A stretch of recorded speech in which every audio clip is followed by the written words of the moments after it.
കുട്ടികളെന്ന് ഞാൻ പറയുന്നത് ഓരോരുത്തർക്കുള്ള പ്രാധാന്യം. നിങ്ങളിപ്പോൾ നമ്മുടെ സംസ്ഥാനത്ത് കേരളത്തിലെ എറണാകുളം ജില്ലയിലെ ഒരു പർട്ടിക്കുലർ പ്രദേശത്ത് താമസിക്കുന്ന കുട്ടികളാണ്, അല്ലെങ്കിൽ അവിടെ താമസിക്കുന്ന ആൾക്കാരാണ്. എങ്ങനെയാണ് നമ്മുടെ രാജ്യത്തിൻ്റെ വളർച്ചയ്ക്ക് നിങ്ങൾക്ക് സംഭാവന നൽകാൻ പറ്റുക എന്നുള്ളൊരു സംശയം നിങ്ങൾക്കുണ്ട്. ഇന്ന് നിങ്ങൾ മനസ്സിലാക്കേണ്ട കാര്യം, ഈ ഡെമോഗ്രാഫിക് ഡിവിഡൻഡ് എന്നൊരു വാക്ക് നിങ്ങൾ കേട്ടിട്ടുണ്ട് ആരെങ്കിലും? ഇൻ്ററാക്റ്റീവ് സെഷൻ ആക്കാം, ഇങ്ങോട്ട് ചോദിക്കാം, കാര്യങ്ങൾ സംസാരിക്കാം. ഡെമോഗ്രാഫിക് ഡിവിഡൻഡ് എന്ന് പറയുന്നത് വർക്കിംഗ് പോപ്പുലേഷൻ, യൂത്ത് ആയിട്ടുള്ള 14നും 50നും ഇടയ്ക്ക് പ്രായമുള്ള ആൾക്കാരുടെ, അവർക്കാണല്ലോ ആക്റ്റീവായിട്ട് ജോലി ചെയ്യാൻ പറ്റുന്നത്, അവരുടെ ഒരു വർക്കിംഗ് പോപ്പുലേഷൻ്റെ എണ്ണത്തെ സൂചിപ്പിക്കുന്നതാണ് ഡെമോഗ്രാഫിക് ഡിവിഡൻഡ് എന്ന് പറയുന്നത്. അപ്പോൾ ഒരു രാജ്യത്തിൻ്റെ, നിങ്ങളെന്നെ നോക്കിയറിയാം, നമ്മുടെ വീട്ടിലിപ്പോൾ അപ്പൂപ്പനും അമ്മമ്മയും അമ്മയും അച്ഛനൊക്കെ ഉണ്ട്. ആർക്കായിരിക്കും വീട്ടിലെ കാര്യങ്ങൾ കൂടുതൽ നന്നായിട്ട് ചെയ്യാൻ പറ്റുന്നത്? നമുക്കായിരിക്കും.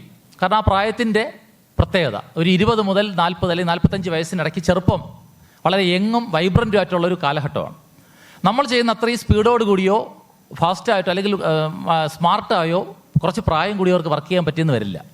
അപ്പോൾ രാജ്യത്തിൻ്റെ പുരോഗതിയിൽ എന്താണ് നിങ്ങളുടെ റോളെന്ന് പറഞ്ഞു കഴിഞ്ഞാൽ, ഇപ്പോൾ ഇന്ത്യക്ക്, നമ്മുടെ രാഷ്ട്രത്തിനുള്ള ഒരു പ്രത്യേകത 30 വർഷം 32 വർഷം 2023 ഈ വർഷം മുതൽ 2055 വരെ ലോകത്ത് ഏറ്റവും കൂടുതൽ യങ് പോപ്പുലേഷൻ, യൂത്ത് പോപ്പുലേഷനുള്ള ലോകത്തെ ഒന്നാമത്തെ രാജ്യമാണ് ഇന്ത്യ.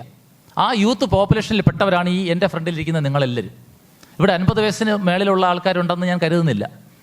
ഇപ്പോൾ അധ്യാപകർ കുറച്ച് പേരെ മാറ്റി നിർത്തി കഴിഞ്ഞാൽ. അപ്പോൾ ഞാൻ നേരത്തെ ഇവിടെ സൂചിപ്പിച്ചു, ഇപ്പോൾ നിങ്ങൾ നടത്തുന്ന സെമിനാർ പോലെ, ആർട്ടിഫിഷ്യൽ ഇൻ്റലിജൻസ് പോലെ പുതിയ പുതിയ ടെക്നോളജികൾ വരുന്നു, പുതിയ കാലഘട്ടത്തിനനുസരിച്ചുള്ള മാറ്റം വരുന്നു. ഇതെല്ലാം ഉൾക്കൊള്ളാൻ പറ്റുന്നത് യങ് ജനറേഷനാണ്. അങ്ങനെയാണ് നിങ്ങൾ ഈ നമ്മുടെ രാജ്യത്തിൻ്റെ ഉയർച്ചയ്ക്ക് വേണ്ടി അതിലെ ഭാഗമാക്കാൻ പോകുന്നു എന്ന് ഞാൻ പറഞ്ഞത്. നമ്മളെല്ലാം ഒരു കാര്യം മനസ്സിലാക്കേണ്ടത്, ലോകത്തെ ഏറ്റവും വിലയേറിയ വസ്തു എന്താണ്? ലോകത്തെ ഏറ്റവും വിലയേറിയ വസ്തു ആർക്കെങ്കിലും മറുപടി പറയാമോ? തെറ്റിയാൽ കുഴപ്പമില്ല. ലോകത്തെ ഏറ്റവും വിലയേറിയ വസ്തു എന്താണ്? പറയാം, ഓരോന്നിട്ട് പറയാം. നോളജ് എന്നൊരാൾ പറഞ്ഞു. നോളജിന് വിലയുണ്ട്, പക്ഷേ ഏറ്റവും വിലയേറിയ വസ്തു നോളജ് അല്ല. യെസ്, അമേരിക്കൻ പ്രസിഡന്റിനും നിങ്ങൾക്കും എനിക്കും, എന്തു പറയാൻ, നമ്മുടെ രാജ്യത്തെ ഒരു കർഷകനും തുല്യമായിട്ട് കിട്ടുന്ന സമയമാണ് ലോകത്തെ ഏറ്റവും വിലയേറിയ വസ്തു. ബാക്കി പൈസയോ മെറ്റീരിയൽ ബെനിഫിറ്റ്സോ ഒന്നുമല്ല. കാരണം ഈ സമയം കൃത്യമായിട്ട് ഉപയോഗിക്കുന്ന ഒരാൾ എവിടെ എത്തും എന്നുള്ളതിന് അവരുടെ ലൈഫ് നമ്മൾ ശ്രദ്ധിച്ചാൽ മതി. ജീവിതത്തിൽ വിജയിച്ചിട്ടുള്ള പലരും സമയം കൃത്യമായിട്ട് 24 മണിക്കൂർ തികയുന്നില്ല എന്ന് പറഞ്ഞ് പരാതി പറയുന്ന ഒത്തിരി ആൾക്കാരെ നമ്മൾ കണ്ടിട്ടുണ്ട്.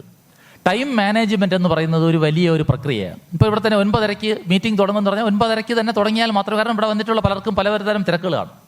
നിങ്ങൾ ഉൾപ്പെടെ നിങ്ങളുടെ സെഷൻ വൈകും. ഇപ്പോൾ 9:30 തുടങ്ങുന്ന മീറ്റിംഗ് 10 മണിയായാൽ നിങ്ങളുടെ അരമണിക്കൂർ സെഷൻ വൈകുകയാണ് ചെയ്യുന്നത്. അതുമാത്രമല്ല, നിങ്ങളിപ്പോൾ ഒരു ട്രെയിനിൽ പോകാൻ വേണ്ടി ടിക്കറ്റ് ബുക്ക് ചെയ്തിട്ടുണ്ട്, ഒരു മിനിറ്റിനായിരിക്കും ട്രെയിൻ മിസ്സാകുന്നത്. അന്നത്തെ ദിവസം നിങ്ങൾക്ക് നഷ്ടപ്പെട്ടു. അപ്പോൾ ഈ സമയം ആരാണോ ഏറ്റവും കൃത്യമായിട്ട് ഉപയോഗിക്കുന്നത്, സ്മാർട്ടായിട്ട് ഉപയോഗിക്കുന്നത്, അവരാണ് ജീവിതത്തിൽ വിജയിക്കുന്നത്. അപ്പോൾ ഇന്നിപ്പോൾ നിങ്ങൾക്ക്, എൻ്റെ ജനറേഷൻ ഇല്ലാത്ത ഒത്തിരി അഡ്വാൻറ്റേജ്, അത് പറയാൻ നിന്നാൽ മണിക്കൂറുകളോളം ഉണ്ട്. ഒരുപാട് അഡ്വാൻറ്റേജ്. ഇപ്പോൾ ഈ ആർട്ടിഫിഷ്യൽ ഇൻ്റലിജൻസ് ഉൾപ്പെടെയുള്ള പുതിയ ടെക്നോളജി, സ്മാർട്ട് ഫോൺ, ഇതൊന്നും നമ്മുടെ സമയത്ത്, ഞാനെന്നും കോളേജിൽ പഠിക്കുന്ന സമയത്ത് ഉണ്ടായിരുന്ന കാര്യങ്ങളല്ല. നിങ്ങൾക്ക് ഒരുപാട് കാര്യങ്ങൾ, ഇപ്പോൾ ഒരു ഇൻഫർമേഷൻ വേണം. പണ്ടൊക്കെ ഞാൻ പരീക്ഷ എഴുതുന്ന സമയത്ത് നമുക്കൊരു ക്വസ്റ്റ്യനിൽ സംശയം ഉണ്ടെങ്കിൽ PSCയുടെ അല്ലെങ്കിൽ UPSCയുടെ ഉത്തര സൂചിക വരുന്നത് വരെ വെയിറ്റ് ചെയ്യും. തൊട്ടടുത്ത അധ്യാപകരോട് ചോദിക്കും. കോളേജിലെ പലർക്കും ഇത് പറഞ്ഞുതരാൻ ചിലപ്പോൾ അറിയാൻ പറ്റില്ല, ഏറ്റവും അവരുടെ ഒന്നും ശ്രദ്ധയപ്പെട്ട കാര്യമായിരിക്കില്ല. ലൈബ്രറിയിൽ പോയി എൻസൈക്ലോപ്പീഡിയ നമ്മൾ റെഫർ ചെയ്യുമ്പോൾ പഴയ കാര്യങ്ങൾ മാത്രമേ കാണൂ. ഇപ്പം നിങ്ങൾ പഴയ ഒരു 10 വർഷം മുമ്പുള്ള എൻസൈക്ലോപ്പീഡിയ എടുത്തു കഴിഞ്ഞാൽ അതിൽ ആർട്ടിഫിഷ്യൽ ഇൻ്റലിജൻസ് എന്നൊരു വാക്ക് പോലും കാണില്ല. പക്ഷേ ഇന്ന് നിങ്ങളെ സംബന്ധിച്ച് ഈ മൊബൈൽ ഫോണിൽ നിങ്ങൾക്ക് എന്ത് വിഷയവും, സ്മാർട്ട് ഫോണിൽ നിങ്ങൾ സെർച്ച് ചെയ്താൽ നിങ്ങൾക്ക് കിട്ടാത്ത ഒരു വിവരവും ഇല്ല. പക്ഷേ ഇത് 2 രീതിയിൽ ഉപയോഗിക്കാം. ഇത് വെറുതെ ഗെയിംസ് കളിക്കാൻ ഉപയോഗിക്കാം, ഇൻഫർമേഷൻ പഠിക്കാൻ വേണ്ടി ഉപയോഗിക്കാം. രണ്ടാമത്തെ രീതി ചെയ്യുന്നവർക്ക് അതിൻ്റെ ബെനിഫിറ്റ്, അതനുസരിച്ചുള്ള ഒരു ഗുണം അവരുടെ ജീവിതത്തിലുണ്ടാവും. ഇപ്പോൾ നിങ്ങളെ ഒരു കാര്യം മനസ്സിലാക്കുക, ഒരു വ്യക്തി ഈ ജീവിതത്തിൽ എന്ത് ആയിത്തീരുന്നു അല്ലെങ്കിൽ എവിടെ എത്തും, നിങ്ങൾ ഇവിടെ ഇരിക്കുന്നവർക്കെല്ലാം ഓരോരോ താല്പര്യങ്ങളായിരിക്കും. ചിലർ സ്പോർട്സിൽ എക്സ്പെർട്ടായിട്ടുള്ളവർ കാണും, ചിലർ ആർട്സിൽ കാണും, ചിലർക്ക് ഈ പറഞ്ഞ മത്സരങ്ങൾ, ഈ പറഞ്ഞ കലാകായിക മത്സരങ്ങളിൽ പങ്കെടുക്കുന്ന ആൾക്കാർ കാണും. പഠനത്തിൽ തന്നെ ഓരോ സബ്ജക്റ്റ് വൈസ് കാണും. അപ്പോൾ നിങ്ങളുടെ ശക്തി നിങ്ങൾക്ക് മാത്രമേ അറിയാവൂ. ആ അറിയാവുന്ന ശക്തി കൃത്യമായിട്ട് ഒരു ലക്ഷ്യബോധത്തോടു കൂടി പോവുക എന്നുള്ളതാണ് ഏറ്റവും പരമപ്രധാനമായിട്ട് ഇന്നത്തെ കാലഘട്ടത്തിൽ ചെയ്യേണ്ടത്. പണ്ടത്തെ കാര്യം എന്ന് പറഞ്ഞു കഴിഞ്ഞാൽ പ്രീ ഡിഗ്രിക്ക് പോകുന്നത്, ചിലപ്പോൾ പ്രീ ഡിഗ്രിക്ക് സെക്കൻഡ് ഗ്രൂപ്പ് ആയിരിക്കും, ഡിഗ്രിക്ക് എടുക്കുന്നത് ഹിസ്റ്ററി ആയിരിക്കും, BA ഹിസ്റ്ററി. അതിനുശേഷം പിന്നെ MCOM എടുക്കും, കോമേഴ്സ് എടുക്കും. അന്നൊരു ലക്ഷ്യബോധം ഇല്ലാതെ. പക്ഷേ ഇന്ന് അത് പറ്റില്ല. ഇന്നത്തെ കാലഘട്ടത്തിൽ മത്സരങ്ങളുടെ കാലഘട്ടമാണ്. നിങ്ങൾക്ക് ജീവിതത്തിൽ എവിടെയെങ്കിലും എത്തണമെന്നൊരു ഉത്തമ ബോധ്യം ഉണ്ടെങ്കിൽ, ഒരു ലക്ഷ്യം ഉണ്ടെങ്കിൽ, ആദ്യം നിങ്ങൾ കണ്ടെത്തേണ്ട ഞാൻ എന്താണ് എൻ്റെ കഴിവ്, എൻ്റെ താല്പര്യങ്ങൾ എന്താണ്, എനിക്ക് എന്തായി തീരണം ഭാവിയിൽ. അത് സർക്കാർ ജോലി തന്നെ ആവണമെന്നില്ല, ചിലപ്പോൾ നിങ്ങൾക്ക് പ്രൈവറ്റ് ഫീൽഡ് ആയിരിക്കാം, നിങ്ങൾക്ക് ഈ പറഞ്ഞ AI ബന്ധപ്പെട്ട് വിദേശ രാജ്യങ്ങളിൽ പോയി ജോലി ചെയ്യാനായിരിക്കും ആഗ്രഹം. എന്താണോ നിങ്ങളുടെ താല്പര്യം, ആദ്യം നിങ്ങളുടെ ആ താല്പര്യം കണ്ടെത്തി ലക്ഷ്യം നിങ്ങൾ ഉറപ്പിക്കുക. ഉറപ്പിച്ച ശേഷം ലക്ഷ്യത്തിലോട്ട് എത്താൻ വേണ്ടി എന്തെല്ലാം കടമ്പകൾ ഫ്രണ്ടിലുണ്ട്, എങ്ങനെ എത്ര മണിക്കൂർ പരിശ്രമിച്ചാൽ, അല്ലെങ്കിൽ എവിടെ പോയി പഠിച്ചാൽ, ഏത് പുസ്തകം റെഫർ ചെയ്താൽ എനിക്ക് ആ ലക്ഷ്യത്തിലോട്ട് എത്താൻ പറ്റും, അല്ലെങ്കിൽ എനിക്ക് നോളജ് കൂട്ടാൻ പറ്റും. അതാണ് രണ്ടാമത്തെ കോഴ്സ് ഓഫ് ആക്ഷൻ. 3 എന്ന് പറയുന്നത്, ഈ ലക്ഷ്യത്തിലോട്ട് എത്തുന്നതിനിടയ്ക്ക് പല ഹഡിൽസ് ഉണ്ട്, തടസ്സങ്ങളുണ്ട്, കാലുതെറ്റി നമ്മൾ വീഴുന്ന സമയമുണ്ട്, നമുക്ക് ജീവിതത്തിൽ പ്രതിസന്ധികൾ വരാം. ഈ കോഴ്സ് അല്ലെങ്കിൽ നമ്മുടെ ലക്ഷ്യത്തിലെത്തുന്നതിനെ നമുക്ക് പിന്നോട്ടടിക്കുന്ന ചില ഘടകങ്ങളുണ്ട്. അതിനെ എങ്ങനെ തരണം ചെയ്യാം, പ്രതിബന്ധങ്ങൾ എങ്ങനെ തരണം ചെയ്യാം എന്നുള്ളതാണ് 3ാമത്തെ സ്റ്റെപ്പ്. 4 എന്ന് പറയുന്നത് കോൺഫിഡൻസ്. നിങ്ങൾ ഒരു പരീക്ഷയ്ക്ക് എല്ലാം പഠിച്ചിട്ട് പോയി, എല്ലാം അറിയാം, പക്ഷേ മനസ്സിൽ നിങ്ങൾക്ക് ഈ പരീക്ഷ എഴുതിയാൽ ജയിക്കുമോ എന്നുള്ള ഒരു ഭയത്തോടു കൂടിയാണ് നിങ്ങൾ പോകുന്നതെങ്കിൽ ഒരു സംശയം വേണ്ട, നിങ്ങൾ തോറ്റിരിക്കും എന്നുള്ളത് ഉറപ്പാണ്. അതേസമയം നിങ്ങൾ പഠിച്ചിട്ടുള്ള അറിവ്, എനിക്ക് കാര്യങ്ങൾ അറിയാം, ഈ പരീക്ഷ ഞാൻ വിജയിക്കും എന്ന ഒരു ഉത്തമ ബോധ്യത്തോടു കൂടിയാണ് നിങ്ങൾ പോകുന്നതെങ്കിൽ ഉറപ്പായും നിങ്ങൾ ആ പരീക്ഷ വിജയിച്ചിരിക്കും. ഞാനീ പറയുന്നത് വെറും അക്കാഡമിക്കായിട്ടുള്ള കാര്യങ്ങളല്ല. ഇപ്പോൾ ഒരു സ്പോർട്സിൽ താല്പര്യമുള്ള ഒരാളായിരിക്കാം, അയാൾ അക്കാഡമിക്കായിട്ട് ഉള്ളതിനേക്കാളും കൂടുതൽ കഴിവ് സ്പോർട്സിലുണ്ടെങ്കിൽ അദ്ദേഹത്തിൻ്റെ കഴിവ് ആ മേഖലയിലാണ് വികസിപ്പിക്കേണ്ടത്. കാര്യം ചിലപ്പോൾ രാജ്യം അറിയപ്പെടുന്ന അല്ലെങ്കിൽ അന്താരാഷ്ട്ര തലങ്ങളിൽ പ്രശസ്തി കിട്ടുന്ന ഒരു സ്പോർട്സ് താരം ആവേണ്ട ആളായിരിക്കാം. അതുപോലെ ഇപ്പോഴത്തെ ഒരു ട്രെൻഡ് എന്ന് പറയുന്നത്, പണ്ട് നമ്മൾ പഠിക്കുന്ന സമയത്തുള്ളത് നമുക്ക് ഇഷ്ടപ്പെട്ട വിഷയം പഠിക്കും. ഇപ്പോഴത്തെ ഒരു ട്രെൻഡ് അങ്ങനെയല്ല. എൻ്റെ ഫ്രണ്ട് ഏത് കോഴ്സ് എടുക്കുന്നു അത് ഞാൻ എടുക്കുന്നു, അങ്ങനെ എടുത്തിട്ട് കാര്യമില്ല. ആ ഫ്രണ്ട് ആ പർട്ടിക്കുലർ കോഴ്സിൽ മിടുക്കനായിരിക്കും, താല്പര്യത്തോടുകൂടിയായിരിക്കും എഞ്ചിനീയറിങ്ങിന് വന്നത്. അച്ഛനും അമ്മയും ബോധ്യപ്പെടുത്താൻ വേണ്ടി നമ്മൾ എഞ്ചിനീയറിങ്ങിന് പോയാൽ നമ്മൾ വിജയിക്കണമെന്നില്ല. നിങ്ങളുടെ ഫീൽഡ് വേറൊരു ഫീൽഡായിരിക്കും. അപ്പോൾ ഓരോ വ്യക്തിക്കും അവരവരുടെ ശക്തിയും ദൗർബല്യവും കൃത്യമായിട്ട് അറിയാവുന്ന ആ വ്യക്തിക്കാണ്. അത് ഡെവലപ്പ് ചെയ്തെടുക്കുന്നതിലാണ് നമ്മുടെ വിജയം. ഇപ്പോൾ വിശ്വനാഥൻ ആനന്ദിനോട് ക്രിക്കറ്റ് കളിക്കാൻ പറഞ്ഞാൽ പറ്റുമോ?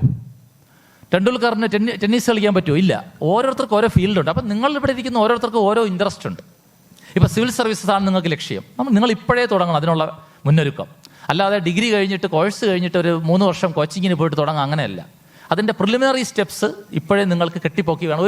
ഒരു ബിൽഡിംഗ്, ഈ കാണുന്ന റൂം എത്ര ദിവസം കൊണ്ട്, എത്ര മാസങ്ങൾ എടുത്തായിരിക്കും, അല്ലെങ്കിൽ എത്ര വർഷം എടുത്തായിരിക്കും നിർമ്മിച്ചത് നിങ്ങൾ ആലോചിച്ചാൽ മതി.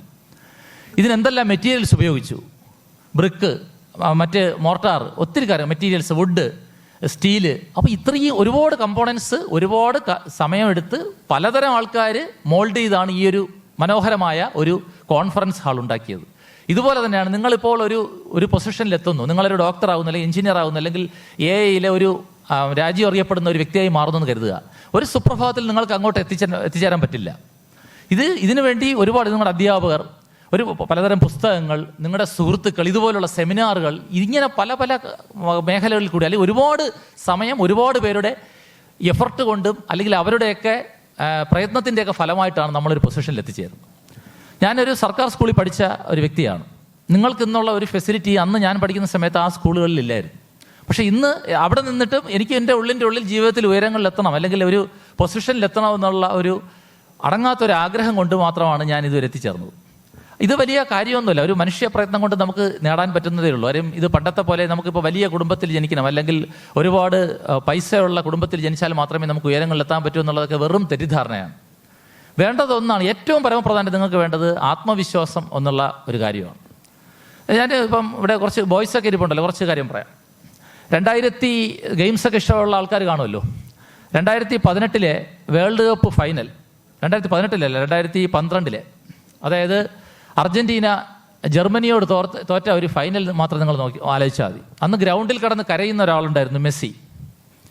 അന്ന് സാധാരണഗതിയിൽ ഇവിടെ കേരളത്തിലുള്ള ഇപ്പോഴത്തെ ഒരു സ്റ്റുഡൻസിൻ്റെ ലെവൽ വെച്ചിട്ടാണെങ്കിൽ അന്ന് പോയി ആത്മഹത്യ ചെയ്യുന്ന, അതാണല്ലോ ഇപ്പോഴത്തെ ട്രെൻഡ്. ഒരു മത്സരത്തിന് പോയി പരാജയപ്പെട്ടു, അല്ലെങ്കിൽ 10 A+ കിട്ടിയില്ലെങ്കിൽ പിന്നെ വിഷം എവിടെ കിട്ടും എന്നുള്ളതാണ് അന്വേഷിച്ച് നടക്കുന്നത്. അതാണ് ഇപ്പോഴത്തെ ട്രെൻഡ്. പക്ഷേ അങ്ങനെയല്ല. അന്ന് ആ മെസ്സി അവിടെ നിന്നും 2022 വേൾഡ് കപ്പ് ഉയർത്തി ചിരിച്ചുകൊണ്ടിരിക്കുന്ന മെസ്സിയുടെ മുഖം നിങ്ങൾ ആലോചിച്ചാൽ മതി. ലോക ചരിത്രത്തിലെ ഏത് വ്യക്തിയെ നിങ്ങൾ എടുത്താലും ശരി, കഷ്ടപ്പാടുകളിൽ കൂടി വരാതെ ഈ പട്ടുമെത്തയിൽ കൂടി വന്നിട്ടുള്ള ഒരാളും ഉന്നതങ്ങളിൽ എത്തിയിട്ടില്ല. കഷ്ടപ്പാട്, അത് ഏറ്റവും പ്രധാനമായിട്ട് ഞാൻ നിങ്ങളോട് പറയുന്നത്. നിങ്ങളിപ്പോൾ ഏത് മേഖലയിലുള്ള ആൾക്കാരായാലും ശരി, ഉറപ്പായിട്ടും വായിച്ചിരിക്കേണ്ട ഒരു പുസ്തകം ഡോക്ടർ APJ അബ്ദുൽ കലാമിൻ്റെ വിങ്സ് ഓഫ് ഫയറാണ്. ഞാൻ ഏറ്റവും കൂടുതൽ ആരാധിക്കുന്ന ഒരു വ്യക്തിത്വമാണ് അദ്ദേഹത്തിൻ്റേത്. കാരണം ഒരു ക്ഷേത്രത്തിലെ പൂജാരി അന്നന്ന് പൂജ ചെയ്യുന്ന അവിടുത്തെ പ്രസാദം കൊടുത്ത് അത് മാത്രം ഭക്ഷിച്ച് കഴിഞ്ഞ്, എന്നാൽ മനസ്സിൽ ഒരുപാട് സ്വപ്നങ്ങളുണ്ട്. വൈമാനികനാവണം, ഒരു ഈ പറഞ്ഞ എയർക്രാഫ്റ്റ് പറത്തുന്ന ഒരാളാവണം എന്നുള്ള ആഗ്രഹം ഉള്ളിൽ കൊണ്ടു കടന്ന, എന്നാൽ അതിന് ഒരു സാഹചര്യം ഇല്ലാത്തൊരു മേഖലയിൽ നിന്ന് വന്ന വ്യക്തിയാണ് ഡോക്ടർ APJ അബ്ദുൽ കലാം. അദ്ദേഹത്തിന് ഈ രാജ്യം അറിയപ്പെടുന്ന തരത്തിൽ, ഇന്ത്യയുടെ പ്രസിഡന്റ് വരെ ആവുന്ന തരത്തിൽ എത്താൻ പറ്റിയെങ്കിൽ നമുക്കൊക്കെ ഇപ്പോൾ ഉള്ള ഓപ്പർച്യൂണിറ്റീസ് എന്താണെന്ന് മാത്രം നിങ്ങൾ ആലോചിച്ച് നോക്കിയാൽ. എന്തായാലും ഇവിടെ ഇരിക്കുന്ന എൻ്റെ ഒരു വിലയിരുത്തൽ, എനിക്ക് ആരെയും പേഴ്സണലി പരിചയമില്ല, എങ്കിൽ എൻ്റെ വിലയിരുത്തലിൽ ഇവിടെ ഇരിക്കുന്ന ഒരാളിന് പോലും വീട്ടിൽ 3 നേരത്തെ ആഹാരം കിട്ടാത്ത ഒരാളെങ്കിലും ഉണ്ടെന്ന് ഞാൻ കരുതുന്നില്ല. അപ്പം നമുക്കുള്ള ഓപ്പർച്യൂണിറ്റീസ് നിങ്ങൾ ആലോചിക്കണം. അദ്ദേഹത്തിന് അന്ന് ഉണ്ടായിരുന്നത് നമുക്കില്ലാത്തതായിട്ടുള്ള സാധനം എന്താണ്? കോൺഫിഡൻസ്. അദ്ദേഹത്തിൻ്റെ വീട്ടിലെ അവസ്ഥയോ ദാരിദ്ര്യമോ പട്ടിണിയോ ഒന്നുമല്ല. അദ്ദേഹത്തിൻ്റെ ആഗ്രഹം, എനിക്കൊരു വൈമാനികനാവണം എന്നുള്ള, പൈലറ്റ് ആവണം എന്നുള്ള ആഗ്രഹം, അതെവിടെ എത്തിയെന്നുള്ളത് നമ്മൾ മനസ്സിലാക്കണം. അപ്പോൾ ഡിറ്റർമിനേഷൻ, നമുക്കൊരു കാര്യം നേടണമെന്നുള്ളൊരു ഡിറ്റർമിനേഷൻ, സ്ട്രോങ് ഡിറ്റർമിനേഷനും അത് നേടാനുള്ള അടങ്ങാത്ത ആഗ്രഹം ഉണ്ടെങ്കിൽ നിങ്ങൾക്ക് ജീവിതത്തിൽ നിങ്ങൾ എവിടെയാണോ ഉദ്ദേശിക്കുന്നത് അവിടെ എത്താൻ പറ്റും. അതിന് ചെയ്യേണ്ടത്, എല്ലാ ദിവസവും നിങ്ങൾ എന്താണോ ജീവിതത്തിൽ ആകാൻ വേണ്ടി ആഗ്രഹിക്കുന്നത്, രാത്രി ഉറങ്ങുന്നതിന് മുമ്പ് ഒരു 10 പ്രാവശ്യമെങ്കിലും അത് പറഞ്ഞിട്ട് കിടക്കുക, എനിക്ക് ഇന്നതാവണം. നമ്മളറിയാതെ ഉപബോധ മനസ്സിലും ബോധമനസ്സിലും ഇത് എത്തുകയും ഇത് ഉള്ളിൽ കിടക്കുകയും നിങ്ങളറിയാതെ തന്നെ നിങ്ങളെ കൊണ്ട് തന്നെ ആ മേഖലയിൽ എത്താൻ വേണ്ടി ഒരു പ്രചോദനം, ഉള്ളിൻ്റെ ഉള്ളിൽ നിന്നൊരു ഫോഴ്സ് ഉണ്ടാവും.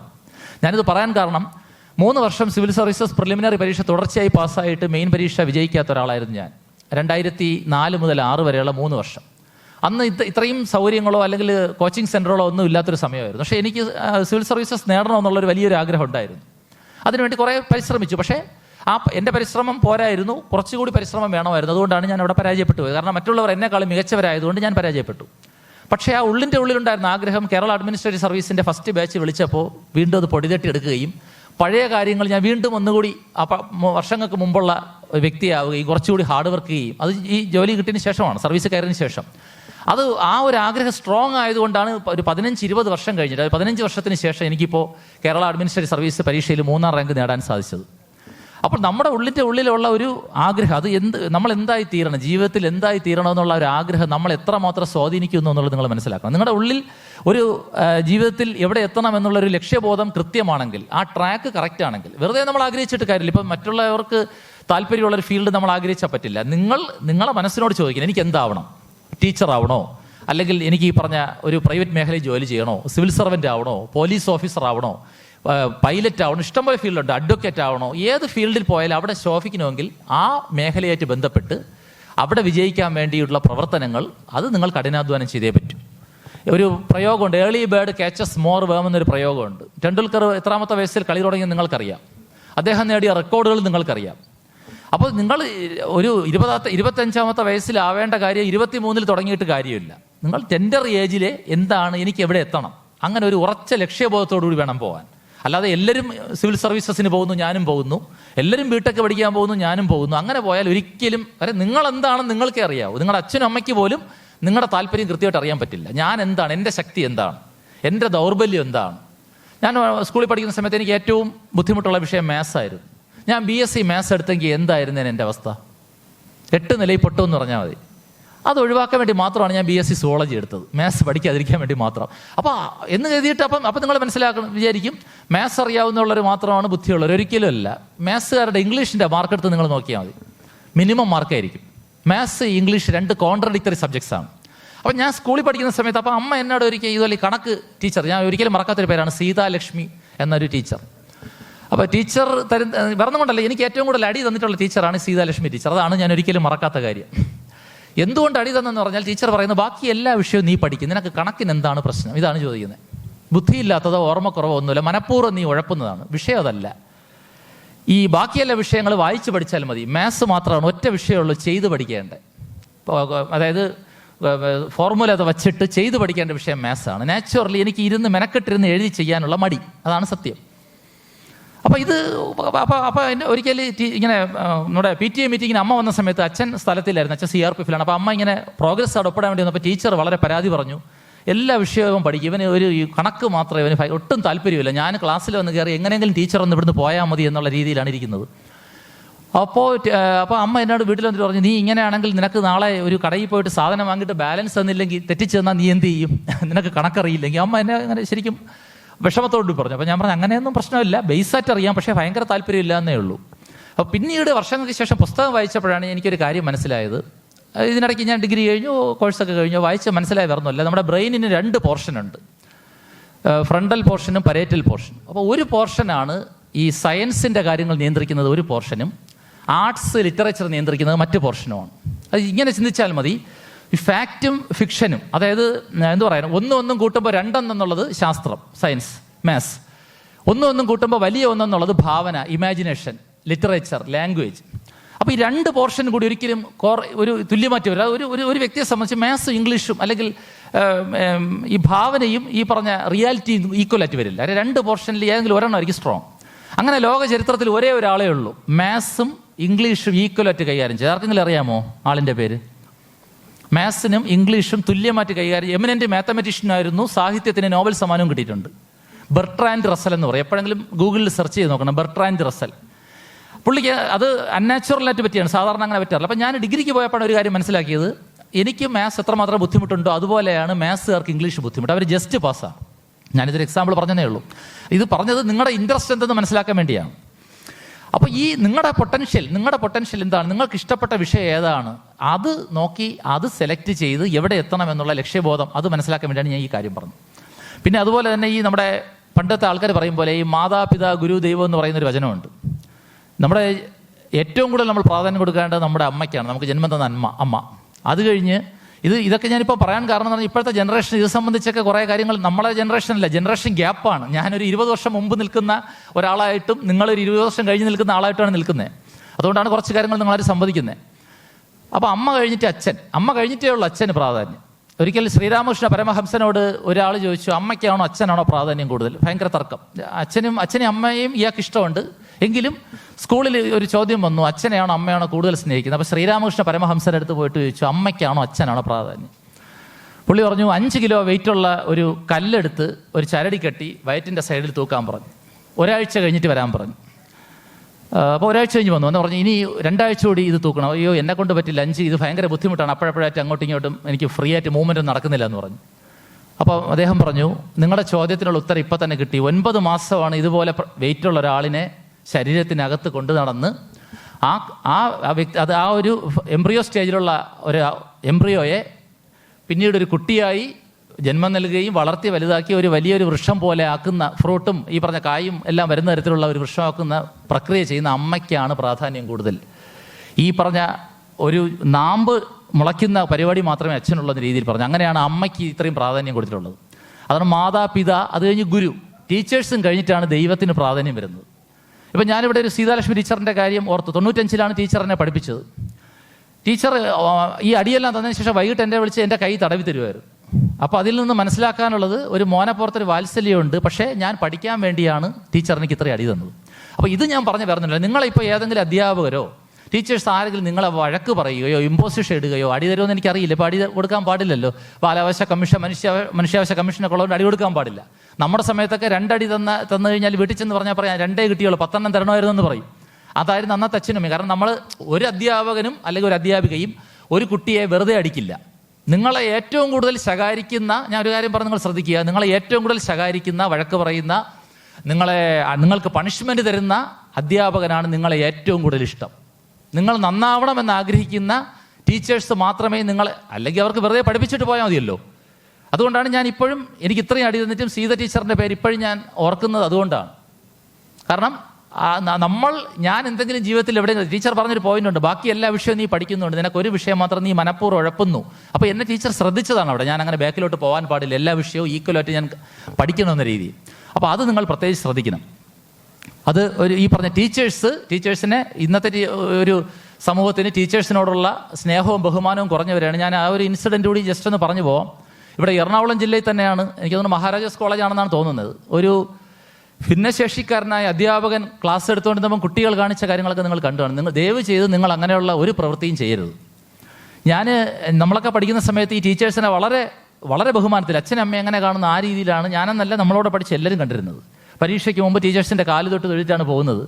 അതുപോലെ തന്നെ തലേദിവസം അന്ന് ലാൻഡ് ഫോണുകൾ വിളിച്ച് ടീച്ചേഴ്സിൻ്റെ അനുഗ്രഹം വാങ്ങാറുണ്ട്. ഇന്ന് നിങ്ങൾക്ക് അത് വേണ്ട, നേരിട്ട് തന്നെ ടീച്ചേഴ്സിനെയൊക്കെ കാണാനുള്ള. അപ്പോൾ എപ്പോഴും ഒരു ഗുരുത്വം ഈ അധ്യാപകരോട്, അല്ലെങ്കിൽ നമ്മളെ പഠിപ്പിക്കാൻ വേണ്ടി അവർ പഠിച്ചിട്ടാണ് ക്ലാസ് എടുക്കുന്നത്.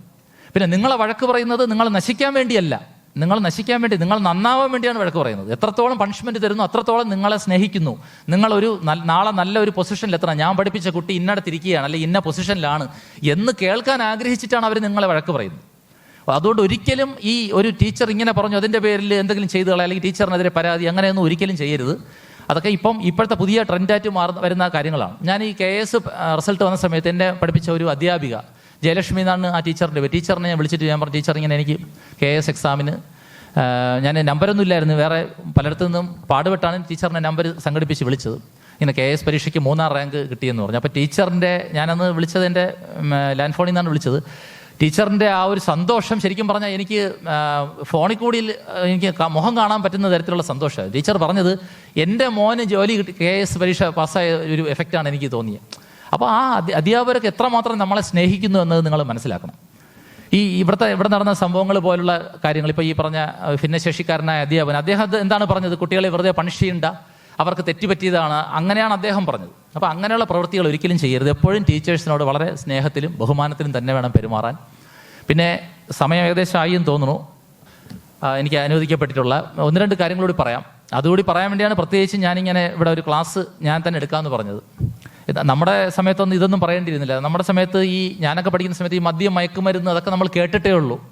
നമ്മുടെ സ്കൂളിൻ്റെയോ കോളേജിൻ്റെയോ പരിസരത്ത് പോലും അങ്ങനെ എന്തെങ്കിലും ഒരു 1 കിലോമീറ്റർ ദൂരെ ഒരു കള്ള് ഷോപ്പ് എന്തെങ്കിലും ഉണ്ടെങ്കിൽ അത് തന്നെ അടിച്ചു പൊട്ടിക്കുന്ന സമയമായിരുന്നു അന്ന്.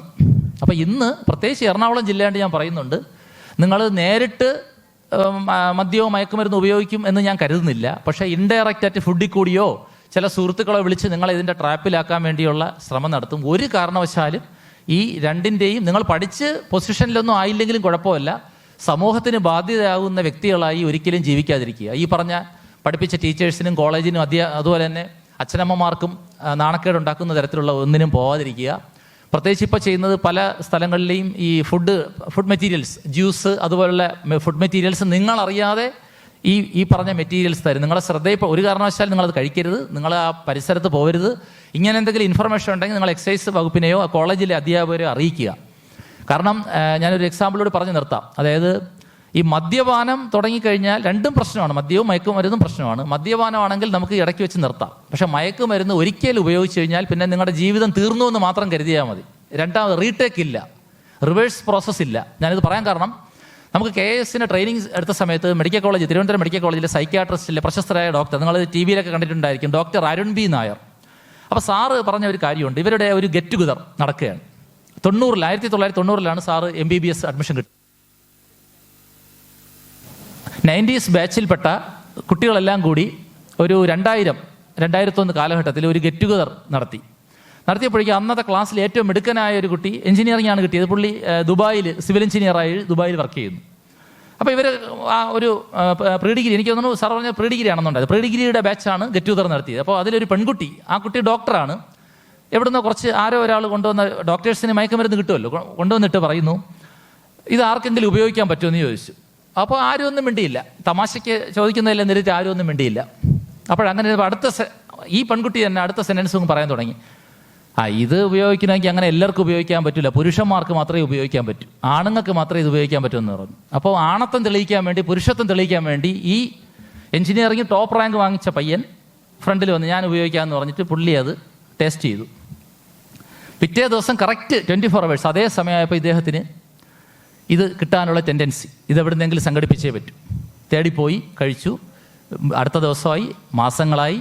അവസാനം അറിയപ്പെടുന്ന ലെവലിലുണ്ടായിരുന്ന ഈ പറഞ്ഞ ഒരു ടെക്നോക്രാറ്റായിട്ടുള്ള പുള്ളി ഈ എറണാകുളത്ത് തന്നെ ഏതോ തെരുവുകളിൽ ഇപ്പോൾ ഉണ്ടെന്നാണ് അദ്ദേഹം പറഞ്ഞത്. ലാസ്റ്റിൽ പറഞ്ഞു നിർത്തിയത് എറണാകുളത്ത് തന്നെയുള്ള ഏതോ ഇടയ്ക്ക് ഓടയിലൊക്കെ ആയിരുന്നു. പിന്നെ പോലീസ് പിടിച്ചുകൊണ്ട് പോയി ഇതിൻ്റെ കാരിയറായി വിൽപ്പന നടത്തി, ഇതിന് അഡിക്റ്റായി. അവസാനം ഈ എറണാകുളം ജില്ലയിലെ ഏതോ തെരുവോരങ്ങളിൽ ഇപ്പോഴും അലഞ്ഞു തിരിഞ്ഞ് നടക്കുന്നു. ഇങ്ങനെയാണ് ഈ ഡോക്ടർ അരുൺ B. നായർ പറഞ്ഞ് അവസാനിപ്പിച്ചത്.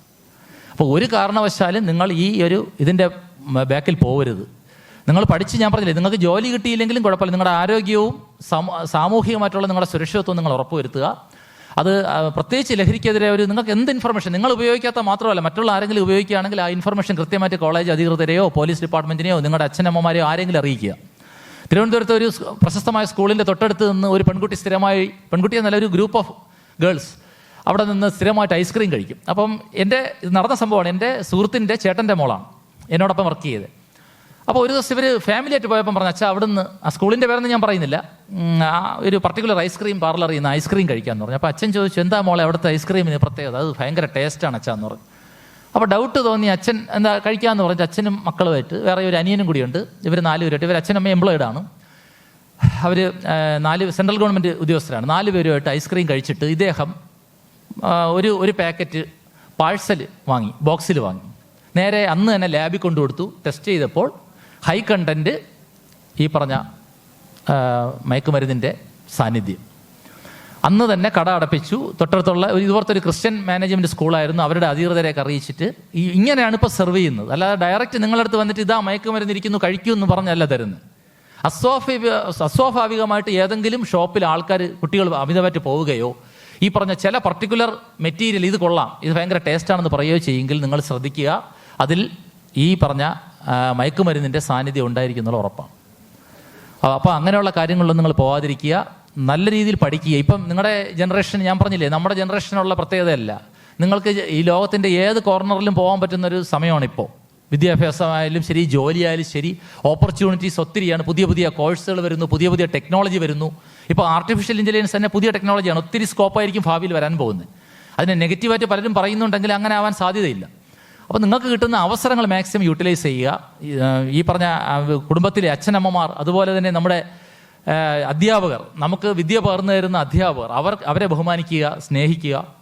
അതുപോലെ നല്ല രീതിയിൽ ഒരു മികച്ച വിദ്യാഭ്യാസത്തിൻ്റെ പരമമായ ലക്ഷ്യം എന്ന് പറയുന്നത് ജോലി നേടുക എന്നാണ്. പക്ഷേ അതുമാത്രമല്ല വിദ്യാഭ്യാസം കൊണ്ട് ഉദ്ദേശിക്കുന്നത്, ഒരു നല്ല വ്യക്തിയായി മാറുക എന്നതുകൂടിയാണ്. അതിന് ഞാൻ നേരത്തെ പറഞ്ഞ ഈ പറഞ്ഞ മദ്യം, മയക്കുമരുന്ന് ഇങ്ങനെയുള്ളത് ഒഴിവാക്കുക, നല്ല ആൾക്കാരോട് നല്ല രീതിയിൽ പെരുമാറുക, സഹജീവികളോട് കരുണ കാണിക്കുക, ഈ അധ്യാപകരെ കാണുമ്പോൾ ബഹുമാനിക്കുക, അച്ഛനമ്മമാരെ ബഹുമാനിക്കുക, സ്നേഹിക്കുക.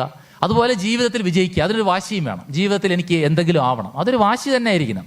വെറും ഒരു ചെറിയ ഒരു ഇതുകൊണ്ട് സ്പാർക്ക് കൊണ്ട് കാര്യമല്ല. നമുക്കൊരു സ്ട്രോങ് ആയൊരു ഡിസയർ നിങ്ങൾ ഇപ്പോഴേ ഡെവലപ്പ് ചെയ്യണം. ഞാൻ എന്താണ്, എൻ്റെ കഴിവ് എന്താണ്, ഇന്ന് തന്നെ നിങ്ങൾ പോയിട്ട് ചിന്തിക്കുക, ഞാൻ എന്താണ്, എൻ്റെ പ്രോസ് എന്താണ്, കോൺസ് എന്താണ്, പ്ലസ് എന്താണ്, മൈനസ് എന്താണ്, എൻ്റെ ഇൻട്രസ്റ്റ് എന്താണ്. എനിക്ക് അധ്യാപകനാവാനാണ് നിങ്ങൾ ഉദ്ദേശിക്കുന്നതെങ്കിൽ നിങ്ങൾ ഫുൾ ടൈം ഫുട്ബോൾ കളിച്ച് നടന്നിട്ട് ഒരു കാര്യമില്ല. നിങ്ങൾ ആ ഫീൽഡിലോട്ട് പോവുക. ഇല്ല, നിങ്ങൾക്കിനി ഈ പറഞ്ഞ ഗെയിംസ് അല്ലെങ്കിൽ വേറെ മേഖലയാണ് നിങ്ങൾ ഉദ്ദേശിക്കുന്നത്, താല്പര്യം, ഒരു പോലീസ് ഓഫീസർ ആവണം, അതിനുവേണ്ടി എന്താ, അതിന് കായികാധ്വാനം വേണം, അപ്പം നാച്ചുറലി സ്പോർട്സിന് പോവാം. അങ്ങനെ സ്വന്തം താല്പര്യങ്ങൾ കണ്ടെത്തി അത് ഡെവലപ്പ് ചെയ്യുക. ഇതുപോലുള്ള സെമിനാറുകൾ ഒത്തിരി അറ്റൻഡ് ചെയ്യുക, മത്സരങ്ങളിൽ പങ്കെടുക്കുക. ഞാൻ പറയാൻ വിട്ടുപോയൊരു കാര്യമാണ്, ഒരു മത്സരത്തിൽ നിന്നാണ് ഞാൻ ഇതുവരെ എത്തിയത്. ക്വിസ് കോമ്പറ്റീഷൻ ഞാൻ 4 ക്ലാസ്സിൽ പഠിക്കുമ്പോൾ 9ാമത്തെ വയസ്സിൽ ക്വിസ് കോമ്പറ്റീഷൻ ആദ്യമായി പങ്കെടുത്ത് അവിടുന്ന് ഡെവലപ്പ് ചെയ്ത് GK ഡെവലപ്പ് ചെയ്താണ് ഞാൻ ഈ പറഞ്ഞ KS വരെത്തിയത്. ഇത് ഞാൻ നേടിയ 13ാമത്തെ ജോലിയാണ്. ഇവിടെ എൻ്റെ ഗുരു ഇവിടെ ഇരിപ്പുണ്ട്, എൻ്റെ മാമനാണ്. മാമൻ സെയിൽ ടാക്സിലെ ഡെപ്യൂട്ടി കമ്മീഷണറായിരുന്നു. അപ്പോൾ 4ാം ക്ലാസ് ഞാൻ പഠിക്കുന്ന സമയത്ത് ഒരു ദിവസം ടീച്ചർ വന്നിട്ട് പറഞ്ഞു, നാളെ അടുത്ത ആഴ്ച LSSൻ്റെ പരീക്ഷയാണ്, നിങ്ങളെല്ലാം പങ്കെടുക്കണം. അപ്പോൾ LSS നമുക്കറിയില്ല, ലോവർ സ്കോളർഷിപ്പാണ്. അപ്പോൾ അത് എന്താണെന്ന് ചോദിച്ചാൽ പറഞ്ഞു, 4 പേപ്പറുണ്ട്, ഇംഗ്ലീഷ്, കണക്ക്, മാത്സ്, GK, 50 മാർക്കിൻ്റെ 200 ടോട്ടൽ 200 അഗ്രിഗേറ്റ് വരുന്ന ഒരു പരീക്ഷ. അത് വിജയിച്ച് കഴിഞ്ഞാൽ നിങ്ങൾക്ക് ചെറിയൊരു സ്റ്റൈപ്പൻഡ്, അന്ന് 10 രൂപ എന്തോ ഉള്ളൂ, നമുക്ക് വലിയ സംഭവമാണ്. കാരണം കുട്ടികളുടെ മുമ്പേയൊക്കെ നിന്ന് പ്രൈസ് വാങ്ങാം, അതാണ് നമ്മുടെ മനസ്സിൽ. അപ്പോൾ അതിനുവേണ്ടി എല്ലാവരും അപ്ലൈ ചെയ്യണമെന്ന് പറഞ്ഞു. അങ്ങനെ ഞാൻ വീട്ടിൽ വന്ന് എൻ്റെ മാമൻ അന്ന് PSC പരീക്ഷയ്ക്ക് പഠിച്ചുകൊണ്ടിരിക്കുന്ന സമയമാണ്, അമ്മയുടെ സഹോദരൻ. അപ്പോൾ ഞാൻ മാമനോട് പറഞ്ഞു, മാമ GK എന്താണ്? അപ്പോൾ മാമൻ പറഞ്ഞു, GK എന്ന് പറഞ്ഞാൽ പൊതുവിജ്ഞാനമാണ്. അപ്പം മാമൻ്റെ കൈ കൊണ്ട് തന്നെ, മാമനാണ് ഗുരു, ഒരു 200 പേജ് ബുക്ക് വാങ്ങി. ഞാൻ ആദ്യമായിട്ട് എന്നെ പഠിപ്പിച്ച ക്വസ്റ്റ്യൻ എന്ന് പറഞ്ഞാൽ നമ്മുടെ രാഷ്ട്രപിതാവ് ആര്, അതിനുശേഷം നമ്മുടെ ആദ്യത്തെ മുഖ്യമന്ത്രി ആര്, ആദ്യത്തെ പ്രധാനമന്ത്രി, ഇങ്ങനെയുള്ള കാര്യങ്ങൾ പഠിച്ച് പിന്നീട് ഓരോ ദിവസവും വാർത്ത കാണുമ്പോൾ, ഞാൻ ഒരു കോച്ചിങ് ക്ലാസ്സിലും പോയിട്ടില്ല ഇതുവരെ, ഒരു കോച്ചിങ് ക്ലാസ്സിലും പോയിട്ടില്ല. ഞാൻ വാർത്ത കാണുന്ന സമയത്ത് ഈ 200 പേജ് ബുക്കും കൂടി അടുത്ത് വെച്ചിരിക്കും. അന്ന് ദൂരദർശൻ മാത്രമുള്ള ചാനൽ. അപ്പോൾ പെട്ടെന്ന് തന്നെ വാർത്തയിൽ പറയും, കേരളത്തിൻ്റെ പുതിയ ഹൈക്കോടതി ചീഫ് ജസ്റ്റിസ് ആയിട്ട് ഇന്നയാളിനെ നിയമിച്ചു. അപ്പോൾ ഞാൻ കുറിച്ചെടുക്കും. ചിലപ്പോൾ ഇത് എഴുതി ഹൈക്കോടതി എന്ന് എഴുതുമ്പോൾ തന്നെ ന്യൂസ് കഴിഞ്ഞു പോകും, സ്ക്രോൾ ചെയ്യും. ഇന്നത്തെ പോലെ ഏഷ്യാനെറ്റും 100 ചാനലൊന്നുമില്ല, അടുത്ത ചാനലിൽ സ്ക്രോൾ ചെയ്യേ. അപ്പം ഞാനിങ്ങനെ വിഷമിച്ചിരിക്കും. മാമൻ പറയും, നാളത്തെ പത്രത്തിൽ കാണും പേര്, നീ അത് കുറിച്ചെടുക്കണം. ഇതിങ്ങനെ നിരന്തരം ചെയ്താണ്. ആദ്യം കുറേ മത്സരങ്ങൾ പോകും, വിജയിക്കും, കുറേ എണ്ണം പോകും, പരാജയപ്പെടും, വീണ്ടും വിജയിക്കും. ഇതിനിടയ്ക്ക് ഒരു ഘട്ടമെത്തിയപ്പോൾ ഞാൻ നിർത്തി. കാരണം ഞാൻ ടീച്ചേഴ്സിൻ്റെ അടുത്ത് പറഞ്ഞു ഞാൻ പോകുന്നില്ല. അപ്പം ടീച്ചേഴ്സ് എന്ത് പറ്റിയ? അപ്പം ഞാൻ പറഞ്ഞു, അന്ന് ഫസ്റ്റ് റൗണ്ട് റിട്ടേണും സെക്കൻഡ് റൗണ്ടിൽ ABCD 5 അങ്ങനെയാണ്. അപ്പോൾ ഭാഗ്യത്തിന് വളരെ ആനുകൂല്യമുള്ള ഒരു മത്സരമാണ് ക്യൂസ്. അതായത് ഞാനിപ്പോൾ A ആണ്, തൊട്ടടുത്ത് B ഒരാളിരിപ്പുണ്ട്. ടേൺ കറങ്ങി റിവേഴ്സ് ഓർഡറിലൊക്കെ വരുമ്പോൾ സമയത്ത് അവരുടെ അടുത്ത് ചോദിക്കും, നമ്മുടെ ഇവിടുത്തെ ഏതെങ്കിലും മന്ത്രിയുടെ പേരായിരിക്കും ചോദിക്കുന്നത്. എൻ്റെ അടുത്ത് ചോദിക്കും, ഉഗാണ്ടയുടെ ആദ്യത്തെ പ്രധാനമന്ത്രി ആരായിരുന്നു? അവിടെ തീർന്നു, ഗ്യാസ് പോയി. അപ്പോൾ അങ്ങനെ ഈ ദൗർഭാഗ്യം കൊണ്ട് തന്നെ കുറേ മത്സരങ്ങൾ പോയി. അപ്പം ഞാൻ ടീച്ചറിനോട് പറഞ്ഞു, ഞാൻ ഇനി മത്സരത്തിൽ പങ്കെടുക്കുന്നില്ല, എനിക്ക് ഭാഗ്യമൊന്നുമില്ല. അപ്പോൾ ടീച്ചർ 2 കാര്യം പറഞ്ഞു. എന്തുകൊണ്ട് പ്രമോദ് പരാജയപ്പെടുന്നു എന്ന് വെച്ചാൽ, ഒന്ന്, നിൻ്റെ അറിവ് പോരാ, നീ കുറച്ചുകൂടി വായിക്കണം, കുറച്ചുകൂടി നീ പ്രിപ്പയർ ചെയ്യണം, 1. 2, ഈ ഭാഗ്യത്തിൻ്റെ ആനുകൂല്യം ഇന്നിപ്പോൾ ABCD ഓർഡറിലായിരിക്കും, പക്ഷേ നാളെ ഈ 5 ABCD A മുതൽ E വരെയുള്ള 5 പേർക്കും എല്ലാ ചോദ്യവും കിട്ടുന്ന ഒരു സമയം വരും. അന്ന് പ്രമോദിന് അഡ്വാൻറ്റേജ് ഉണ്ടാകും. കാരണം അന്ന് ഉഗാണ്ടയുടെ പ്രധാനമന്ത്രി നിൻ്റെ അടുത്ത് മാത്രമല്ല എല്ലായിടത്തും ചോദിക്കുമെന്ന് പറഞ്ഞു. ടീച്ചർ ഉദ്ദേശിച്ചത് മത്സര പരീക്ഷയാണ്. അപ്പോൾ അത് ആ തരത്തിൽ ഡെവലപ്പ് ചെയ്തപ്പോൾ, ഉദാഹരണം, ഞാൻ LD ക്ലർക്ക് പരീക്ഷ എഴുതുമ്പോൾ 3 ക്വസ്റ്റ്യൻസ് 8 പേരാണ്, 2.5 ലക്ഷം പേര് എഴുതിയ തിരുവനന്തപുരത്തെ LD ക്ലർക്ക് പരീക്ഷയിൽ 8 പേരാണ് 3 ക്വസ്റ്റ്യൻസ് ആൻസർ ചെയ്തത്. അതിൽ ഒന്നെന്ന് പറയുന്നത് വെക്സിലോളജി, സ്റ്റഡി ഓഫ് ഫ്ലാഗ്സ്, പതാകകളെക്കുറിച്ചുള്ള പഠനമാണ് വെക്സിലോളജി. പിന്നെ wool gathering, what is the meaning of the phrase wool gathering? Wool gathering എന്ന് പറഞ്ഞാൽ ഡേ ഡ്രീമിങ്, ദിവാസ്വപ്നം കാണുക. പിന്നെ ഒന്ന് ലോക ജലദിനം, മാർച്ച് 22. അപ്പോൾ ഈ 3 ക്വസ്റ്റ്യൻ 8 പേരാണ് ആൻസർ ചെയ്തത്. ആ 8 പേര് 100th റാങ്കിൽ വന്നു. അപ്പോൾ ടീച്ചർ അന്ന് പറഞ്ഞത് കറക്റ്റായി. കാരണം ഡിഫിക്കൽട്ട് ആയിട്ടുള്ള ക്വസ്റ്റ്യൻസ് എല്ലാവർക്കും കിട്ടുന്ന ഒരു സമയം വരും. പിന്നെ ഒരു 95-2000 കാലഘട്ടത്തിലാണ് ഞാൻ പ്രീ ഡിഗ്രിയും ഡിഗ്രിയും പാസ്സാകുന്നത്. അപ്പോൾ അന്ന് കോളേജിൽ നടക്കുന്ന എല്ലാ ക്വിസ് മത്സരത്തിനാണെങ്കിലും പ്രസംഗ മത്സരത്തിനാണെങ്കിലും ഉപന്യാസം സ്ഥിരമായിട്ട് ഞാൻ പങ്കെടുക്കുമായിരുന്നു. ഇപ്പം ഞാനിത് പറയാൻ കാരണം, ഇന്ന് ഇവിടെ നിന്ന് സംസാരിക്കുമ്പോൾ ഞാൻ വിയർക്കുന്നില്ല, എനിക്ക് ടെൻഷനൊന്നുമില്ല, ഞാൻ ഫ്രീ ആയിട്ട് സംസാരിക്കുന്നു. ഈ കോൺഫിഡൻസ് എവിടെ നിന്ന് കിട്ടിയെന്ന് വെച്ചാൽ ഈ മത്സരങ്ങളിൽ നിന്ന് ഞാൻ ആർജിച്ചെടുത്തതാണ്. അതേസമയം ഞാൻ ഇതിലൊന്നും പങ്കെടുക്കാതെയാണ് ഇവിടെ നിന്നിരുന്നെങ്കിൽ ഇപ്പോൾ എൻ്റെ മുട്ടടിക്കുമായിരുന്നു, വിറയ്ക്കുമായിരുന്നു. ഇപ്പോൾ ഒരു ഇതിൽ ഞാൻ കൂളായിട്ട് സംസാരിക്കണം. അപ്പോൾ നിങ്ങൾ മത്സരങ്ങളിൽ പങ്കെടുക്കാൻ കിട്ടുന്ന ഒരു അറിവെന്ന് പറയുന്നത്, സപ്പോസ് നിങ്ങൾ ആ മത്സരത്തിൽ, ഇപ്പോൾ ഒരു മത്സരത്തിൽ ഒരാളെ 1ാം സ്ഥാനക്കാരൻ കാണുള്ളൂ, പക്ഷേ ബാക്കിയുള്ളവരൊന്നും തോൽവിക്കാരല്ല, പുതിയ പുതിയ അറിവുകൾ നേടുകയാണ്. ഇപ്പോൾ നിങ്ങളൊരു ക്വിസ് കോമ്പറ്റീഷന് പോയി, നിങ്ങൾ ആദ്യത്തെ റൗണ്ടിൽ ഔട്ടായി, നിങ്ങൾ അവിടെ ഇരുന്ന് വീക്ഷിക്കുകയാണെങ്കിൽ നിങ്ങൾക്ക് അറിഞ്ഞുകൂടാത്ത ഒരു 10-100 ക്വസ്റ്റ്യൻ അവിടെ നിന്ന് കിട്ടും. അതിൻ്റെ ആൻസർ നിങ്ങൾ സെർച്ച് ചെയ്യും. ഇങ്ങനെ ഒരു 10 ക്വിസ് ആകുമ്പോൾ നിങ്ങൾക്ക് 1000 അറിവായി. അങ്ങനെയാണ് ഇത് ഗ്യാദർ ചെയ്യുന്നത്. അത് ഒരു ഉദാഹരണം പറയാം. ഇപ്പോൾ ലോക ചരിത്രത്തിലെ ചില ആൾക്കാർ, ഞാൻ നേരത്തെ അബ്ദുൽ കലാമിൻ്റെ കാര്യം പറഞ്ഞാൽ, എബ്രഹാം ലിങ്കണിൻ്റെ ജീവചരിത്രം പറ്റുമെങ്കിൽ നിങ്ങളൊന്ന് വായിച്ചു നോക്കണം. എബ്രഹാം ലിങ്കൺ ചെയ്യാത്ത പണിയില്ല. പശുവിനെ കറക്കാൻ പോയിട്ടുണ്ട്, പത്രം ഇടാൻ പോയിട്ടുണ്ട്, പാൽ കൊടുക്കാൻ പോയിട്ടുണ്ട്, പോസ്റ്റ് മാനായിട്ട് ജോലി ചെയ്തിട്ടുണ്ട്, വിറക് വെട്ടുകാരനായിട്ട് ജോലി ചെയ്തിട്ടുണ്ട്, ഹോട്ടലിൽ സെർവ് ചെയ്തിട്ടുണ്ട്. അദ്ദേഹം ചെയ്യാത്ത ഒരു 100 ജോലിയെങ്കിലും ചെയ്ത വ്യക്തിയാണ് എബ്രഹാം ലിങ്കൺ. ജീവിതത്തിലെ കഷ്ടപ്പാടുണ്ട്. അപ്പോൾ ഓരോ തവണയും ഇദ്ദേഹം ഇലക്ഷന് മത്സരിക്കും. ആദ്യം സെനറ്റ് മത്സരിക്കും, തോക്കും. അടുത്ത സിൻഡിക്കേറ്റ് മത്സരിക്കും, തോക്കും. വൈസ് പ്രസിഡന്റായിട്ട് നിൽക്കും, തോക്കും. ഗവർണറാവാൻ നിൽക്കും, തോക്കും. പ്രസിഡന്റായിട്ട് നിൽക്കാൻ തോക്കും. അപ്പോൾ ഇങ്ങനെ ആയപ്പോഴേക്കും ഇതുമായിട്ട് ബന്ധപ്പെട്ട രസകരമായ കഥയുണ്ട്. അപ്പോൾ ഇദ്ദേഹത്തിൻ്റെ 2 സുഹൃത്തുക്കൾ തമ്മിൽ ബെറ്റ് വയ്ക്കും എപ്പോഴും. എബ്രഹാം ലിങ്കൺ ഇന്നത്തെ മത്സരത്തിൽ ജയിക്കുമോ ഇല്ലയോ? അപ്പം മറ്റേവൻ പറയും ജയിക്കും. അപ്പോൾ മറ്റേ ആൾ പറയും തോക്കും. ഒരു കാര്യം ചെയ്യും, $50. അപ്പോൾ ഒരാൾക്ക് എന്നും എപ്പോഴും തോറ്റുകൊണ്ടിരിക്കുകയാണ്. അപ്പോൾ ഒരു സുഹൃത്തിന് മാത്രം എപ്പോഴും പൈസ കിട്ടിക്കൊണ്ടിരിക്കുകയാണ്. അങ്ങനെ ലാസ്റ്റിൽ എബ്രഹാം ലിങ്കൺ ജയിക്കുന്ന ഇലക്ഷൻ ഉണ്ടായിരുന്നു. ആ ഇലക്ഷനിലും, കാരണം ഈ എബ്രഹാം ലിങ്കൺ എന്നുള്ള വ്യക്തിയുടെ കോൺഫിഡൻസ് നന്നായിട്ട് അറിയാവുന്ന ആളാണ് എപ്പോഴും പറയുന്നത് ഇദ്ദേഹം ജയിക്കുമെന്ന്. ലാസ്റ്റ് ഇലക്ഷൻ എബ്രഹാം ലിങ്കൺ ജയിച്ചപ്പോൾ അന്ന് $50,000 ആയിരുന്നു അദ്ദേഹം ബെറ്റ് വെച്ചത്. അപ്പോൾ ഈ സുഹൃത്തിന് അതുവരെ കിട്ടിയ മുഴുവൻ പൈസയും അന്നത്തോടുകൂടി പോയി. അപ്പം അതാണ്, ജീവിതത്തിൽ പലതരം പരാജയങ്ങളുണ്ടാവും, പലതരം തിരിച്ചടി ഉണ്ടാവും, പ്രതിസന്ധി ഉണ്ടാവും. ഞാൻ നേരത്തെ മെസ്സി ഗ്രൗണ്ടിൽ കടന്ന് കരഞ്ഞതുപോലെ അത് മാറി വിജയത്തിലോട്ട് വന്നില്ലേ? അതുപോലെ നിങ്ങൾക്കും ജീവിതത്തിൽ പലതരം പ്രതിസന്ധി, ഇതിനിടയ്ക്ക് നിങ്ങളുടെ ലക്ഷ്യത്തിലോട്ട് പോകുമ്പോൾ ഇതിനിടയ്ക്ക് നിങ്ങൾ വീണു പോകും. ഇതിനിടയ്ക്ക് കുറച്ച് പേര് നിരുത്സാഹപ്പെടുത്തും, നീ അതിനൊന്നും പോകണ്ട, നിന്നെ കൊണ്ട് സിവിൽ സർവീസസ് ഒന്നും, മറ്റേ കൃഷ്ണ തേജസ് സാറ് പറഞ്ഞ പോലെ അസൂയാലുക്കൾ കാണും സുഹൃത്തുക്കളുടെ ഇടയിൽ, നിനക്കിതൊന്നും കിട്ടില്ല എന്ന് പറഞ്ഞ് നിങ്ങളെ നിരുത്സാഹപ്പെടുത്തും. നിങ്ങൾ അതൊന്നും ശ്രദ്ധിക്കരുത്. കാരണം നിങ്ങൾ എന്താണെന്ന് നിങ്ങൾക്ക് മാത്രമേ അറിയാവൂ. നിങ്ങളുടെ സുഹൃത്തല്ല നിങ്ങൾ എവിടെ എത്തണം തീരുമാനിക്കുന്നത്, അല്ലെങ്കിൽ നിങ്ങളുടെ ബന്ധുവല്ല. അപ്പം ഞാൻ എന്താണ്, അവനത് പറഞ്ഞോട്ടെ, പക്ഷേ ഞാൻ പ്രിപ്പയർ ചെയ്യും, അല്ലെങ്കിൽ ഞാനത് നേടും. ആ ഒരു വാശി നിങ്ങൾ ഡെവലപ്പ് ചെയ്യണം. ഒരിക്കൽ ഈ നമ്മുടെ ടങ്സ്റ്റൺ മെറ്റീരിയലാണ്, ബൾബിൽ ഉപയോഗിക്കുന്ന ഫിലമെൻറ്റിന് വേണ്ടിയുള്ള മെറ്റീരിയൽ ടങ്സ്റ്റൺ ആണ്. അപ്പോൾ ഒരു ഭയങ്കര കോൺഫിഡൻസിൻ്റെ വേറൊരു വ്യക്തിത്വമാണ് ഈ തോമസ് ആൽവ എഡിസൺ.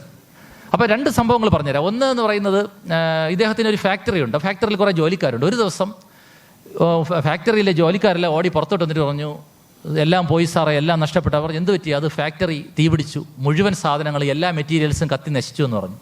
അപ്പോൾ ഉടനെ തന്നെ എഡിസൺ പറഞ്ഞ മറുപടി, ഭാഗ്യം, നിങ്ങൾക്കൊന്നും പറ്റിയില്ലല്ലോ, ഫാക്ടറി നമുക്ക് ഉണ്ടാക്കാവുന്നതല്ലേ ഉള്ളൂ എന്നാണ് പറഞ്ഞത്. അത് ഒന്ന്. 2, ഈ നമ്മുടെ തോമസ് ആൽവ എഡിസൺ ഇതുപോലെ നമ്മുടെ ബൾബിൽ ഉപയോഗിക്കുന്ന ഫിലമെൻറ്റിനുള്ള മെറ്റീരിയലിന് വേണ്ടിയുള്ള പരിശ്രമം നടത്തിക്കൊണ്ടിരിക്കുകയാണ്. അങ്ങനെ 576 മെറ്റീരിയൽസ് പരിശോധിച്ചു.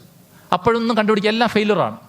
അപ്പോൾ കൂട്ടുകാരെല്ലാം നിരുത്സാഹപ്പെടുത്തുകയാണ്, നിന്നെക്കൊണ്ട് ഇതൊന്നും പറ്റില്ല, ഇതൊക്കെ വേറെ ആരെങ്കിലും കണ്ടുപിടിക്കേണ്ടതാണ്, നീ ഇത് കളഞ്ഞിട്ട് പോകും, 576 മെറ്റീരിയലായിട്ട് നിന്നെക്കൊണ്ട് പറ്റിയില്ലല്ലോ എന്ന് പറഞ്ഞ് ഇങ്ങനെ കുറ്റപ്പെടുത്തി കളിയായിക്കൊണ്ടിരിക്കുകയാണ്.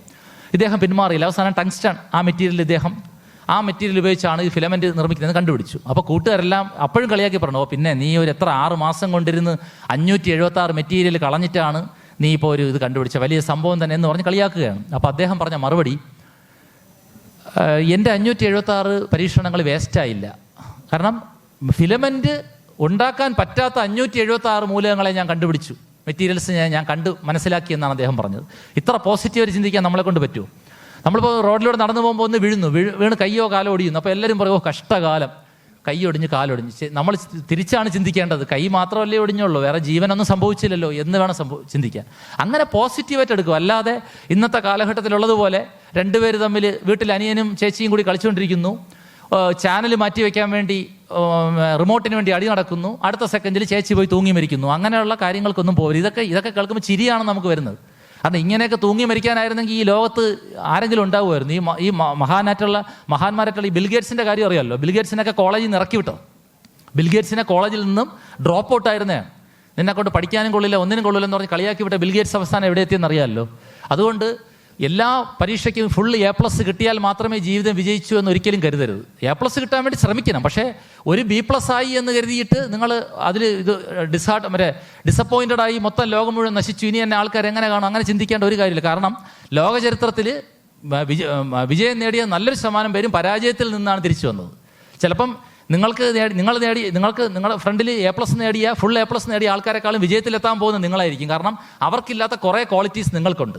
അത് ഡെവലപ്പ് ചെയ്യുന്നതോ കണ്ടെത്തുന്നതിലോ നിങ്ങൾക്കുണ്ടാവുന്ന പരാജയമാണ് നിങ്ങളുടെ പരാജയം. അതായത് ഫുൾ A+ വാങ്ങിയവർക്ക് അവരുടെ മേഖലയിൽ അവർക്ക് കുറച്ച് കഴിവുണ്ട്, പക്ഷെ നിങ്ങൾക്ക് വേറെ മേഖലയിൽ കുറേ കഴിവുണ്ട്. പക്ഷെ അത് കണ്ടെത്താതെ ഇതോടുകൂടി എല്ലാം തീർന്നു, എന്നെ ഒന്നിനും കൊള്ളില്ല, എനിക്ക് 90% മാർക്ക് കിട്ടിയില്ല എന്ന് കരുതി ചിന്തിച്ചാൽ പോയി. ഇഷ്ടം പോലെ അവസരങ്ങൾ വേറെയുണ്ട്. നിങ്ങളിപ്പോൾ ഒരു പർട്ടിക്കുലർ ഫീൽഡിൽ പോയാൽ നിങ്ങൾക്ക് താല്പര്യമുള്ള വേറൊരു ഫീൽഡ് കിടപ്പുണ്ട്. അല്ലെങ്കിൽ തന്നെ ഈ പരീക്ഷ തന്നെ നമുക്ക് ഒന്നുകൂടി എഴുതിക്കൂടെ, എന്തെല്ലാം ചെയ്യാൻ പറ്റും. അപ്പോൾ അതുകൊണ്ട് പോസിറ്റീവായിട്ട് ജീവിതത്തെ കാണുക. ഒരു ചെറിയ ഇൻസിഡൻറ്റ് ഞാൻ പറഞ്ഞില്ലേ, എല്ലാ ദിവസവും തിങ്കളാഴ്ചയല്ല, ആഴ്ചയിൽ 7 ദിവസമുണ്ട്. ഓരോ ദിവസത്തിനും ഓരോ പ്രത്യേകതയുണ്ട്. ഞായറാഴ്ച നമ്മൾ റെസ്റ്റ് ചെയ്യുന്നു, തിങ്കളാഴ്ച റെസ്റ്റ് ചെയ്യാൻ പറ്റില്ല, നമുക്ക് സ്കൂളിൽ പോകണം അല്ലെങ്കിൽ കോളേജിൽ പോകണം. അപ്പോൾ ഓരോ ദിവസത്തിനും ഓരോ പ്രത്യേകത ഉണ്ടെന്ന് പറയും പോലെ ലൈഫിൽ ചില ഘട്ടങ്ങളിൽ നമ്മൾ സ്ട്രഗിൾ ചെയ്യും.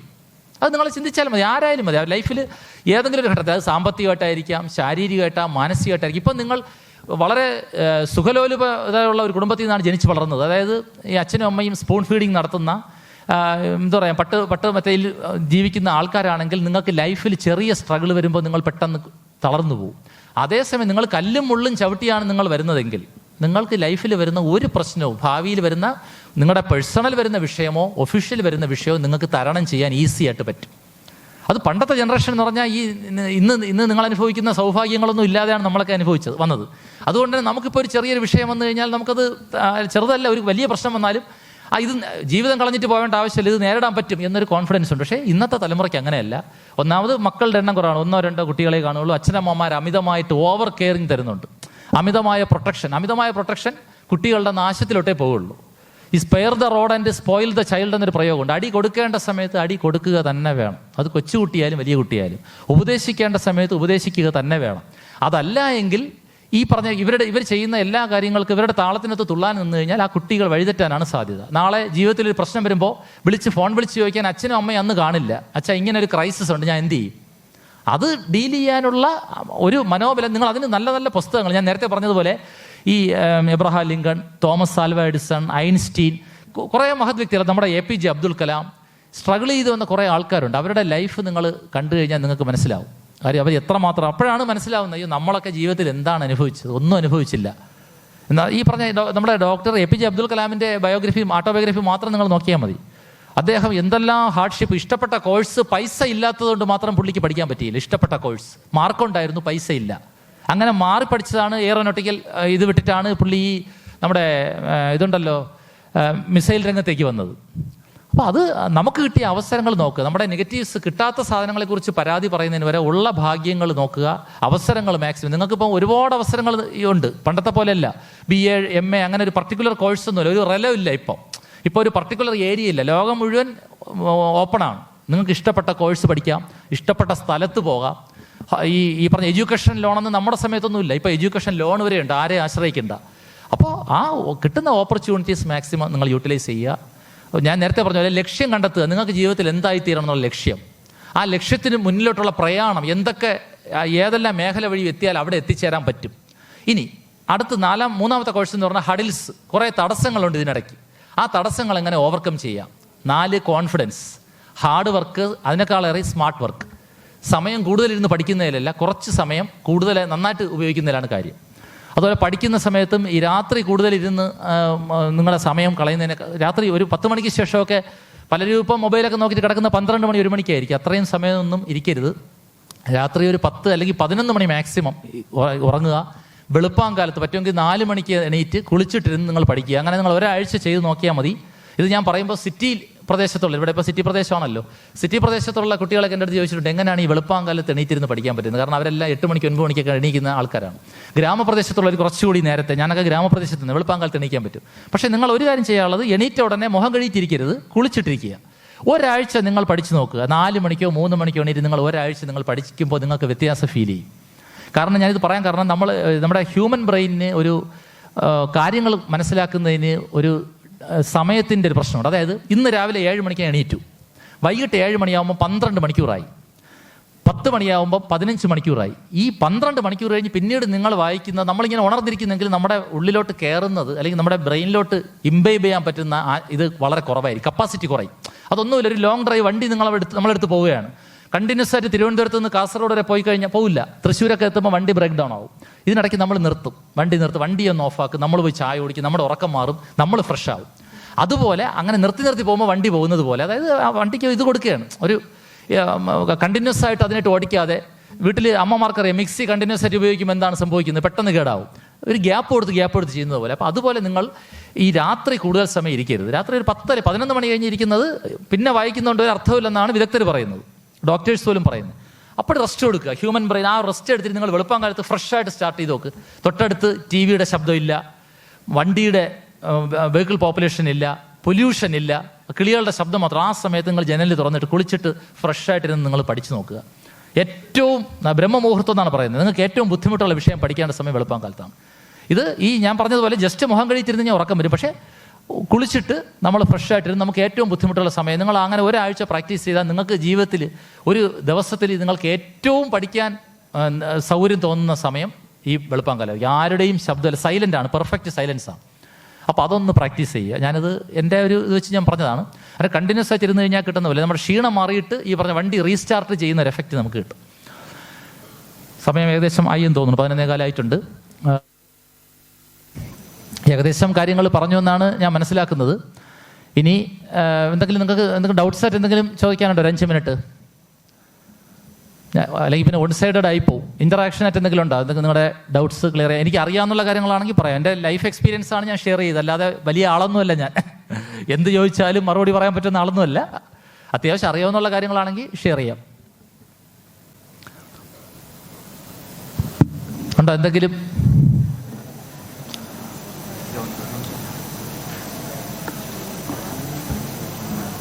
വേറെ മറ്റൊന്നുമില്ലെങ്കിൽ, വേറെ എന്തെങ്കിലും ഡൗട്ട്സ് ഒന്നുമില്ല? എന്തെങ്കിലും ഉണ്ടെങ്കിൽ ചോദിക്കാം, കുഴപ്പമില്ല. അറിയാവുന്നതാണെങ്കിൽ പറയാം, ഇല്ലെങ്കിൽ വേറെ അന്വേഷിച്ചിട്ട് പറയാം. ഞാൻ ഇന്റഗ്രേറ്റഡ് സ്റ്റുഡൻ്റ് ആണ്. അപ്പോൾ എനിക്ക് ലൈക്ക് ഒറ്റയടിക്ക് MSc കിട്ടുള്ളൂ. അപ്പോൾ എനിക്ക് KS അല്ലെങ്കിൽ IAS എഴുതണമെങ്കിൽ ഒരു ഡിഗ്രി ബേസ്ഡ് വേണം സർട്ടിഫിക്കറ്റ്. അപ്പോൾ എനിക്ക് 5 വർഷം കംപ്ലീറ്റ് ചെയ്താലേ എനിക്കിത് എഴുതാൻ പറ്റുള്ളൂ.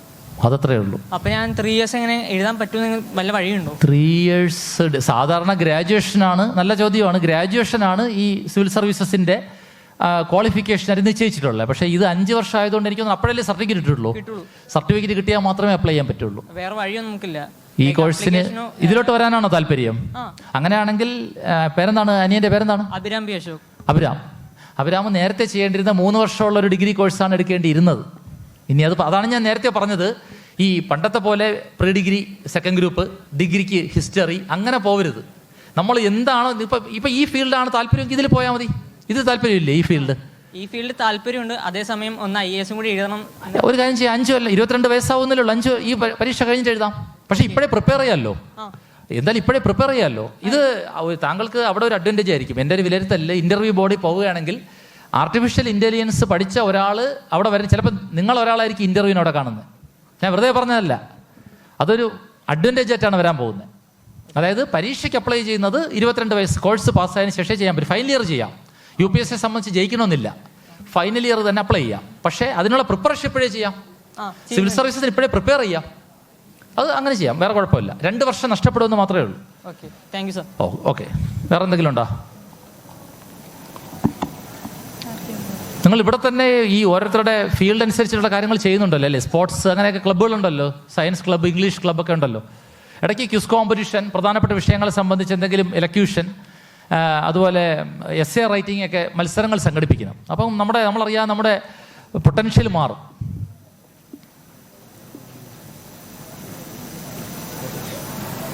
നിങ്ങൾ മനസ്സിലാക്കാനുള്ളത് ഈ നീറ്റ് ആയിക്കോട്ടെ, കീം ആയിക്കോട്ടെ, സിവിൽ സർവീസസ് ആയിക്കോട്ടെ, ഇതിനൊന്നും ഇനി നിങ്ങൾ ക്ലാസ്സിനൊന്നും പോകണമെന്നില്ല. ക്ലാസ്സിന് പോകുന്ന ആ സമയം നിങ്ങൾക്ക് നഷ്ടമെന്നാണ് എൻ്റെ വിലയിരുത്തൽ. ബസ്സിൽ കയറി പോകുന്നതും അവിടെ ചെന്നിരുന്ന് കുട്ടികളോട് സംസാരിച്ചുകൊണ്ടിരിക്കുന്നതും. സ്വന്തമായിട്ട് ഇപ്പോൾ ഈ നമ്മുടെ സ്മാർട്ട് ഫോൺ ഉള്ളതുകൊണ്ട് തന്നെ ഒരുവിധപ്പെട്ട എല്ലാ സാധനങ്ങളും ഇപ്പോൾ കഴിഞ്ഞ വർഷത്തെ സിവിൽ സർവീസസ് 1ാം റാങ്ക് കിട്ടിയ ആളിൻ്റെ ആൻസർ ഷീറ്റ് വേണമെങ്കിൽ നിങ്ങളിതിൽ ഗൂഗിൾ ചെയ്താൽ കിട്ടും. പണ്ട് ഇതൊന്നും നമുക്കറിയില്ല, എങ്ങനെയാണ് എഴുതേണ്ടത്, എന്താണ് എഴുതേണ്ടത്, എവിടെയാണ് എഴുതേണ്ടത്, എപ്രകാരമാണ് എഴുതേണ്ടതെന്നും അറിയില്ല. അപ്പോൾ ഇന്നിപ്പം നിങ്ങൾക്ക് ഒരുപാട് ഓപ്പർച്യൂണിറ്റീസാണ് ഈ സ്മാർട്ട് ഫോൺ വഴിയാണ്. നിങ്ങൾക്ക് ഇപ്പം മറ്റേ സിവിൽ സർവീസസ് ക്ലാസ്സിന് വേണ്ടി ഡൽഹി പോകണ്ട, ഓൺലൈനായിട്ട് തന്നെ അഭിരാമുണ്ട് അവിടെ. ഉണ്ട്, ഓൺലൈനായിട്ട് തന്നെ ഇതിൽ നിങ്ങൾക്ക് ഇൻഫർമേഷൻ കിട്ടും. ഓൺലൈനായിട്ട് ക്ലാസ് അറ്റൻഡ് ചെയ്യാം. അതല്ലാതെ തന്നെ ഇൻഫർമേഷൻ മൊത്തം ഇതിൽ കിട്ടും നമുക്കിപ്പോൾ.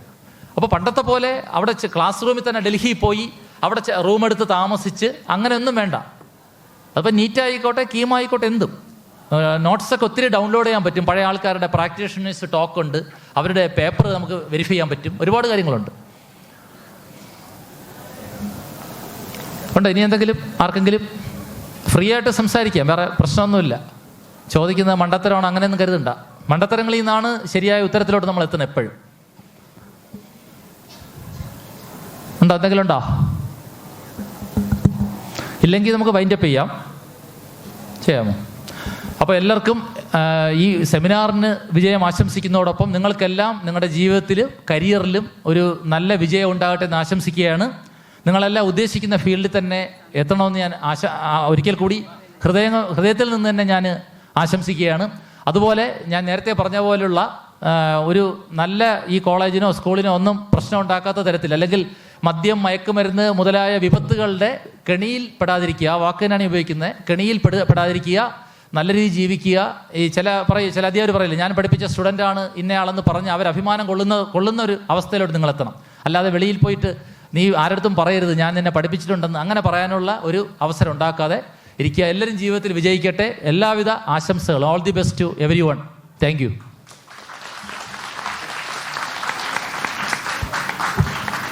Thank you, sir, for your valuable words. I invite Dr. John T. Abraham, sir, HOD of Department of Computer Science, for the heartfelt thank you note.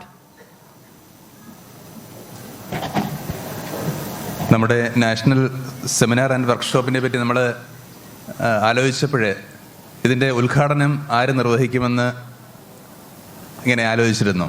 അപ്പോൾ ആലോചിച്ചപ്പോൾ ആദ്യം നമ്മുടെ മനസ്സിലേക്ക് വന്നത് ഇവിടുത്തെ കളക്ടറിൻ്റെ പേരാണ്. ഇപ്പോൾ കളക്ടറിനെ ഇൻവൈറ്റ് ചെയ്യാൻ വേണ്ടി ഞാൻ കളക്ടറേറ്റിൽ പോയിരുന്നു.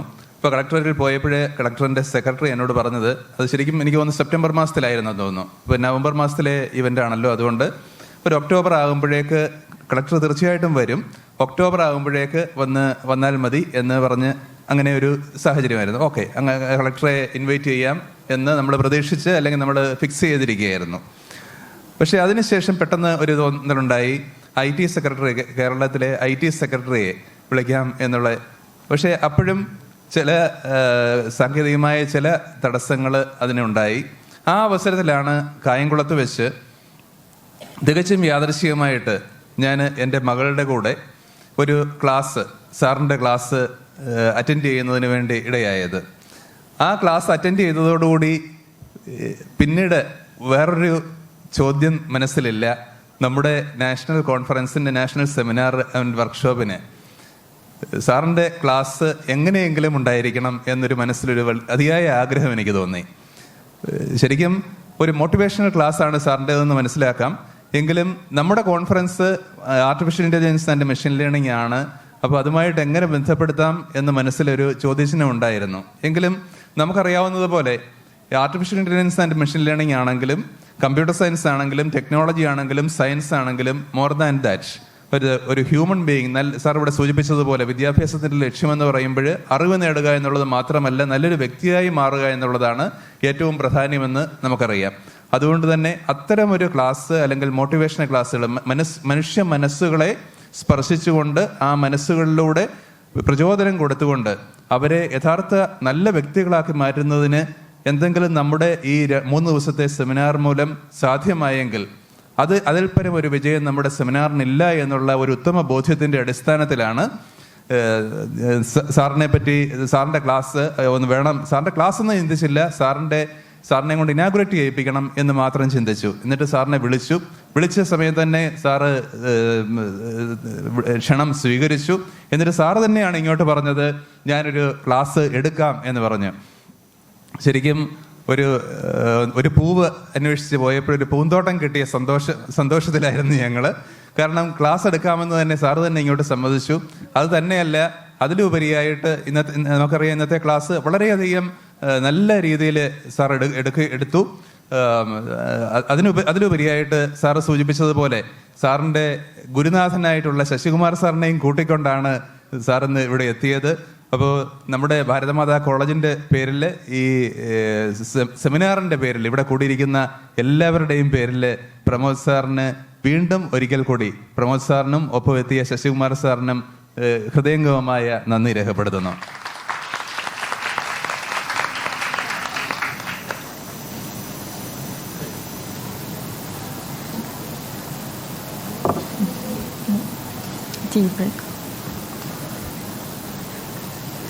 Now it's time for a small tea break. So all of you take a break and come after 15 minutes.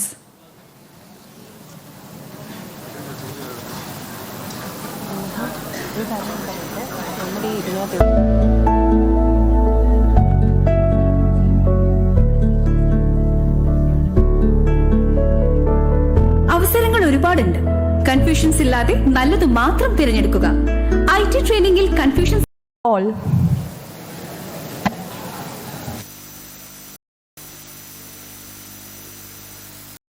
By the Department of Computer Science, Bharat Mada, co-sponsored by Kerala State Council for Science, Technology and Environment, the title sponsor Techno Valley Software India's Private Limited.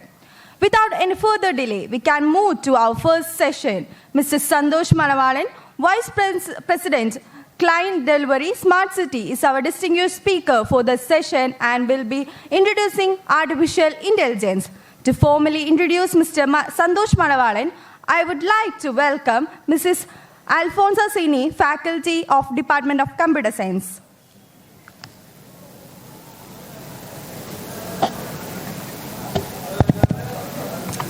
Good morning, everyone. It is indeed an honor and privilege to stand here to introduce to you our distinguished guest, Santosh Manavalan sir. Santosh Manavalan is a software engineer who have more than 23 years of experience in software industry. He is currently working as Vice President, Client Delivery NDZ, Smart City. He had handled more than 50 delivery projects with a peak team size of 140 team members. He is the mastermind behind more than 10 products and its engineering.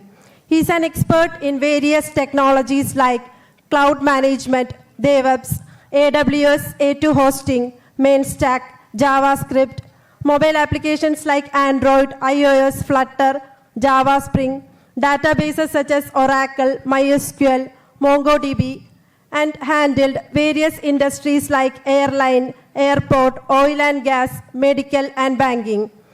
We are fortunate to have Santosh Manavalan sir here with us, sharing his insight and expertise. I, on behalf of Bharat Mada College, Department of Computer Science, extend a warm welcome to Santosh Manavalan sir. And I request Santosh Manavalan sir to take over the session. Thank you.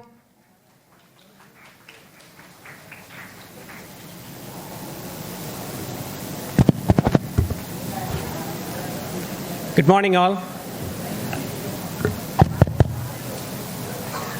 Can we have the doors closed, please? If that's possible.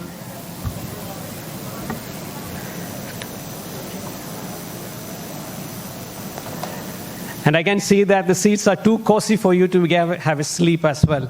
So please make sure that you spend your time wisely this 1.5 hours.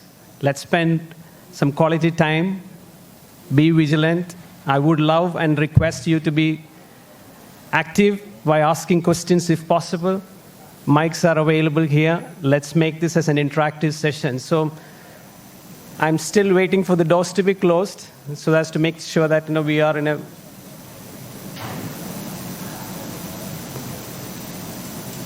Can everybody be seated, please?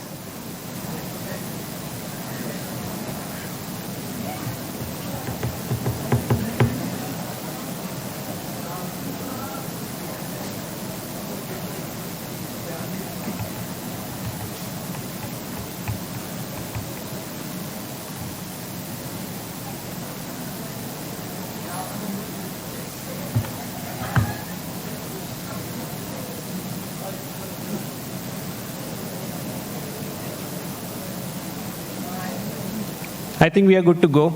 Please be seated. Guys in the back, please. Yeah, I think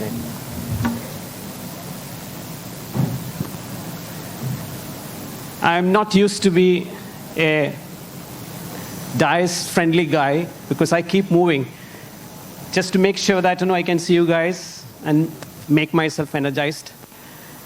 Well, this is a working day for me, and I'm spending my 1.5 hours with you guys. So obviously, I have spent more than that to make sure that I am here for 1.5 hours. Time is money. I request all of you to be vigilant enough to take away, at least after 1.5 hours, take away some keywords. Not to learn AI, but to understand certain keywords. Keep it in your mind, at least, that yes, I have heard these terms. Maybe you will say out during the session in your mind that, yes, I have heard this already, nothing new in it, but let me try to understand the demographics of this audience. I understand that this is predominantly 80% graduation degree people who are trying to pursue their degree completion. And I also understand there are engineering graduates who are doing engineering degree, and I am also aware that some PhD scholars are also present along with the faculty. So I need to do justice here. I may not be able to satisfy every demographic entity here, but I will do my best to have an introduction to this national seminar, whereby which I will give some terminologies, some thoughts, which you can carry forward to the next sessions. And if you think I should speak in Malayalam in between, Sara, എനിക്കൊന്നും പറഞ്ഞിട്ട് മനസ്സിലാവുന്നില്ല, മലയാളത്തിൽ പറയണമെന്ന് ആഗ്രഹമുണ്ടെങ്കിൽ, raise your hand, request for it, I will do it. No worries. I saw few hands getting raised there. When I do this session, I will use English being a national seminar. But if you want me to say in practical Malayalam language to explain it to you, don't hesitate to ask for that. So with that background, let's move on. So my basic objective here is to മലയാളത്തിൽ പറഞ്ഞാൽ നിങ്ങൾക്ക് ആർക്കെങ്കിലും കുറച്ച് terms മനസ്സിലാവണം. അടുത്ത സെഷൻസിൽ കേൾക്കുമ്പോൾ കഴിഞ്ഞ സെഷനിൽ ഇത് കേട്ടിരുന്നു, ഏതാണ്ട് ഒരു ഐഡിയ എനിക്ക് കിട്ടി എന്ന് നിങ്ങൾക്ക് പറയാൻ പറ്റിയാൽ, that's the best thing I can have. And that's the contribution you can give it to me. Because I spent some time here working for this one, right? So just before starting, I am trying to ask you to stand up if possible and have a 1-second prayer if possible. Can I have you all stand up for 1 second, please? Thank you so much. Oh, Almighty God, we are spending my time and our time together to understand a topic which we are trying to learn, experience, become superior in future, and being contributors to the IT industry. Please enlighten our brain, please enlighten our mind, please enlighten our knowledge so that we succeed in our day-to-day life. Amen. Thank you.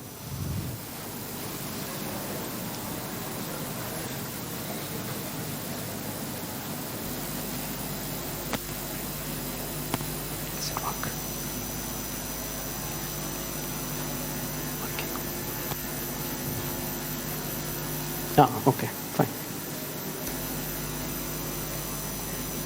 Maybe I can ask you to have next slide. That's okay. I just need the pointer only. You can press the next slide. That's okay. Yeah. Should work now? Down arrow and up. Yeah, sure. Just wanted to give you a feel of what I am, just to see. Can I? Okay. Please be quiet, please. Please. Please do justice to me, please, because I'm spending some quality time here. You ask questions instead of talking to each other, please. Well, I'm trying to say you that, I'm not an expert in this AI. In any of this profile, you will never see AI. That's the reason. It's not self-marketing slide. But even I, based on my experience and self-learning, I am here as a talker. But I have applied this as well when I say that.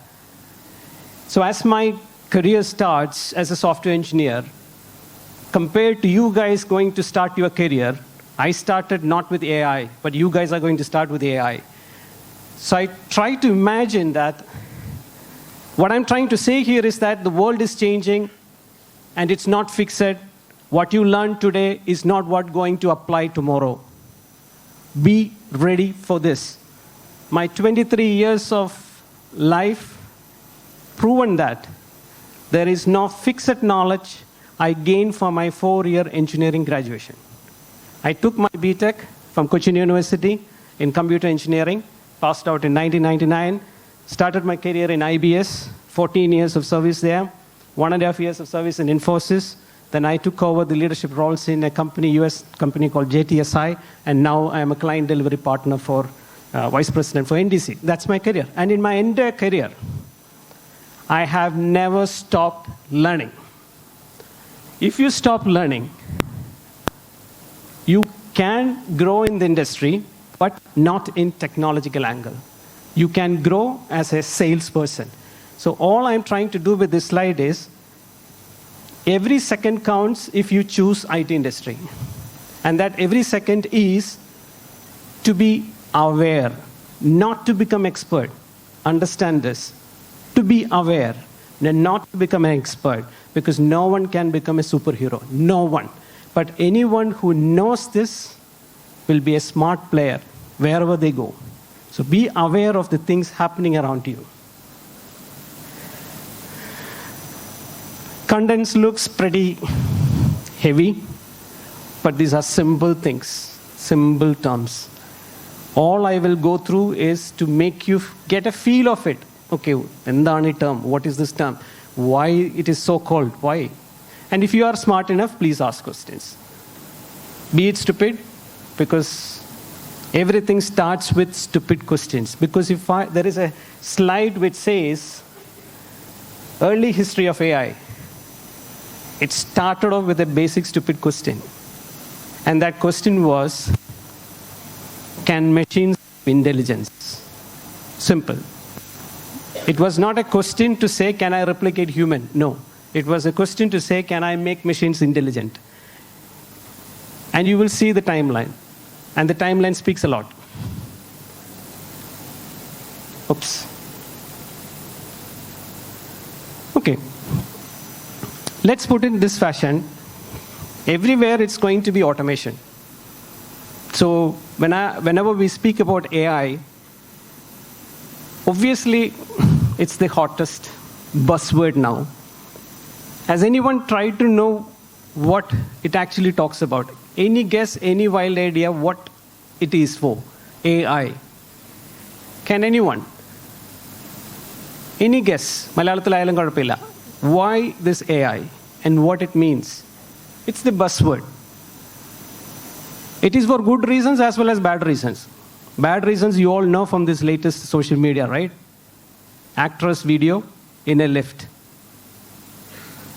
Bad reasons. Good reasons? Self-driving car. Right? Google Assistant maps. Yeah, sometimes it will lead to wrong destination as well, but at least it shows that Kalamassery HMT Kavala junction is pretty damn bad now. Please take another route. It is assisting me. Good reasons. What else good reasons? Yeah, for ladies, weight losing apps. It gives you predictions about your day to day. If you feed them with day-to-day eateries, what calories you eat, etc., etc., it will predict you by this so many days, you will probably look like pretty damn hot, okay? And for guys, gym, if these are the healthy diets which you follow, okay, fine, you will have six-pack by such and such time. Prediction. So for all good reasons, it assists human being. It assists human being for what? For getting their excellence in their life. Okay? For good reasons. Is it getting applied everywhere? Everywhere is it applied? Or only for apps, IT apps? Is it getting applied everywhere? Yes, self-driven car, automobile industry. IT is assisting an automobile industry for self-driven cars. Where else? Where else? Example. നമ്മൾ മാത്രമേ ഉള്ളൂ, വേറെ ആരും ഇല്ല. എൻ്റെ പറഞ്ഞു കേട്ടില്ല. അപ്പാ മൈക്ക് കൊടുക്കുന്നേ രസമല്ലേ? Camera, fine. ക്യാമറ കൊണ്ട് എന്താ ഉപയോഗം? AI. Let's bring in some AI good elements there.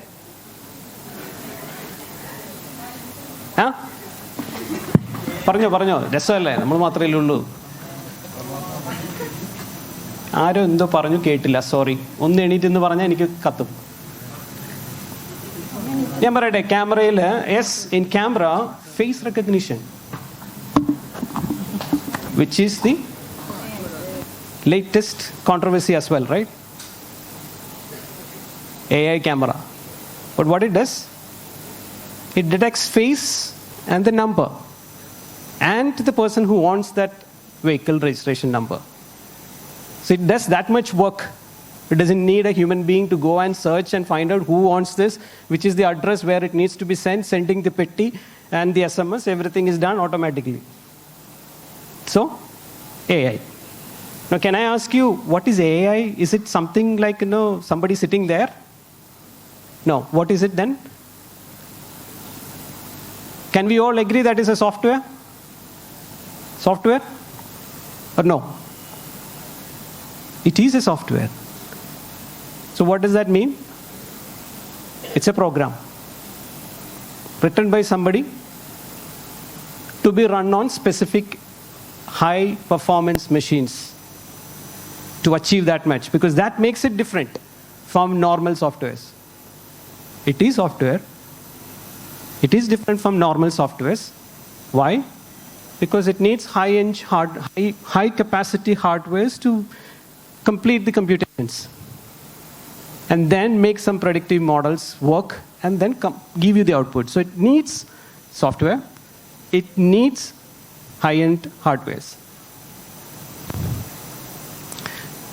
Any other examples of industries where it is getting applied? Can anyone make a guess? Any other area? AI camera, self-driving car, Google Maps. Can you quote an example there? Good one. Google Assistant, Siri. So what it does, actually what it does, NLP. He said NLP.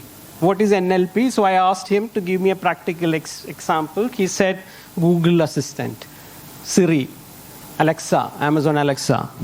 What it does, actually what it does.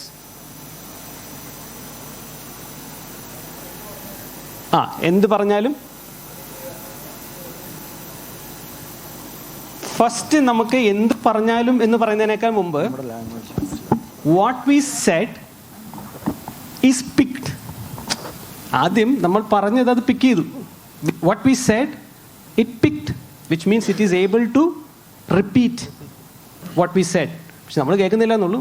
അത് see when a guy talks to another guy, what is happening? ഞാൻ സംസാരിക്കുന്നത് താൻ repeat ചെയ്യൂ? ഇല്ല.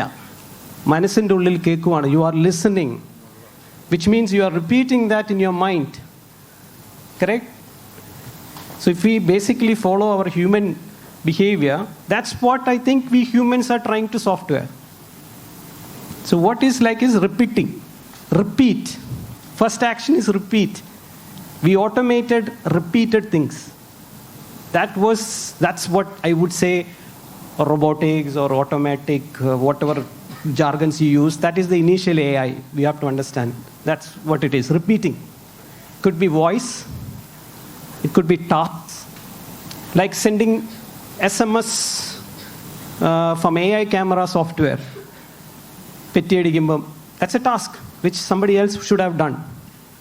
Now it is getting done automatically. Repeating task.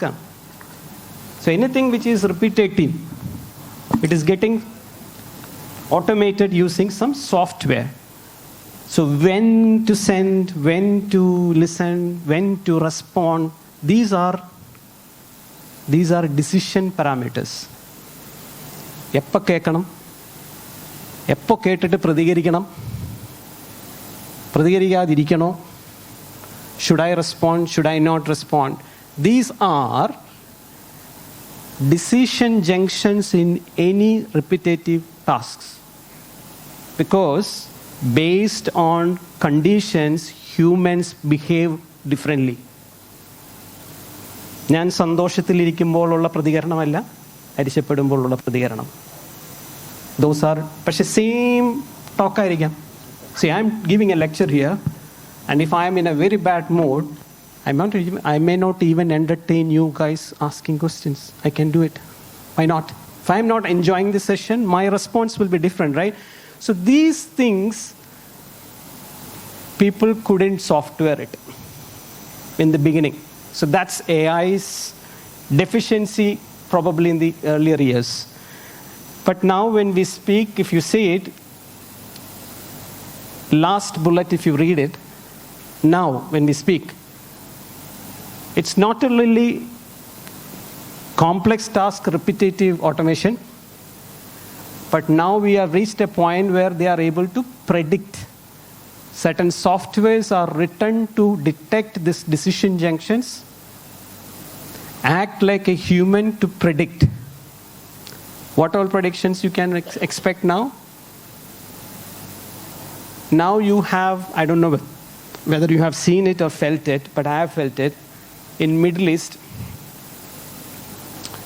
full of solar plants. In all buildings, it is mandatory. It needs to be maintained. And now we have softwares which will predict that this particular panel is having dust. It needs to be cleaned to get the maximum volt or ampere to generate. Which means sitting on a dashboard of a computer panel, I will be able to see which panel, in which building's roof, in which, you have to understand panel.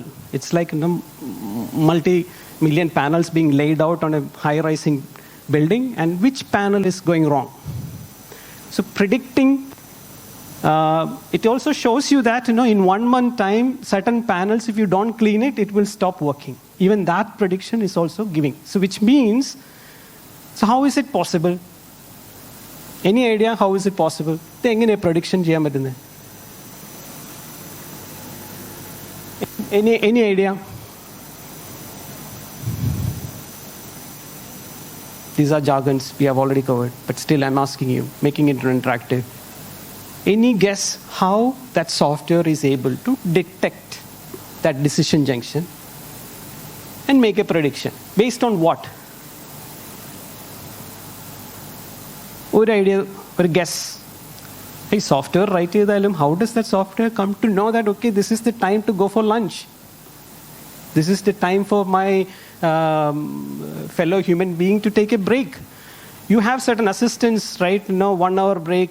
For us IT people, there is a 1 hour time frame based software which pops up and says that it's time for you to relax your muscles. Wake up, stand up, move on. It even probably makes the monitor black screen. No work. Get up, go grab some water and come back. How? What is that? In this context of example, what was the data which is being used here? Time. Time interval between last login and the break now. So there is a data. So do you think that without data, software can take a decision? No. Simple. So can I say AI works? AI is nothing. AI software is nothing if there is no data. So if you have a software for, let's say, you are here itself in, I don't know what's the software you guys are using in Bharat Mother College. But if you are using something to record your leaves, your attendance, or take some reports on your attendance, etc., if you have a system, obviously there is whatever you have inputted as a data, you will get it. Simple. But if you have a swiping machine, is there any need for you to input that I punched in by this time? So who does that data feeding for you? The punching machine. The punching machine recognizes you by which data? Fingerprint. So again, the data comes into picture. Data collecting device comes into picture. So it need not be human who feeds data. It could be devices who feeds data. So what I'm trying to give you a feel is that AI is anything which, any program which is written to automate repetitive works. Okay? At least have that in your mind. AI is something which is written as a program which takes data and it performs some tasks without the assistance of human being. Simple. We talked a lot of examples now. This is AI. Simple. ഇനി നാളെ ആര് പറഞ്ഞാലും എനിക്ക് AI അറിഞ്ഞുകൂടാന്ന് പറയരുത്. Simple. കുറച്ച് examples ഇവിടെ കേട്ടു. ഇതൊക്കെ ഉള്ളൂ, ഇത്ര ഉള്ളോ? ഇത്ര ഉള്ളൂ. This is it. ഇനി എനിക്കിത് എങ്ങനെ എഴുതണേന്ന് അറിയത്തില്ല, അത് മനസ്സിലാക്കാം. That we can understand. We don't know how to write an AI module program. Yes, acceptable. But I don't know AI, totally not acceptable after this session. Okay ആണോ? എനിക്കും എന്തെങ്കിലുമൊക്കെ ഒരു മോട്ടിവേഷൻ തരണം. Clear? Good to go? Fine. Well, I think I should also use this. I think you guys have to keep this name in mind. John McCarthy, Professor John McCarthy. He's the one who asked that question, can I make machines intelligent? And it all started from there. So he is called John McCarthy. John McCarthy is known as the father of AI. So if anybody asks you who is the father of AI, this is the guy. It is the light shone or the idea thrown by this guy. He may not have done nothing in this, but he is the one who has thrown light to this. I'm not an expert who has not gone through this gentleman's journals or anything, but all I'm saying is that industry is respecting him as father of AI, and even I is repeating that knowledge that he is the father of AI. But I'm not familiar with his journals or papers, but he is the one who said that thought. Can I make machine intelligent? It started from there. And you should probably see the year. 19? Louder please, 1955. How many years? 2023? What is the gap? 68. So it took 68 years to see a Google Assistant. Well, let's say 60 plus years.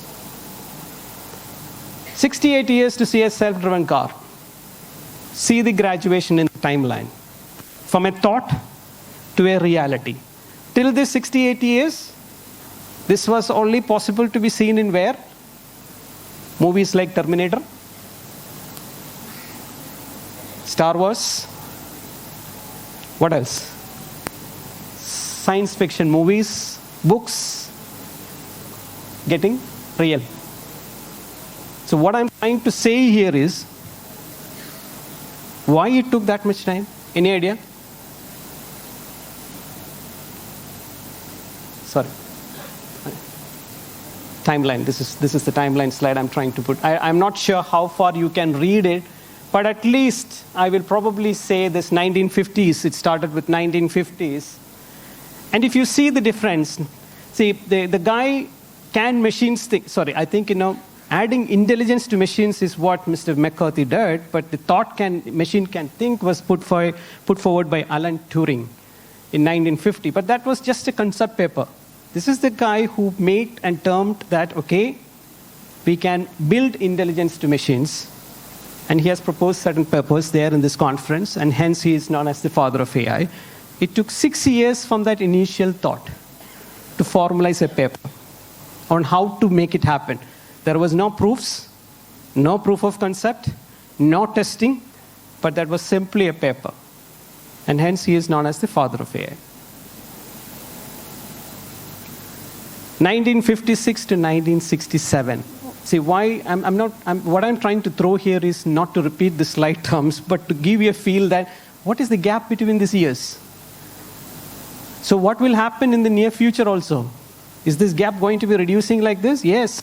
If you see the gaps reducing like 2011 to 2015, 2015 to 2016, it's going to increase. I didn't put much there.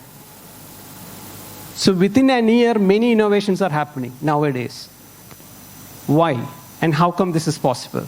That is what you have to keep it in your mind, that this is why people are talking about, there are conferences right now recently happened at political leadership level at UK, how to make laws to govern AI, because they have started worrying. Why? What is the worry factor here? We will discuss. To regulate certain things. Why? It is digital. Things can happen when you sleep. So how do we come to know and regulate that things are happening against you? Okay? So this is the timeline you have to mention. It took if you see, I don't know whether you guys were able to read that newspaper, but I was able to read that newspaper saying that Kasparov was defeated by machine. That was a tagline, 1997. I still remember that. The famous chess player was defeated by IBM's machine. That was a tagline. And then I also remember, and that's why I put that as in a bracket, and a rematch. Kasparov didn't agree to it, saying that, no, I want a rematch. And that rematch was also won by the machine. It was a big news at that point of time. If you see, 2011, again, it repeated by IBM. Then it started, monopolization by US companies is what you could see there. But now if you see here, it goes to China. Baidu's, the most powerful facial recognition software is owned by Alibaba's digital firm Baidu, search engine Baidu. And I don't know whether you have seen videos, you would have seen it, I'm sure TikTok or whatever videos you have seen it. In China, it's so, unimaginable way that, if you pass onto the road, if the camera is there, the monitor is able to show you with your face, square, and the name, and the address, and the phone number. So anyone who is monitoring you over the monitor, so you will see 10 people walking, 10 people will have a square on that face with a pointer on top of that head, which displays his name, address, phone number for the police to call. And this is how China works now. Dangerously democratic. Sorry to say this, but this is where the boundary is not defined how far AI can go. This is where regulations should come. Just giving you throwing a light that China is overtaking, and who is the most, we overtook China in what now? Recently? Population.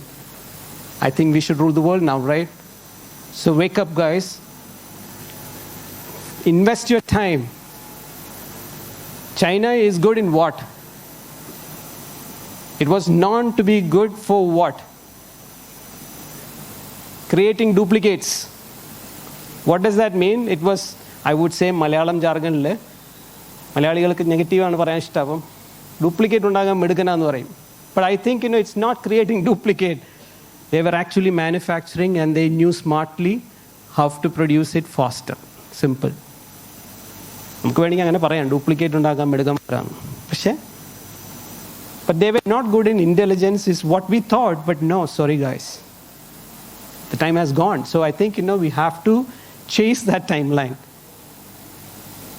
Sorry, I am repeatedly going back and forth. Sorry.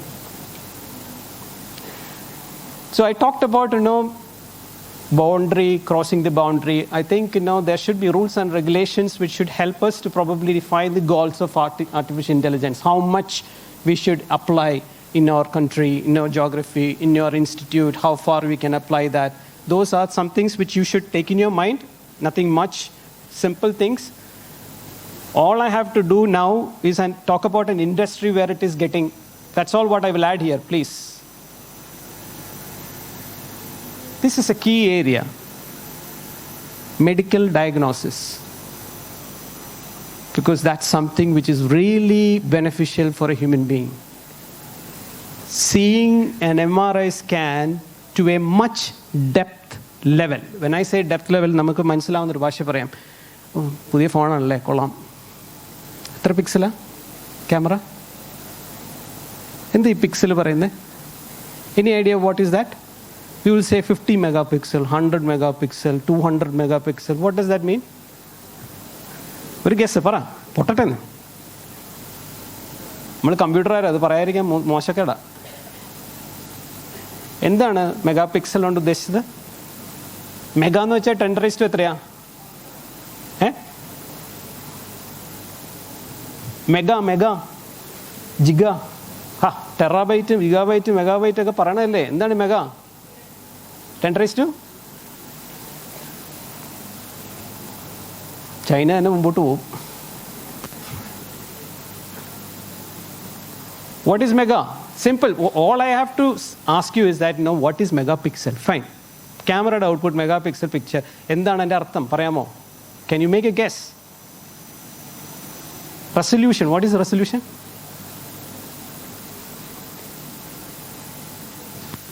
Can I ask you what is 1 pixel? Megapixel ഒന്നും പറയണ്ട. ഒരു pixel എന്താന്ന് പറയാൻ പറ്റുമോ? What is 1 pixel? Practical ടേംസിൽ പറയാം. നമ്മൾ കാണുന്ന സ്ക്രീനിലെ ഒരു കുത്ത്, ഒരു ഡോട്ട്. അങ്ങനെ എത്ര ഡോട്ട് ചേർന്നതാ നിങ്ങളുടെ ക്യാമറയിൽ എടുക്കുന്ന പിക്ചർ? ഇപ്പോൾ കുറേ ഡോട്ടുകൾ, പച്ചക്കുത്ത്, നീലക്കുത്ത്, യെല്ലോ കുത്ത്, റെഡ് കുത്ത്, red dot, yellow dot, blue dot, green dot, all kind of dots jam packed and accumulated to form എൻ്റെ നല്ലൊരു selfie. Oh, my pretty good selfie. But it is formed by putting color pixel dots jam packed in a pattern to look and give you a photo. Clear? Clear ana? Fine. Appam medical diagnosis there should be machines to take high resolution pictures of you and your inside body organs.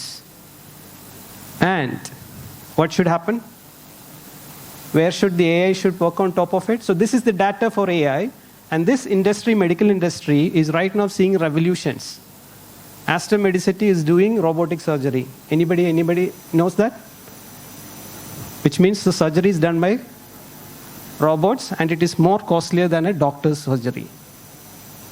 Why it is costlier than a doctor's surgery? It should be cheaper, right? Cutting off doctors' commission and all kind of things. Why it is expensive? Any idea? Because it is more accurate than a doctor. Probability of failure is 0. And that's why it is expensive. So it is a death call for doctors. Is it? Is it? No. So what is it? Helping diagnosis is an area where doctors exist. Okay? What happens if there is a wrong diagnosis? It affects the human life, the span of life, the average span of life. Why? Wrong diagnosis means faster death for a human being, right? Somebody wrongly diagnosed. So, all what I'm saying is the data which we provide is the key engine for any AI software, and the key industry where I personally look forward is this medical industry, where it should help us even at my younger age, with my gene pattern, what is gene? Parents in the gettiyoru saana. The one which we got from our hierarchy. Why? It is so important. In computer language, if I call gene, what it is gene? It's a memory chip. Simple memory chip. And it holds my basic characters like when I will become bald, will I get allergic to asthma, will I have any diseases quite soon? It's all there because that's the predictability of that gene. Now, if that is a data, can I predict it now that what all things can go wrong for me based on my previous hierarchical memory?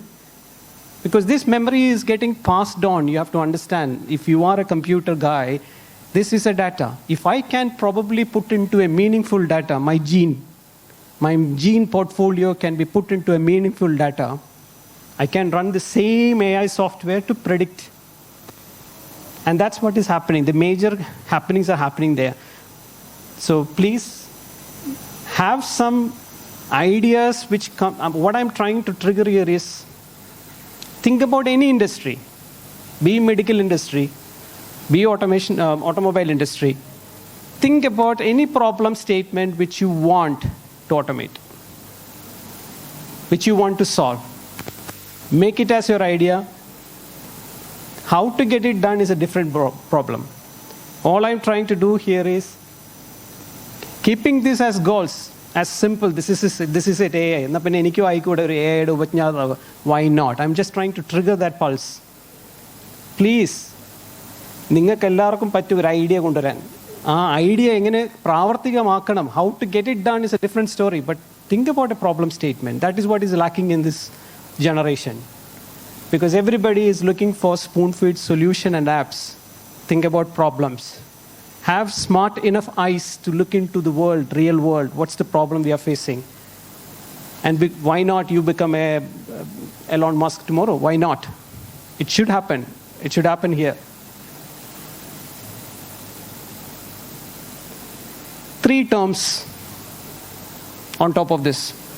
3 terms, because I said next sessions I don't know how far it will go, how depth it will go. But this is an introductory session, so you need to have some terminologies in your mind. Simple ആണ്. Narrow intelligence. Artificial intelligence narrow ആണ്. മനസ്സിലാക്കി വെക്കുക. That is something which we have already discussed. Any software built to identify a voice, understand that voice, and perform some task. Google Assistant, Siri, Alexa are falling into this category of AI. Narrow. Narrow. Another term, general intelligence. See, basically, this is just a categorization of types of AIs. Categorization. So which means, what is general? Act like a general human being. Why? Humans take decisions. Anything which tries to mimic human judgment. Self-driven car is an example. It is time to turn left. It is time to turn right. It is time to stop because the traffic light is red. These are human judgments. And if AI software is able to do that, it falls under what category? General. Keep that in your mind. General. And the last bucket is where we are pursuing, the industry is pursuing. The big R&Ds are pursuing there. What is that? To become superhuman. Why? How does our brain work? Any idea? Have you ever heard about neuron? What is that neuron doing? പറഞ്ഞോ ഉറക്കെ പറ. Signals. Yes, signals.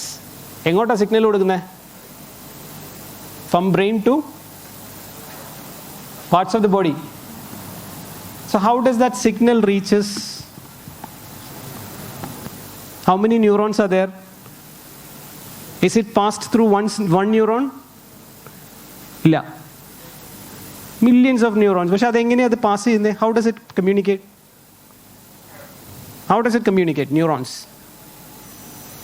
നിങ്ങളിപ്പോൾ അടുത്തെടുത്തിരിക്കുമ്പോൾ D ഉറങ്ങല്ലേ, മുട്ടി തട്ടിക്കൊടുത്ത് അല്ലേ, അതാണ് communication. എന്തോ കൈമാറുക അല്ലേ, ആ കൈമാറുന്ന ആ pattern, and this is exactly what is getting mimicked by our softwares, which means a person sitting there has got, let's put it in this fashion, okay? Just wanted to give you a feel that, ഇതൊക്കെ പറഞ്ഞു ഇത് AI software എങ്ങനെ build ചെയ്യുന്നത്. ഇപ്പോൾ ഒരു concept തലകയറാൻ വേണ്ടിയിട്ടാണ് ഞാൻ പാടുപെടുന്നത്. Neurons, ഒരു വട്ടം, അടുത്തൊരു വട്ടത്തിനെ തട്ടിയ അവൻ പോയി അവനെ അപ്പുറത്തിരിക്കുന്നതിനെ തട്ടും. അവനെ തട്ടി അവൻ ഉദ്ദേശിച്ച ഏതാണ്, വിരൽ അനങ്ങണോട്ടോ, ഈ സാധനം ഇങ്ങനെ പിടിക്കണോട്ടോ എന്ന് ഇവിടുന്ന് കൊടുത്ത സിഗ്നൽ ഇവിടം വരെ എത്തി. So the signal which is there in my brain to say that no hold this pointer and using your thumb finger to navigate these buttons. എന്ന് ഞാൻ കമ്മ്യൂണിക്കേഷൻ കൊടുക്കുമ്പോൾ it is the neurons which is passing this information. Is it only passing the information? Is it one side?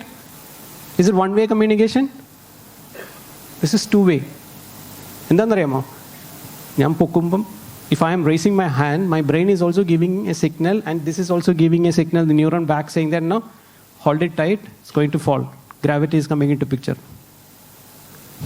കളിക്കണൊക്കെ കൊള്ളാം, നാണം കടരുത്, സാധനം താഴരുത്, ഉള്ളിൽ work ചെയ്യുന്നുണ്ട്. Okay, so multiple communications, two-way communications happening through neurons, and that is happening through touch, or let's say they are interlinked. What do you mean by interlinked? They are passing information. ഒരാൾക്ക് മറ്റേ input കൊടുക്കുകയാണെങ്കിൽ മറ്റേ ആൾക്ക് output കൊടുക്കും. അങ്ങനെ അങ്ങോട്ടും ഇങ്ങോട്ടും cross link like A web, 8 കാലി വല, web, spider web. So that's neuron network. Okay? All what we are doing is trying to apply that concept in software to achieve bigger things. അതെങ്ങനെയാണെന്ന് ചോദിക്കാൻ, oops, screen saver.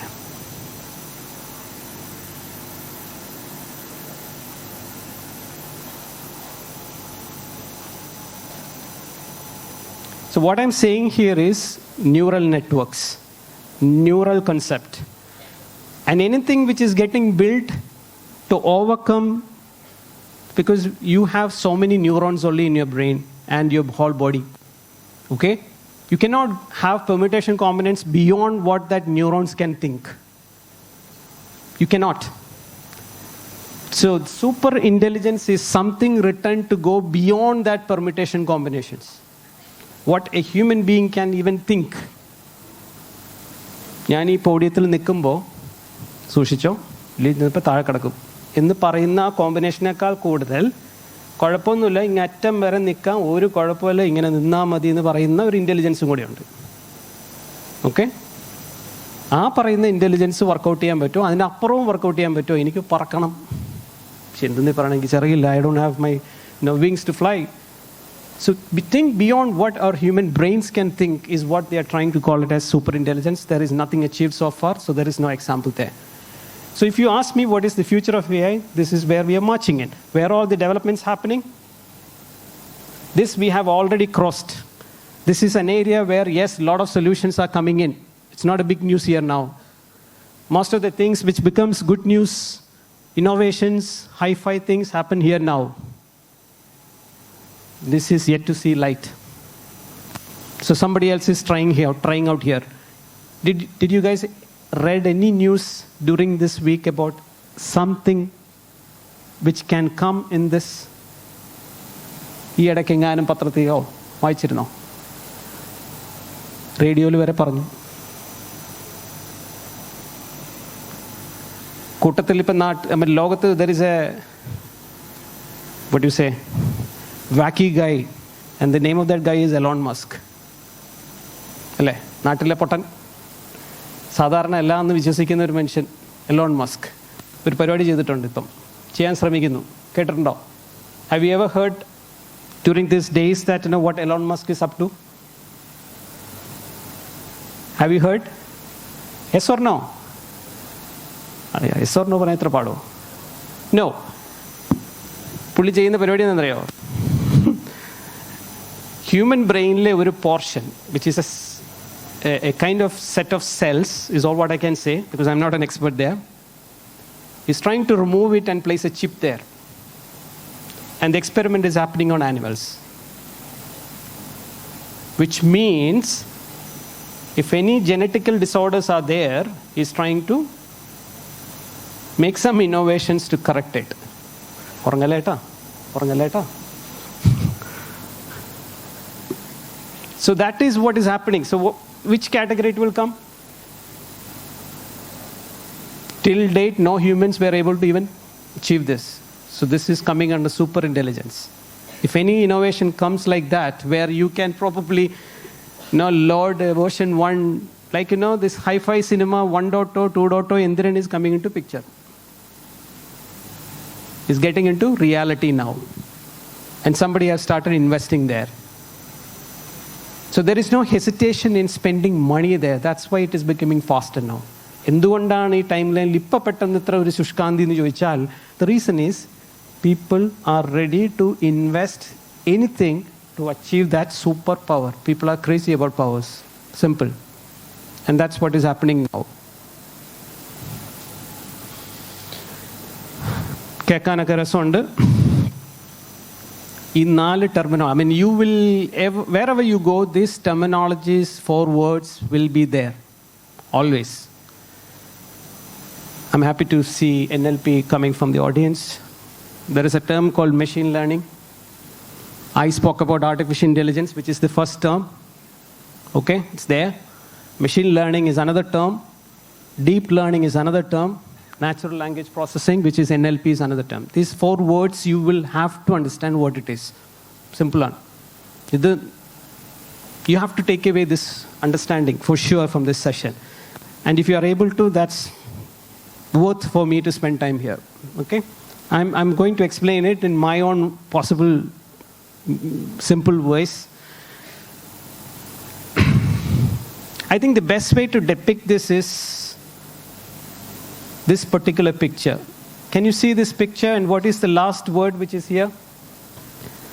Louder, please. Data science. So obviously, what is data science? Any idea? Science le physics and chemistry കേട്ടിട്ടുണ്ട്. Data science എവിടെ നിന്ന് കയറി വന്നു?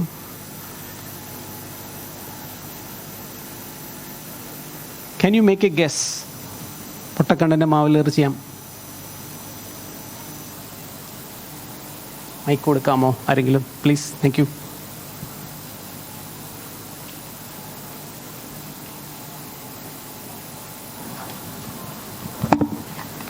Getting data and making insights from it. Fine. When I see, thank you so much. Your good name? Afina. Afina. Thank you, Afina. Much appreciated. Thank you for standing up and giving me some response. Thank you so much. I appreciate it. What you said is correct. It is called an art. Anything which is an art of analyzing. See, it's like this, puzzle. I mean, have you ever tried solving a puzzle? Jigsaw puzzles.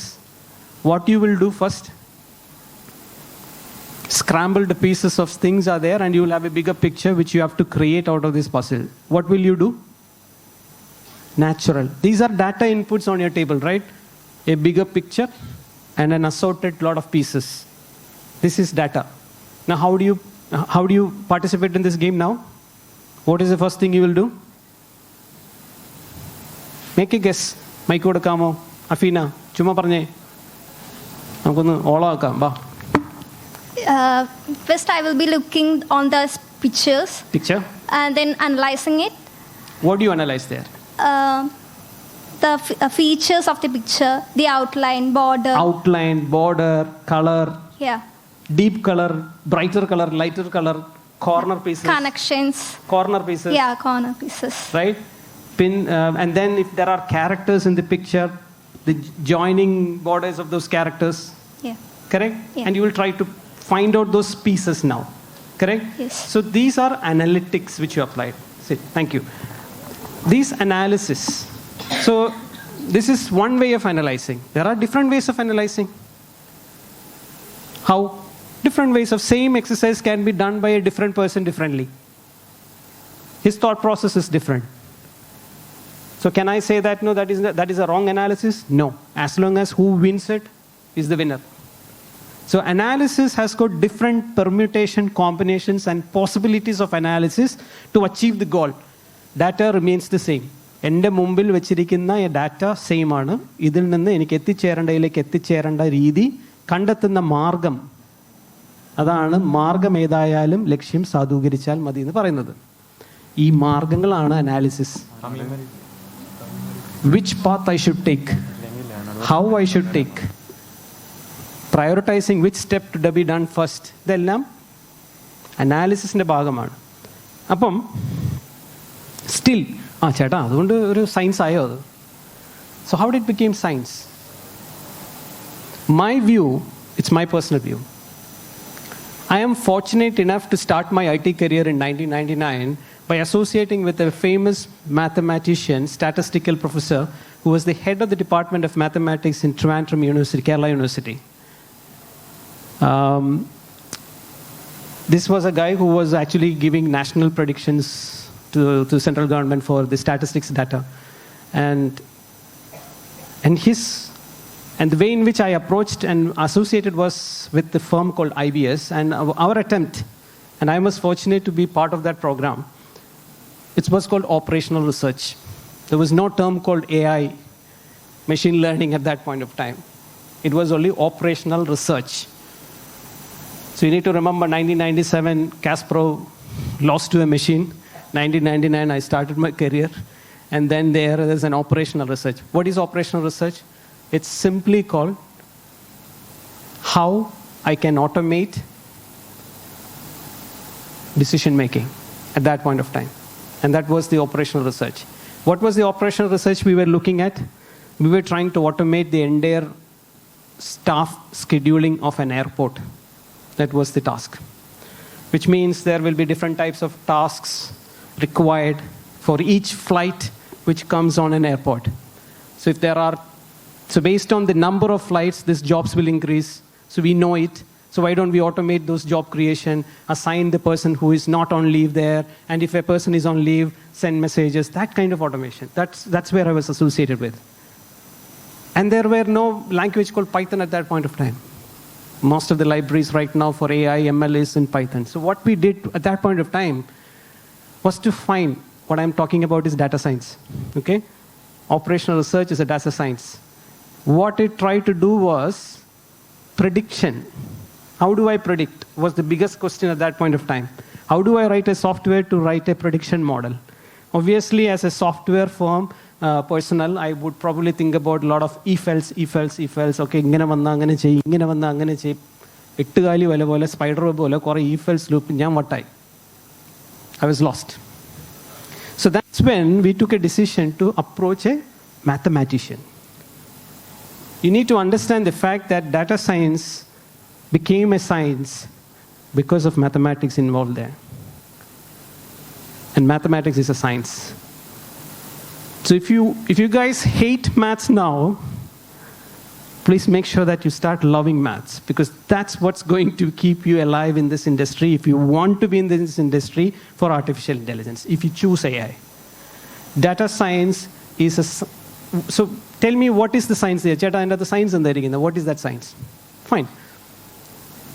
Have you ever heard about linear regression? Actually, what is linear regression? All I know in engineering was linear regression was a clean shot of achieving 15 marks if it comes. Why? Because it's predictable. Hence the result, clean, 15 marks. Anything else you could understand from linear regression? It is this mathematician who helped me to think at that point of time. What do you guess? Linear regression, end the problem solved. Human problem.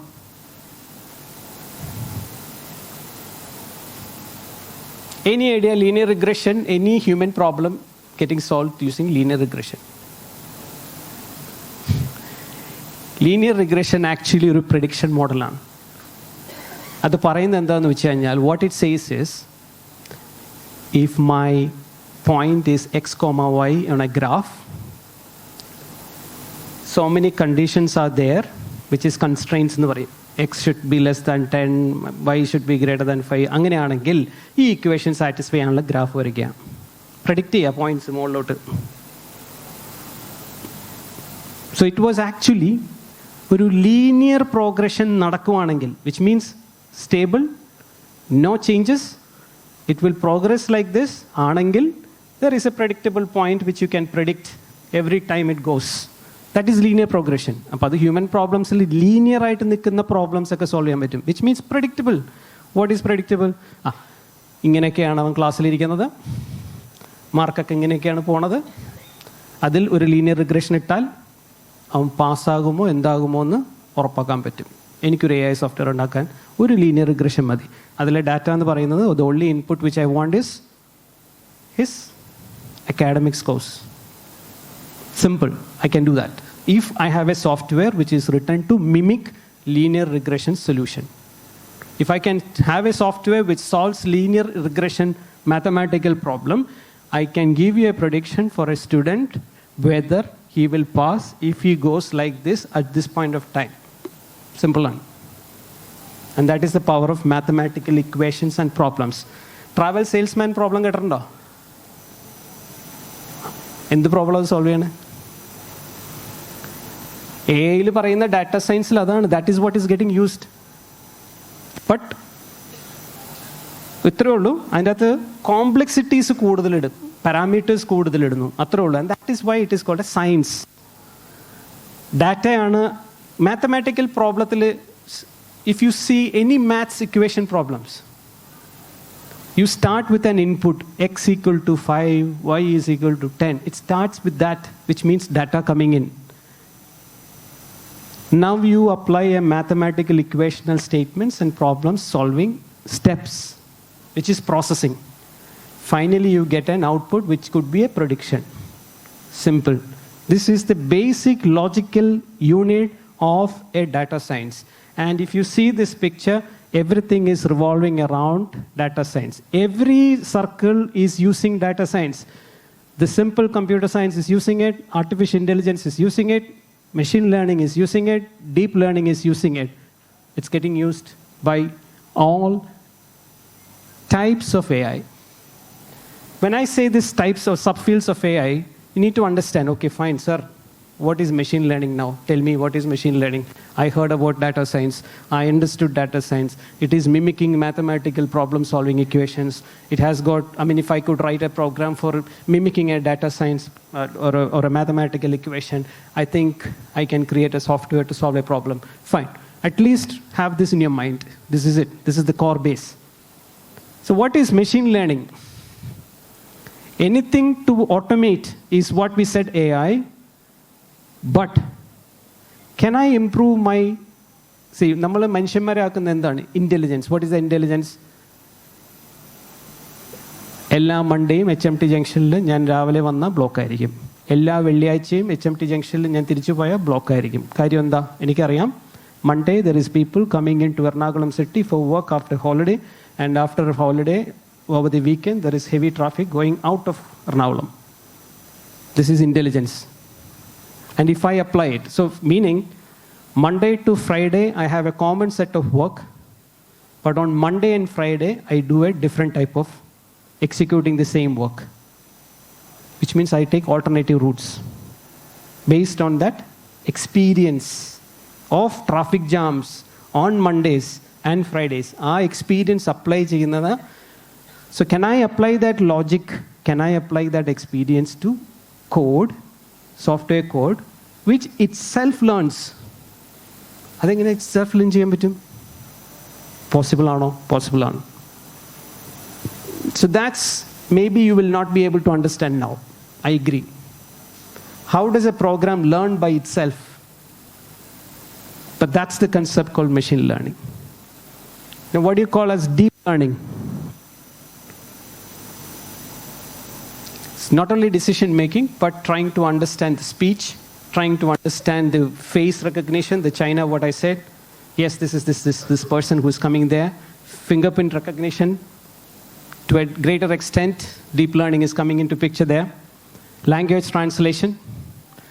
So these are deep learning. So what do you mean by deep learning means higher resolution pictures, higher resolution data is a must for deep learning. And this is where our neuron networks, I think, this is a topic where you will probably find yourself lost. Sir, what is machine learning? You said a program is learning by itself. Understood. Now you're saying deep learning. What is it? You're saying that, okay, fine, it goes into a picture recognition. So any software which writes and learns itself, make corrections to itself, but still gives a speech recognition. Is that what is called deep learning? No. Anything which mimicking our neuron network. Neuron network. പൊക്കി പിടിച്ചു, ഇങ്ങനെ പിടിച്ചപ്പോൾ ഒരു attentions കിട്ടി, തലയിൽ വേറെ neuron പറയുന്നുണ്ട് ചേട്ടാ പിടിച്ചോ, താഴെ പോവും, ഇവിടെ പനിയെത്തി സൂക്ഷിച്ചോ, വീഴരുത്, ഇങ്ങനെ പറയുന്ന ന്യൂറോൺ നെറ്റ്വർക്ക് സിഗ്നലിംഗ് മിമിക് ചെയ്യാൻ പറ്റുന്ന any program which is able to mimic this kind of logical processing. So it is real time data. അപ്പോൾ ചോദിക്കും, how does it get real time data? Have you ever heard about sensors? സെൻസറുകളുണ്ട്. ഒരു ഉദാഹരണം സെൻസറുണ്ട്. നമ്മുടെ കാറിലെ സീറ്റിൽ, front സീറ്റിൽ ഇരുന്നിട്ട് വണ്ടി കുറച്ച് നേരം ഓടിച്ചു കഴിഞ്ഞാൽ സീറ്റ് ബെൽറ്റ് ഇട്ടിട്ടില്ല. How does it recognize that, okay, a person sitting in the front seat has not put on his belt? How is it able to understand? There is a sensor on the seat which is detecting what? Pressure difference. Pressing. Normal state of pressing state versus a pressure which gets applied when a person sits on it. That difference is what it is measuring always. So that's a sensor. Likewise, lot of sensors needs to be there to have a neuron network program, which means continuous data populating by sensors without human intervention. You have seen halls where lights get switched off once everybody leaves the floor. How is that happening? It is detecting movements. And if there are no movements for a stipulated set of time, it switches off. That's one parameter. There is another parameter which is detecting it. Temperature difference in the room. There is no heat. The heat has dropped down. There is another difference. If every seat in the floor has got that pressure difference sensor, should also give me a feeling indicator. There could be multiple such things which are giving data to this software, which helps it to think like a human. Let's switch off the AC. Let's switch off the light. This is human beings' behavior. If I'm able to mimic it, that's deep learning. That is deep learning. And if somebody comes on board immediately, എല്ലാം switch on ആക്കില്ല, വന്ന ഏരിയയിൽ മാത്രം on off. So which is again like, okay, it's only one person, so why not that much area switch on? So this kind of practical example is what I can give for a deep learning neuron. It's like neuron, human decision making pattern. If we hear the word called neuron networks, artificial intelligence, neuron networks, you just have to say that, okay, it's mimicking the human brain. Any software which is getting written to mimic the kind of decision making done by a human. That's it. That's what it is trying to achieve. And we are right now in deep learning world. Most of the softwares which are getting innovated now is into this field. Deep learning. Natural language processing, NLP, is just an icing. Cake is more important, but the icing, it makes it more beautiful. Why? It attracts, it's tasty, it's creamy, Like that's what it is attracting. So what is NLP? NLP is the layer which interacts with this hi-fi stuff and the human being. It's a layer. For example, Google Assistant. It's a layer. What that layer does, it grabs the voice, it gives it to the deep learning engine, and asks him to go and find out who is this person. It comes back and says it is Santosh Manawalan. So the NLP applies that and takes from the experience that he speaks slowly. So the response I should give should be also slowly. Because that's the basic human communication. It's like if I talk to my customer and if the customer doesn't like speed talks, I control my pace. Why? Because I want to retain that customer. Same way Google Assistant and Alexa does. The way in which it responds to person X is not the way in which it responds to person Y. It modulates its pace and tone. And that is where the NLP comes. It's the icing. But who spoke about it? Who is this person? That's not NLP. Please have that in your mind. If Alexa or Google Assistant is hearing a voice and is saying, "Hello, Santosh," as a response, Santosh is the one who is talking, is not determined by NLP. It is determined by the deep learning software. Okay? You need to understand the difference. So there are researches happening in this NLP icing layer. Why? Because that is what is more touching the human being. ആൾക്ക് മനസ്സിലാവുന്ന രീതി അതാണ് human being. അതുകൊണ്ടാണ് echo ഡോട്ട്സും Amazon അലക്സയും Google അസിസ്റ്റൻ്റൊക്കെ തന്നെ famous ആകുന്നത്. അതിൻ്റെ back എൻഡിലെ ഒരു സാധനത്തെക്കുറിച്ചും നമുക്കറിയില്ല. പക്ഷെ അത് കൂടുതൽ അട്രാക്റ്റീവായി. കാര്യം എന്താ? That's what interacts with humans. ആ കമ്മ്യൂണിക്കേഷൻ ലെയറിൽ കിടക്കുന്ന സാധനം അതാണ്. So that's what it is making it different. So 4 terms. AI, I'm just summarizing. AI, anything which is written as a software to automate any repetitive tasks is AI. AI plus some experience to correct myself, or that program itself corrects itself next time when it responds or giving an output, is equal to ML. Any ML or a collection of ML. ഞാൻ വീണ്ടും പറയുന്നു, ML is a software which corrects itself. 1 ML or more than 1 ML working together to mimic a human brain is equal to deep learning. എനിക്ക് ഇങ്ങനെ ഇക്വേഷനിൽ പറഞ്ഞു തരാൻ പറ്റുള്ളേ. This is the best simple way I can say. AI is anything software written to automate. AI plus self correction logic embedded യൂണിറ്റും കൂടെ ഉണ്ടെങ്കിൽ അതിനെന്ത് പറയും? ML. 1 or more than 1 ML pieces working together like a neuron network and bringing bigger results is equal to deep learning. ഇതിൻ്റെ മുകളിൽ ഒരു icing ആയിട്ട് വെക്കാനായിട്ട് ഒരു നാച്ചുറൽ ലാംഗ്വേജ് പ്രോസസ്സർ യൂണിറ്റും കൂടി ഉണ്ടെങ്കിൽ സബാഷ്. ഓക്കെ, ഇതാണ് സിമ്പിളായിട്ട് മനസ്സിലാക്കി ഈ സെഷൻ കഴിഞ്ഞ് പോകേണ്ടത്. ഒരു if you have this in your mind, my job is done. Any doubts in this sofa? എന്തെങ്കിലും? Yes.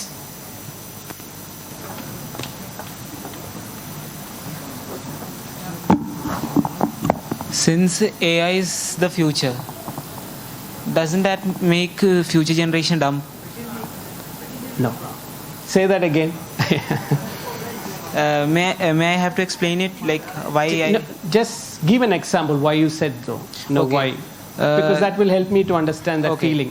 The best example is presentations. If a Presentations? yes. Okay. If a teacher tells his or her students to make a presentation on someone or something, they just use AI like ChatGPT or something. That Okay. Interesting. Okay. So what is your question now? Okay, fine. People the new generation uses ChatGPT. Yeah. But ChatGPT doesn't give you a PPT. Does it give you a PPT? It gives you only data, right? But some websites use them because Actually, to be honest, I recently used a website. I don't remember that, but I hadn't had a presentation on a scientist. Fair enough. I can understand. Even we also use the assistants to create PPTs quickly for a client presentation. So we are getting into a comfort zone slowly. Comfort zone. Yeah. Understand. So what is your question now? So doesn't that make the future generation dumb? Good. I mean, good question, good analysis. It gives me a satisfaction feeling that at least whatever I have said has clicked you, and hence this question. So thank you for the question. Can I answer this question towards the last slide where I'm talking about disadvantage? Okay, fine. All right, thank you so much. Because that concern is there, I'm trying to address. And what's the step we have to take is what we have to think collectively. Another question. Yes, please. Can we trust AI for 100% or something? What do you think? What is your viewpoint? In terms of hospitality, some people may not believe robotic surgeries that much. Okay. Because if something like malfunctioning or happen, then Understand. I understand. Subject is finished. So it's if I bring into a context of self-driving cars, like an Uber taxi, if I book it, and it comes in front of the college, I step in and I see there is no driver. Would you be happy enough to go through that? Is the point I can put as a similar to that for Operation Theatre, right? To be honest, my first reaction would be, will it be safe to be seated in a car where there is no driver? Fair enough. The only way I can answer to this question, this second one, first one we have to wait till the disadvantage slide. The way I would love to answer that would be putting another analog situation, okay? Similar aayittulla വേറൊരു situation I will try to put, okay? Which we humans face now. See,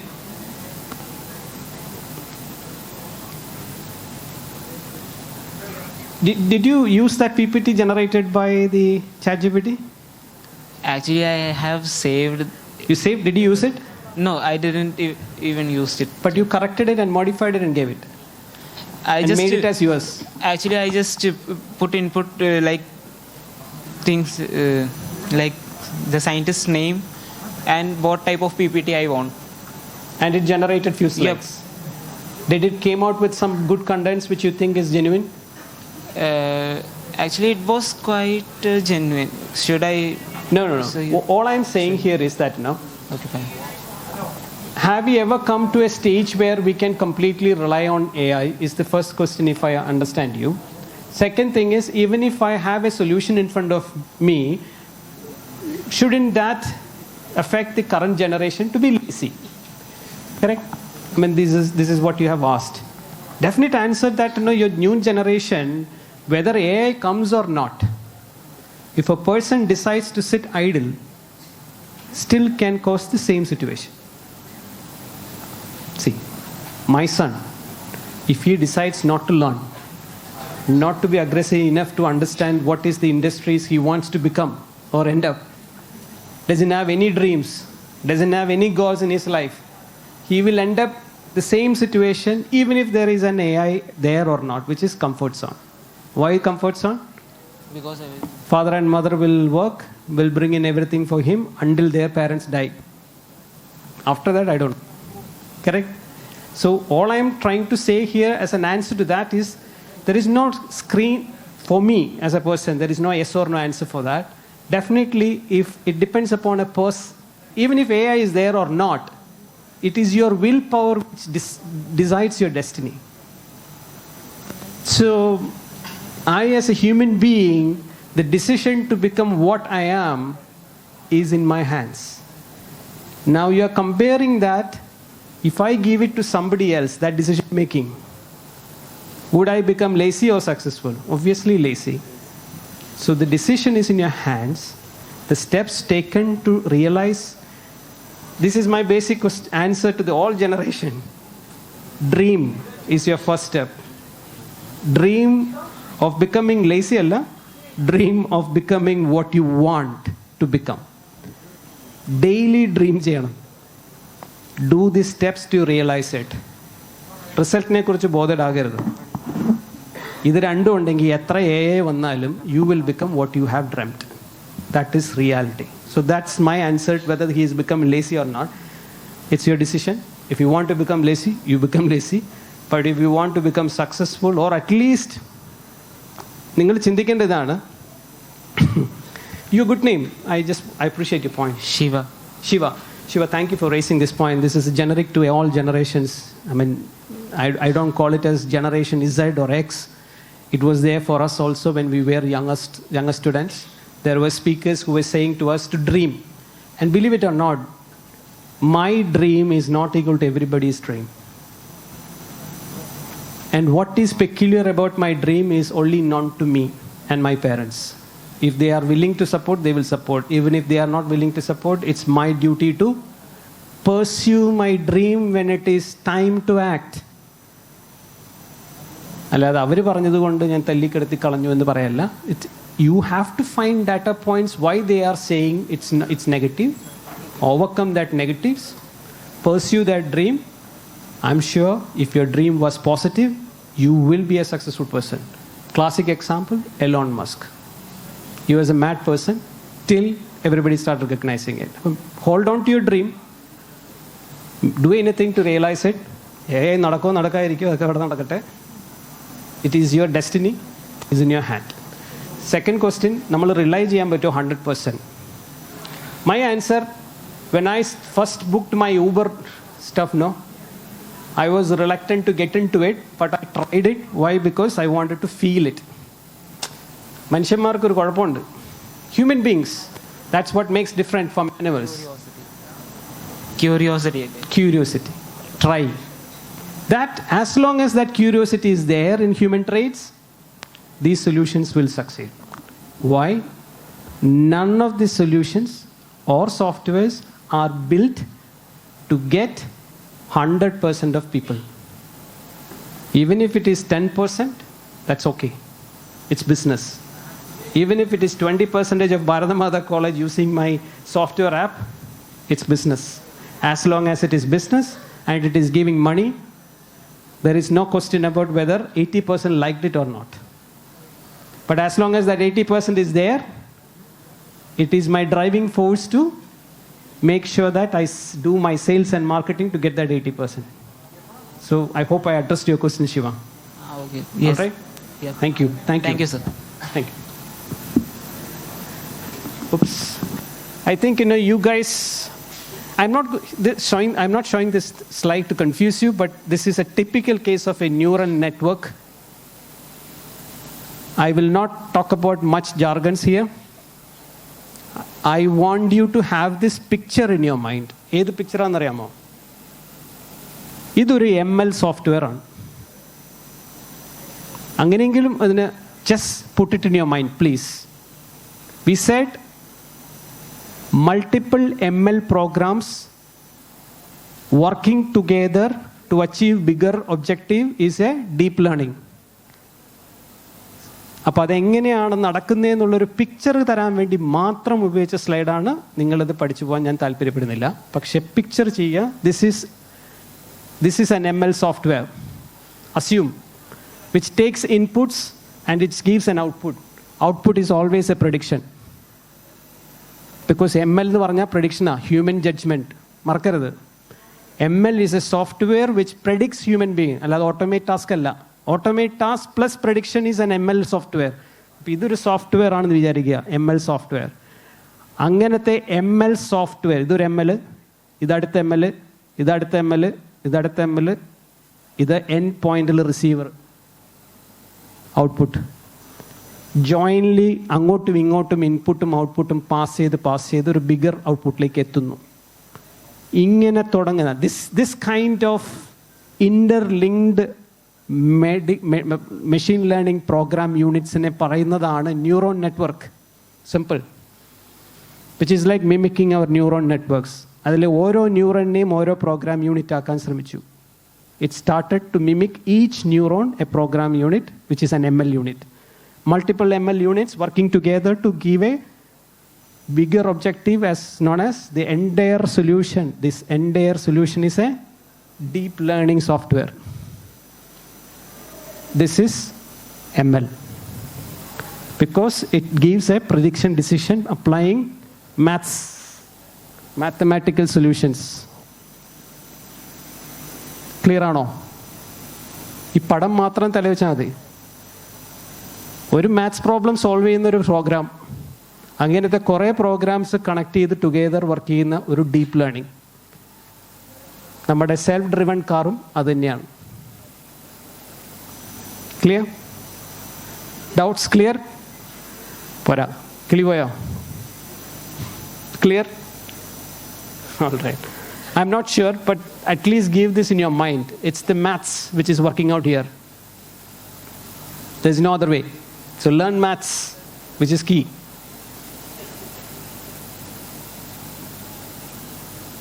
I'm not going through anything, but except this point. By the way, these slides can be used by you guys. You can use it from the organizers at any point, so I'm not going to speak anything about it. But you need to understand these key 2 points. So which is the fuel of this AI software? If there is no data, if there are no sensors, you know, 2 things gradually grown together in the IT industry. One is IoT. Have you heard about IoT? One thing is AI and machine learning and deep learning. So it coexists together. IoT എന്ന് പറഞ്ഞാൽ എന്താ? Sensors ആണ്. Sense ചെയ്ത data ഇന്റർനെറ്റിൽ തരും. Clear ആണോ?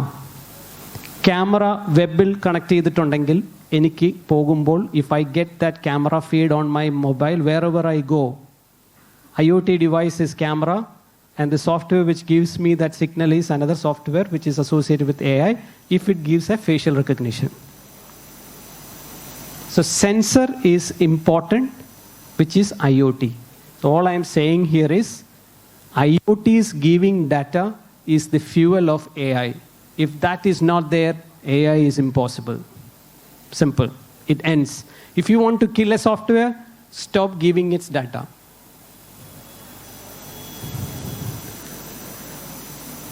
As usual, algorithms are problem solving. ഒരു MLന്റെ അകത്തുള്ള mathematical unit is the algorithm, which is solving a problem. Okay? Same thing. If you try same thing, ഞാൻ ഇതുവരെ പറഞ്ഞതിനെ ഒന്ന് പിക്ചറിലാക്കുന്നു എന്നല്ലാതെ വേറെ ഒന്നുമില്ല. We can get inputs in terms of speech, text, context, outcomes of another ML program. Mathematical programs or algorithms which runs and gives output. It gives feedback to the same program algorithm. ഒരു ഉദാഹരണം പറയാം. അൽഗോരിതത്തിൽ അതെങ്ങനെ ചേട്ടാ switch ചെയ്യുന്ന algorithm തന്നെ correct ചെയ്യുന്നത്? ഒരു ഉദാഹരണം പറയാം. നമ്മുടെ രാത്രിയാകുമ്പം ഗൂഗിൾ മാപ്സ് തുറന്നു നോക്കിയിട്ടുണ്ടോ? ബാക്ക്ഗ്രൗണ്ട് കളർ മാറും, വൈറ്റിൽ നിന്ന് ബ്ലാക്ക് ആവും. Have you ever notice that? Google Maps background color changes from white to black if you open it at night. So can you tell me how it worked? What is the data and how did it get the data?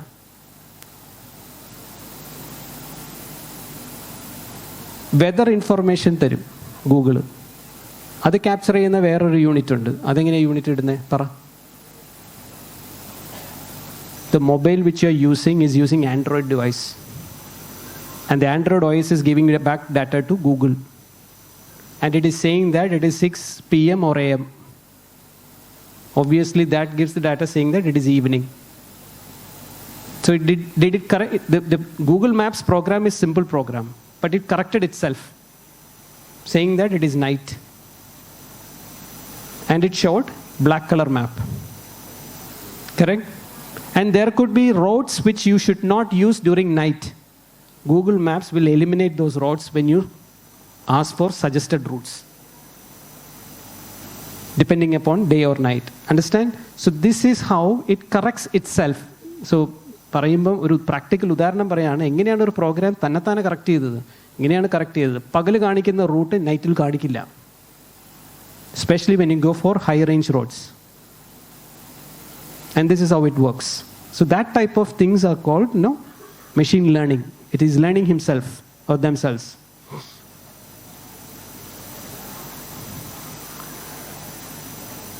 Yes. Shiva. Risks of AI. I think, if you see these risks are practical and we have to face it. This is for sure. This is equivalent to computer coming into picture. This is equivalent to Uber coming into picture. Taxi drivers having problem. Same way. Same problem. What is the problem? Job loss. But for me, if I see this positively, if you upgrade your skills to captivate the new skills and the new job market, you will be still having job. If you are adamant to say that, I will still be, with all due respect to all taxi drivers, if Uber has not have come, I have experienced the feel of a taxi driver saying that, if my dad called for a taxi to go to my, let's say, Alleppey, on one fine morning he says, I'm not willing to come. What will happen? What will happen? And it is my father's brother's, let's say, son's baptism. End of story. That problem statement got resolved by, let's say, now Uber. If somebody is rejecting my request to go to Alleppey, I have another option. So adding a choice is there. So all you have to do to mitigate this risk is choose another job. Simple. That's what piece of advice I have to give. And it is applicable to me as well. I cannot be sticking here saying that, no, I will be always BP. No. Tomorrow there will be smart people. I have to move on. And where should I move on? To the next competitive arena. Ethics. This is where I think I should stress. Ethics will get weakened because there is nobody to control.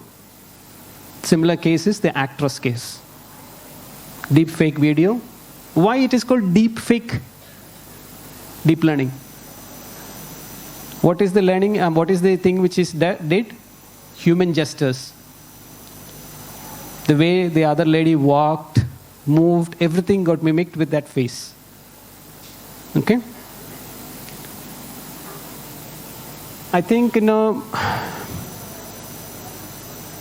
certain applications, I think we have done. I think the chatbots is the latest in general intelligence. Like, it starts speaking like a human on the other side. For example, Flipkart, anything you associated with order of Flipkart or Amazon, you see your problem is getting solved with zero human intervention. And that's something which, application of an general intelligence. Simple simple slide which shows many industries where it is getting applied, where robotics, surgery, everything we talked. So I'm skipping this slide.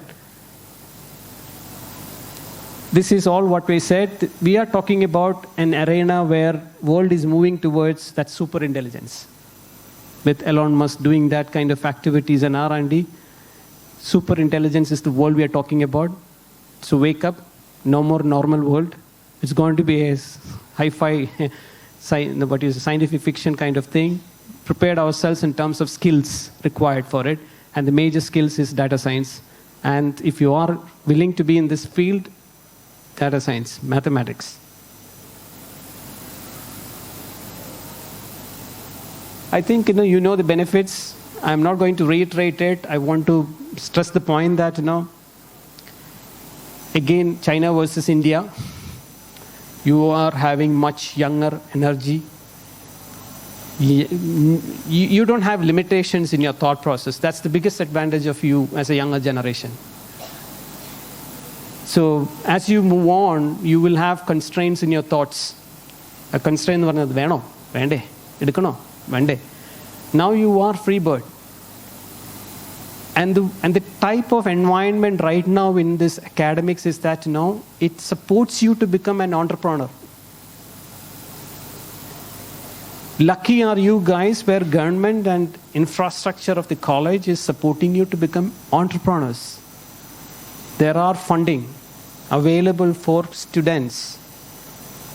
There are incubation centers right now spread across engineering colleges or even colleges beyond engineering college for funding.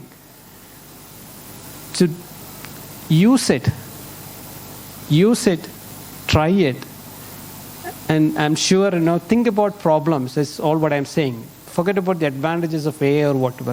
Can you solve a human problem? Is that existing? If it is existing, can I make it more advantageous to human being? Can I attempt it? Even if I get a job and do a job, can I pursue my dream? These are the two aspects which I want to leave thoughts in your mind. And obviously, with this conclusion that, this is not going to die. 1997, 1999, when I joined the job, I thought, okay, machine, it's a chess game, fair enough. Kasparov got defeated, it ends there. But when I speak now after 23 years, where Elon Musk is trying to take a piece of a brain and then replace it with a chip, I think every day is a blow to my head saying that, wake up, Santosh. World is moving. Learn something new. Make you up to date. And be relevant. The point here is, it makes our life younger. My view is keeping yourself alert, keeping yourself positively educated keeps you younger.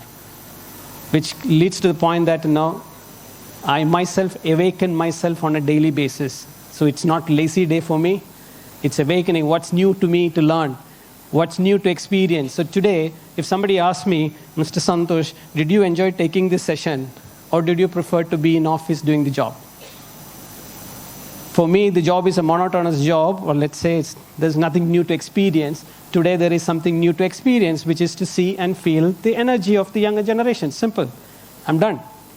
So I am making myself, challenging myself, my comfort zones. So answer to you, Shiva and team, everybody, challenge yourself, and challenging should be to your comfort zone. Am I happy today? Find out the unhappy area. Face it, because this is the time when you can face it.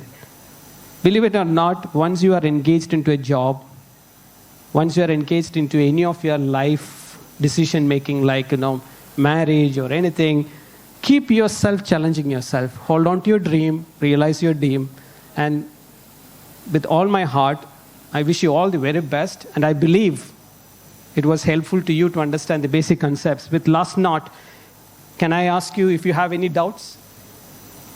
Anything which I should address now? Yes. Per Anissa Afis.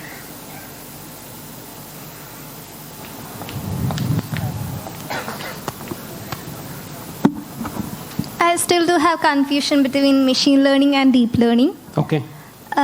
So deep learning solves the most complex machine learning problems. So do disease detection comes under machine learning or deep learning? Deep learning. What if I am using machine learning algorithms for disease detection? Good question. Can I probably ask another question? Yes. So that it enlightens your mind, okay? What happens, do you take it in all good respect, okay? Because I'm trying to filter myself whether it will affect or not. See, my, again, counter question here would be, if your mom is sick, would you get into kitchen? No. No. Is there anyone who will get into kitchen to support your mom? Maybe your dad? Yeah. Or maybe your mother-in-law? I mean, your grandmother? Yes. Correct, no? Assume that you are doing it. Okay? You have studies. You have exams. You have to go to college. You have to take care of tiffin for your father, your sisters or siblings. Will you be able to do it all together? No. There are instances where you cannot handle. That's all what I wanted to trigger in your mind. So, if you want to call that entire software which does this diagnosis of diseases, which is what you quoted as an example, as a machine learning language, it is an ML. All I said is, it is not one single ML. There are multiple ML programs which you should write. For example, making the tiffin box, in the very context example, is done by your sibling. Okay? Okay, yes. Cleaning the floor is done by you. Your father is taking care of the ironing the clothes. So making that day happen is equal to attempts done by you, attempts done by your sibling, attempts done by your father, with zero work from your mother. So what I'm saying is that diagnosis is disease with a single mathematical model is impossible. With single mathematical model, because one ML software, you're trying to mimic a mathematical problem. One mathematical problem cannot solve one disease diagnosis solution. Okay, I got it, sir. So you have to create X, Y, Z and work X, Y, Z, work together and create a big software. That is deep learning. Okay, So if you ask me, deep learning is an ML, it is an ML. It is a collection of ML working together. Clear or no? Yes, somewhat. But what if I'm using only symptoms considered for machine disease detection? Possible. Then will it come under machine learning? ML, one ML unit. Yeah. Thanks. Got it. Which means you have a set of inputs called symptoms. You have a database which says database versus symptoms versus diseases, then it suggests. Yes. That is simple. Yes. But what happens if I have an MRI scan picture and it starts predicting? So there is an ML unit which needs to read this picture and give some further inputs to another ML program which finds out, okay, fine, you have possible kidney stone here in next 2 years' time. So that is what I was saying, that it is a deep learning project, not single ML. Okay. Thank you, sir. All right, thank you. Any other questions? Anyone? All right, with that note, I would say thank you so much and God bless you all. All the very best. Thank you.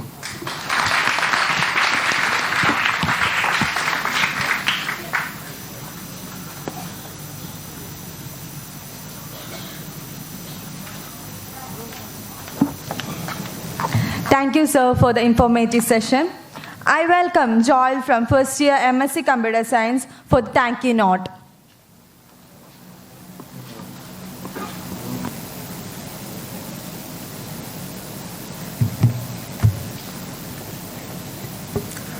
Good afternoon, everyone. It is my duty to give thanks to Mr. Santosh Manavalan, sir. First, let's give Mr. Santosh, sir, a round of applause for the excellent session he had taken.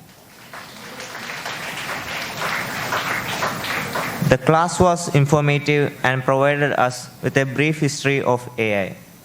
He gave a good elaboration about the participation of data science in all the fields of artificial intelligence. The explanations about the possibilities of artificial superintelligence was eye-opening. The workings of AI was explained thoroughly and also about its pros and cons. The sessions were interactive and interesting. Thank you, sir, for the wonderful class.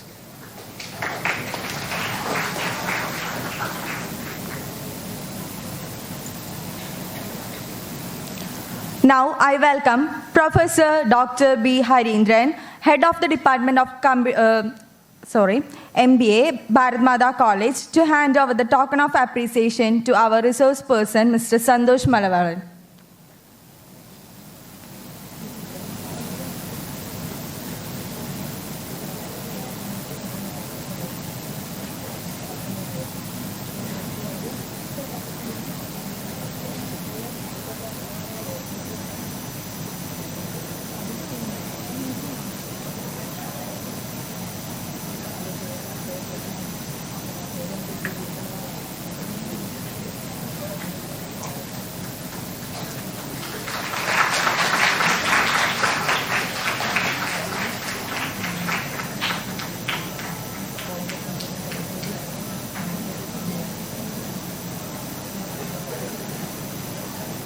Department of Computer Science, Bharat Mada College, Trikakara, co-sponsored by the Kerala State Council of Science, Technology and Environment. The title sponsor, Techno Valley Software India's Private Limited. We can move to the second section, and it's based on machine learning, deep learning, generative AI and the future. The session will be handled by the resource person, Dr. Ninan Sajid Philip, Dean and Director, Artificial Intelligence Research and Intelligence System. I invite Ms. Lima Sebastian, Faculty of Department of Computer Science, Bharat Mada College, formally introduce the resource person.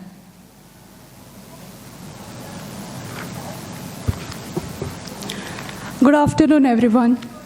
It is indeed an honor and privilege to stand here to introduce to you our distinguished guest, Dr. Nainan Sajid Philip. Dr. Nainan is a technology expert specializing in future skills. He has immense insights into emerging technologies like artificial intelligence, the Internet of Things, data analytics, robotics, drone technology, etc.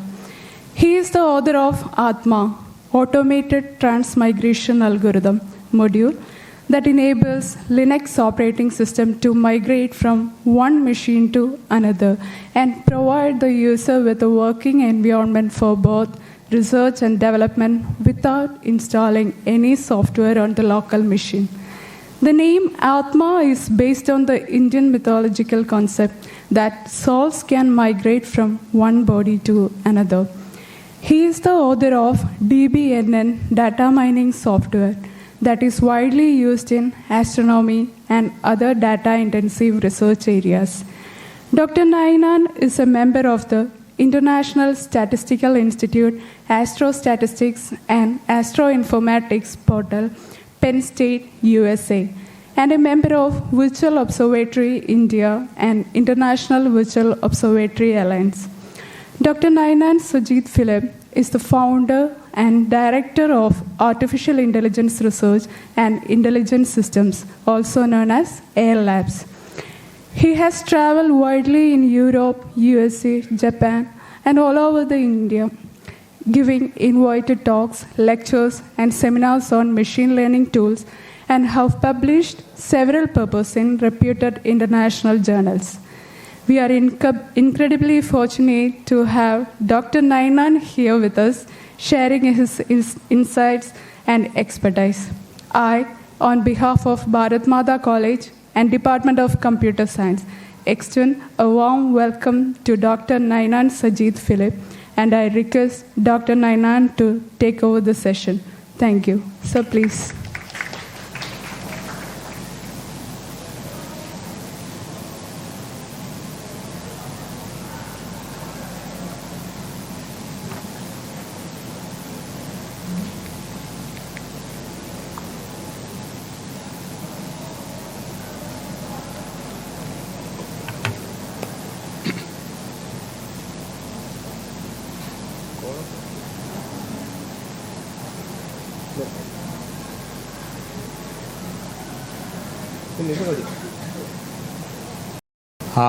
It's a great pleasure for me also to be here, just to share with you some of the thoughts regarding AI and its future.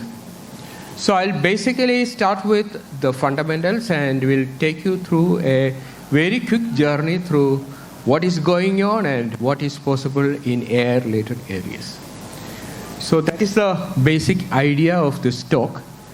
And say, I would like to know what medium you would like the talk to be in, whether it's okay to be doing the talk in English or you want it in Malayalam.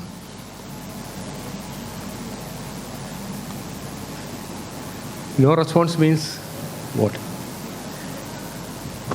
See, I can do either in English or in Malayalam, but it is easy to do it in English because all the screens are in English. But I have found that in some cases it is better to talk in Malayalam because that is our local language.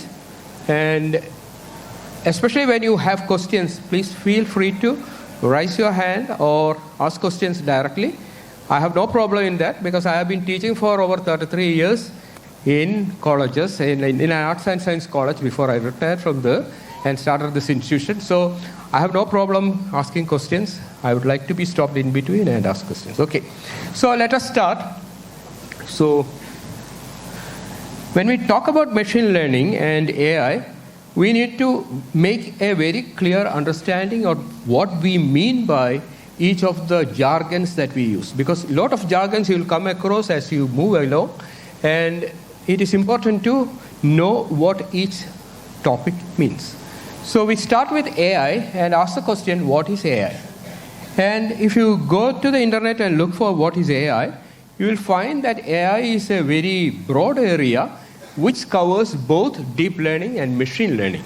And I do not exactly know the difference between machine learning and deep learning, because deep learning came much later, and it became very common to consider it separate from machine learning. So people have tried to define it in different ways, but I have a totally different definition for deep learning, which I'll tell you later when I move forward. But this is the idea. Artificial intelligence is a very general term in which we try to mimic the human intelligence and consider it as,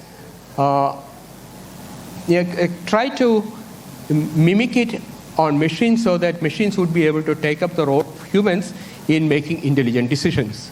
Whereas machine learning uses algorithms that are specifically designed for a particular problem. For example, if your idea is to separate between two classes of objects like squares from rectangles or circles or things like that, then you will go for machine learning application. And deep learning is usually used for images and speech and other things, which we'll come to as we progress. But these are the areas. And if you look at the different AI platforms, you find that deep learning only takes up about 24.5 or 25% of the entire opportunities in AI-related research. Whereas clustering, support vector machines, and random forest, and other types of networks and artificial neural networks takes up a larger domain of AI platforms if you look at the possibilities of application. Why it is so is mostly because of the, there is always some resistance to new technology as it approaches, and most of the things we do are improvements on what is already existing. So the older ones like AI, ANN, artificial neural networks, have more relevance in applications even today, although deep learning is picking up. Now, all these AI topics became very popular just because of its importance in real life. And one of the things that brought in a lot of attraction to AI is the introduction of ChatGPT, which I am sure that most of you should be using, at least for writing your assignments and other things. So, but there is a danger in using it. I'll come to that later. But ChatGPT is something that made AI very promising and appealing to many users, especially to the common people. To show you how much these techniques are or technology is offering, I just asked a very recent question to ChatGPT, and I asked it whether to tell me without any bias, I specifically said without any human bias, what is its opinion about the war that is going on in Israel. So ChatGPT was very clever in answering it. It said, I do not know any of these things because I was trained in 2021 and I am not updated on it. So it refused to answer me. And in fact, if you are using ChatGPT for doing assignments, I would discourage you to do that because ChatGPT is only 80% accurate in its answers. This is a very well-defined, known issue. It's not an issue. It is made 80% because ChatGPT, the developers of ChatGPT, the OpenAI group, they wanted it to be creative. And creativity means not being very specific about the answers. So creativity can only come. ChatGPT is able to write poems, ChatGPT is able to write stories, and ChatGPT is able to answer all questions, whether it knows the answer or not, It will answer you every question, and 20% of the time, it will be giving fake answers. So don't use ChatGPT for doing your assignments. I would recommend you something even better than that, which is called, okay, before that, let me tell you why ChatGPT is not giving its full functionality, because they want to market the product. And they have a product which is the ChatGPT Plus, which is available for some amount of money, which is in Indian rupees, it is huge amount. It's $20 per month, something like 2,000 rupees every month. So that is using GPT-4. We'll see what GPT is, but before that, let me introduce you to something else to write your assignments especially. It is called Perplexity.ai. This is good because this is better than ChatGPT because it is up to date, it is free, and it uses the internet to find out a related document. So I went and asked the same question to Perplexity, and this is the answer it gave me. So it also makes a disclaimer in the beginning saying that as an AI tool, I do not have personal observations or options on the war in Israel, blah, blah, blah. So it says like that, but it then says, however, I am able to assimilate data from the internet, from the sources, through search results, and I'll be able to tell you what is happening. So it is based on search results. This is very important because this can introduce a lot of bias. Why? See, we in Kerala, we were just discussing it sometime before, we in Kerala have the feeling that all the information that we share with people would be affecting our privacy, whereas this is a fake or this is a very wrong impression we have. Nothing is private here, nothing is unknown to anybody here. Everything about you, every movement that you make, everything that you search on the web, everything is public, but it is not publicized. Difference.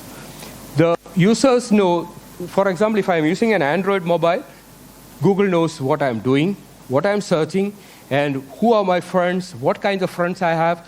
Everything about me is known. And wherever I go, even if I keep my mobile switched off, nowadays these mobiles don't have a removable battery. Have you noticed that? These mobiles don't have a removable battery because it is working inside and it is tracking you all the time. It's tracking you even if the SIM card is not there. And it will, as soon as you switch it on, it will communicate to Google and tell Google where you have been, what you have been engaged in, what are places you went, and what kind of shopping you did. So all these things are being recorded. So privacy is just a fake feeling or it's just an impression that we have.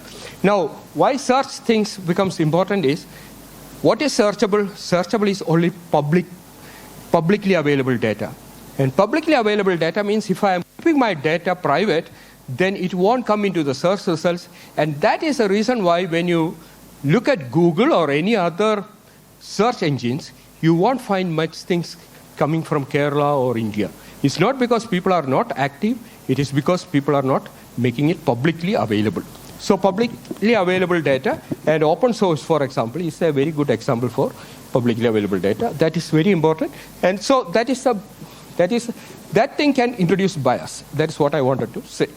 So according to search results and what it has found something really true. It involves Hamas.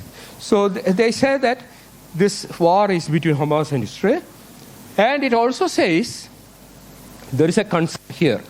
And this is very important. You must remember that this is given by an AI tool which was asked to say something without any bias. And it is saying about some concerns. Am I audible? Yeah, okay. Yeah. So it is giving some concerns about the spread of disinformation and propaganda through AI-generated fakes. So this is something very serious, and the AI tool tells me that AI is being misused for disinformation, spreading disinformation. And what is the consequence? The consequence also it mentions, The consequence also it mentions, it mentions later. But it gives me a reference there. I'm not sure whether you are able to see that, but there is a reference there. If I click on the reference, it tells me where that reference comes from. This is why I said it is useful for you to write assignments. If you ask ChatGPT to give a reference, it will give you a reference, and 90% of the time, that may not be a real reference at all. Whereas here, you will get the correct reference, and it tells you that this is from a New York Times news that AI models with Israel-Hamas war in unexpected way. And what is unexpected way? It gives fake images of bombings in different places. It also generates different video conversations in which people spread hatred between groups. And these all things are generated by AI. And there is something called deepfake, which is also being used for this very widely, and it is free also. So anybody can misuse these things. So that is the greatest danger this AI tool is telling me. So it wants me, it is important to be aware of biases that can emerge in news coverage and commentary during times of war and violence, as they can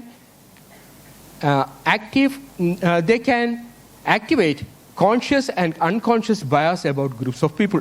So that is the danger. So when you use AI, when you use social media, social platform for getting information, you should be very cautious about the reliability of the source.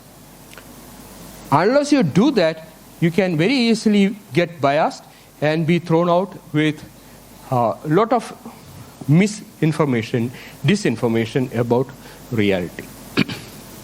And so it again says AI can harm people in especially marginalized groups where people do not have so much of control on the AI platform. I mentioned, if you are from India, you don't have much control on what the AI tool is going to say, because much of the data AI would be going to use are based on US or UK or some other country where data is much more freely available. So that is a threat, and that can create a lot of bias about people in marginalized groups, and humans can absorb this AI information as real, and as a result, as a consequence of that, people would spread hatred between groups of people, which is a threat. So this is given by an AI tool, and that's the most interesting thing. And finally, it tells me AI tools can be biased. Very clearly it tells me AI tools can be biased. Why it can be biased? In this case also it can be biased, because if you look at the source of this information, it comes from New York Times. So the thoughts of the people or the news media people in USA is going to influence this information. So this information itself could be fake. That's what it wants. So this kind of analysis of the data as computer science students you should always be doing before making any comment on AI related and AI based things. Now, one of the questions, this is what we are interested in. We are not interested in what AI says about society, what AI says about how much AI is reliable. All these things are questions that we may ask. But the basic question we need to ask is, how is it able to do this? How it is doing it? When Google came up with search engines, it was using search engines to grab data in its free time from the entire internet and store it in a server and sort it in such a way that when you ask a question, 100 machines would produce 100 answers. That will be sorted and given you a list of answers. It is not coming from a single machine. It is not coming from a single source. It may be coming from different places, different sources, and would be sorted and given you. But in AI, it is quite different. So I went again back to ChatGPT and asked it how it does it. So it tells me that it uses GPT 3.5. And what is GPT? GPT is a large language model. See, again, we are using a lot of jargons here. What is large language model? What is GPT? GPT, of course, it defines is generative pre-trained transformer. So transformer network is an attention-based network. Again, a jargon. What is attention? Attention is something that is important. When you see a documentation, you always, if you are of the habit of writing notes, you always find out some points which are to be noted there. And this is where you you put all your attention on. And if a machine is able to do that, that is attention-based network. And attention-based network is the backbone of all these transformer networks. And that's why it is becoming popular. And what is large language model? Large language model, LLM means large language model. It is a language model that is mimicking human language, the speech language we use. So if it can talk to you, it can listen to you, it can write text, it can translate text from one language to another. All these things can be done. And the models that are basically used for that are called natural language processing models, or NLP. NLP is a branch of AI, deep learning, which is very popular and very powerful and being used for all these things. Now comes large language model. What is large language model? Okay, so NLP is a deep learning model, of course. Large language model means it is using lot of data. How much data? For example, ChatGPT is using all the information that is available on the internet till 2021. That's what 3.5 use. And all these tools are continuously looking for new information. Even the latest news, if you ask this Perplexity, for example, it will tell you about the latest news about an event that happened. There was a bus accident now in Kashmir.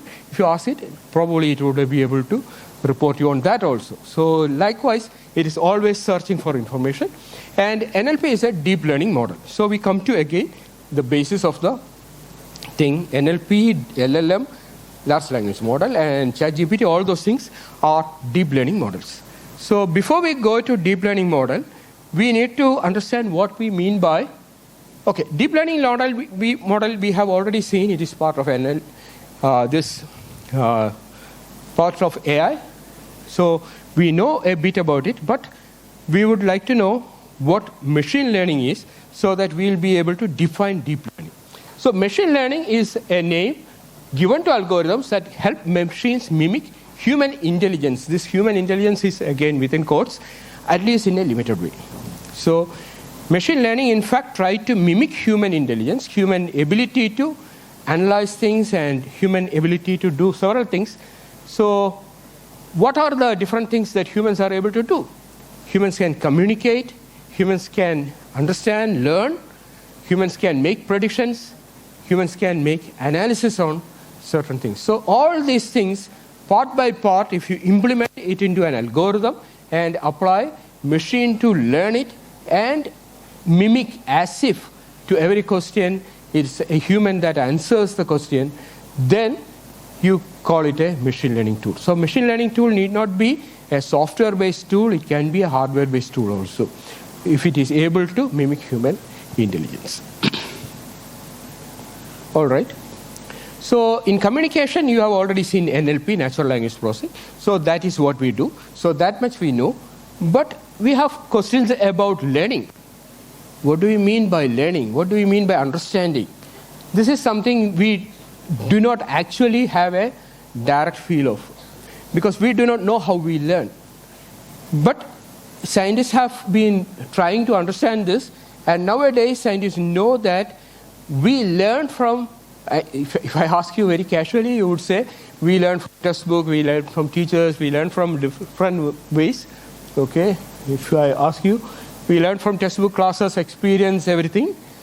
But machines learn from examples. There is a basic difference between textbook data and examples. Examples are specific cases, use cases, in which you specify an input and also the corresponding output. For example, if I say that 2 plus 2 is 4, that is an example.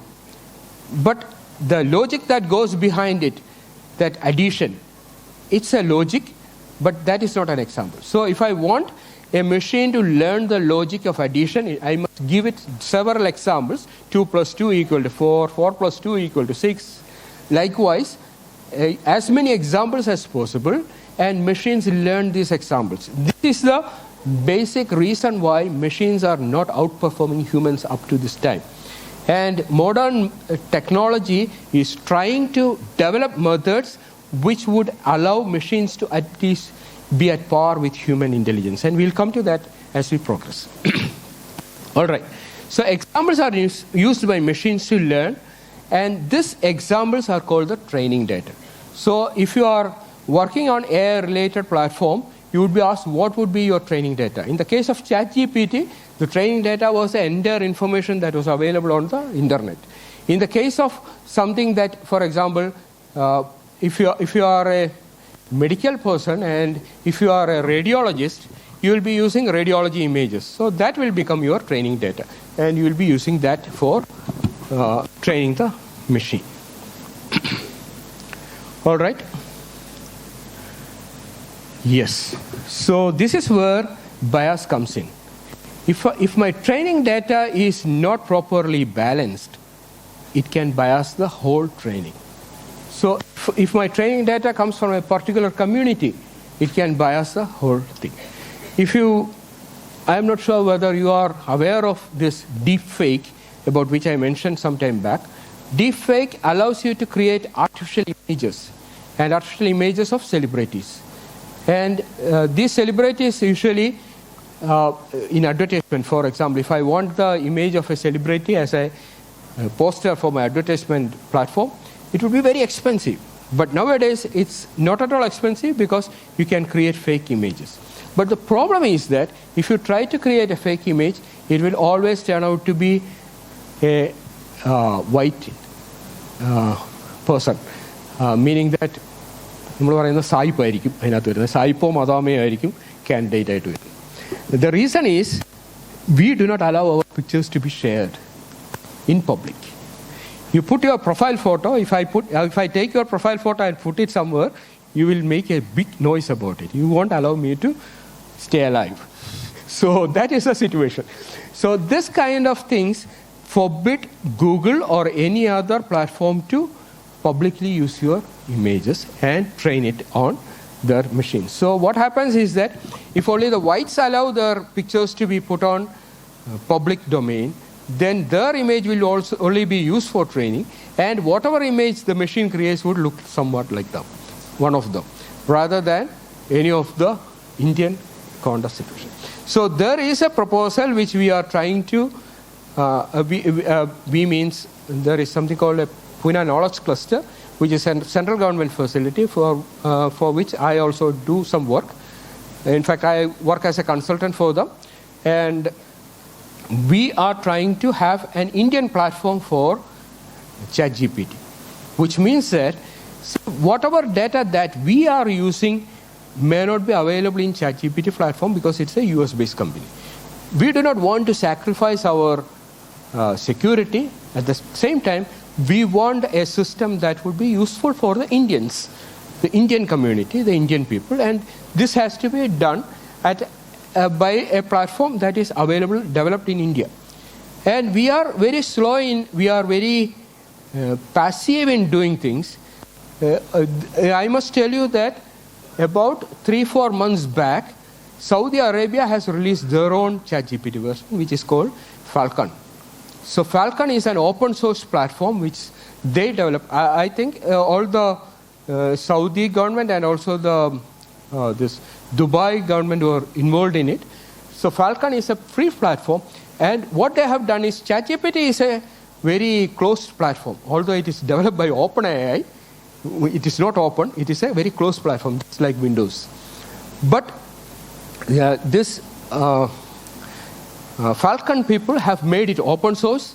They have made all their data public, all their tools public, so that anyone can modify it. So this kind of tools you should be aware of as computer science students, so that you will be able to adapt to the new situations. So if we want to avoid bias, if we want bias that other countries like Saudi Arabia or China or US can impose on us or the people in India, we need to have our own platform, which is one of the important things. And as you have seen, all these biases could have been, if you are using only ChatGPT or if you are using only proximity, then all these biases they may have would be actually brought into us also. Now, yeah, definitely humans are not better than machines in this aspect of learning, because our friends, society, the people with whom we communicate, all those things influence us also, and we also become biased, which is the reason for the growing problems everywhere in India. If you look at all the things that comes in social media and try to respond to it, then you'll find that it's taking you to a very chaotic situation. So that is also something to be cautious about. Well, now we'll try to understand how machines learn from examples. How machines are able to learn from examples. Machines are able to learn from examples just the same way humans are able to learn from examples. And for that, it uses a network. And this is called an artificial neural network. Because it is artificial, it's mimicking the brain, where the neurons, the human brain neurons, it is mimicking it. And if you want to see how the neurons look like, this is how it looks like. So it has something similar to this round blobs that you see. It's called the nucleus. Then it has all these connections. We'll go to that. And all these things are there. So this is the picture. Is there a pointer here? No? Okay. So this is a picture of the neuron, and this is a nucleus, the central process, which is doing all the analysis, all the processing. And there is something called, these are called the dendrites, which are the input nodes, which accept information from outside. And this is the axon, and it takes it to the next neuron. So each neuron, no problem, I can move, no problem.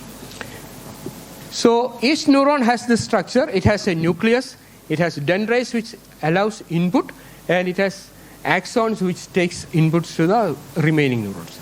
Likewise, in the case of artificial neural network, you have this kind of input nodes, hidden nodes, and output nodes. So this is very much similar, and the inputs are taken by the input node, and the nucleus is, all these circles that you see here are representative of the nucleus, and the dendrites, the inputs, the nucleus, and the axon are the connections that you have here. Now, this is very much similar to the neuron, and that is the reason why it is called an artificial neural network. So we have in our brain billions of neurons of this kind, and same thing is replicated here with connections from one neuron going to the other through the axons. So the same condition, same situation. Which is the button? Down arrow. Okay. Oh, okay, fine. Now let us consider a simple problem in which we want to, okay, the axons also, there is something called synapses here in the case of brain neural networks, where you have chemical transmitters. You know that if your potassium level or if your sodium level goes low, you turn out to be crazy, because you won't be able to be talking properly, you won't be able to speak legibly unless your chemical levels are proper in the brain. So all these things we need to provide our brain so that it will be able to manage itself properly. So this situation is managed by this chemical transmitters here within the synapses, and something like that is done here also, where the axons are given weightage depending upon their importance. So the same thing, synapses are replicated by the weights in this particular case. Now suppose I have a problem. Okay, again, this just for clarification. In the brain, learning takes place by changing the strength of the chemical transmitters, it should be transmitters. In ANN, it is adjusting the strength, weight, or the connections. So that is the difference. Now, assume that I have a problem in which I want to find out I want to differentiate a cat from a dog. And how will I do it? I can use a neural network to do it, what I need is a network with the output. Of course, I won't be using images here. I'll be putting a numerical value like 0 for cat and 1 for dog. And the network would say 0 when it is a cat, and the network would say 1 when it is a dog. Let's consider it something like that. Now, this is how it is done, and this is possible. But what should be the input here? What should be the input here? I cannot provide the input of a cat and ask the machine to say that it's a cat. I should be giving something else so that it finds out whether it's a cat or not. So what I'll do is that I'll extract some features, some parameters relating to each of these objects and give it as input. So let's try to do that. Yeah. So I can give this input as shape of the tail, because the cat's tail looks quite different from that of a dog. Shape of the ears, because the cat's ears looks like this, whereas the ears of the dog look different to that. Size of the head, which is again obviously a different thing. So I can use this information as input and train my network. Training, what does it mean? Training means, see, I would ask the machine to make a prediction. Just some random values here. I'll have random values in all those synapses and ask the machine to make a prediction. It will make some prediction, and it could either be that the object is a cat or it's a dog. And if it is a random process like tossing a coin, it will happen that half of the time it will be saying that it's a cat even when it is a dog, and half of the time it will be saying that it's a dog even when it is a cat. Now what I do, I'll make a, okay, so I mentioned about these features. Features are the inputs that goes here, and classes are the labels that I give here, 0 and 1 representing each of them. So I'll have different classes and different images, and I'll be training it. And what I am trying to do is that I'll first make a prediction, then I make an evaluation. How to make the evaluation? I would check how many of them are correctly predicted, how many are wrongly predicted. And in a 2-class problem, the worst condition could be 50-50. So I would say that it has produced an accuracy of 0.5, which means that it's making just a plain guess on what it is. So what I'll do is that I'll evaluate it as an error. I'll evaluate the error. I'll measure how many of them are wrong and divide it with the total number of examples. So this error has to be minimized. That is the idea. When the error minimizes, the accuracy increases. So this error has to be minimized. So what is the correction that is to be done? I can adjust these weights. I can adjust these weights values in such a way that it will minimize the error. Now, how to find out when it minimizes? There is a very famous and very popular algorithm called the backpropagation algorithm or the gradient descent algorithm. So that is what made AI so popular. AI has been attempted for several years, but only in the 60s and late 80s, AI became popular because of the introduction of this backpropagation algorithm and the gradient descent algorithm. What is gradient? Gradient means slope. You know what the gradient is. So if you are climbing a hill, you say that the gradient is positive. If you are climbing down a hill, you say the gradient is negative. Along the negative of the gradient of the error, you will be reducing the error. That is the idea. See, if you are, I can show you a picture. I think I have a picture here. Okay, this is a picture. So this could be my error surface. My error is here. If I move along the negative of the gradient, that means I am reducing my error, and I am coming to some region called the global minimum, which is the minimum error I can have based on the information. Why there is a minimum error? Because depending upon the orientation of the cat, you may not be able to properly define the size of its tail or the size of his head or things like that, which can induce some error. So there will always be a minimum error, but this minimum error is called the global minimum, and that is what all these algorithms are trying to do. Whether it is machine learning, pure machine learning using ANN, or whether it is deep learning, or whether it is ChatGPT. Whatever be the tool that you use, this is the basic idea. It tries to minimize the error. Now, the thing is that although I made it very simple with a tool like ANN, this is not the way our brain works. We never try to measure the tail of the cat to see whether it's a cat or a dog.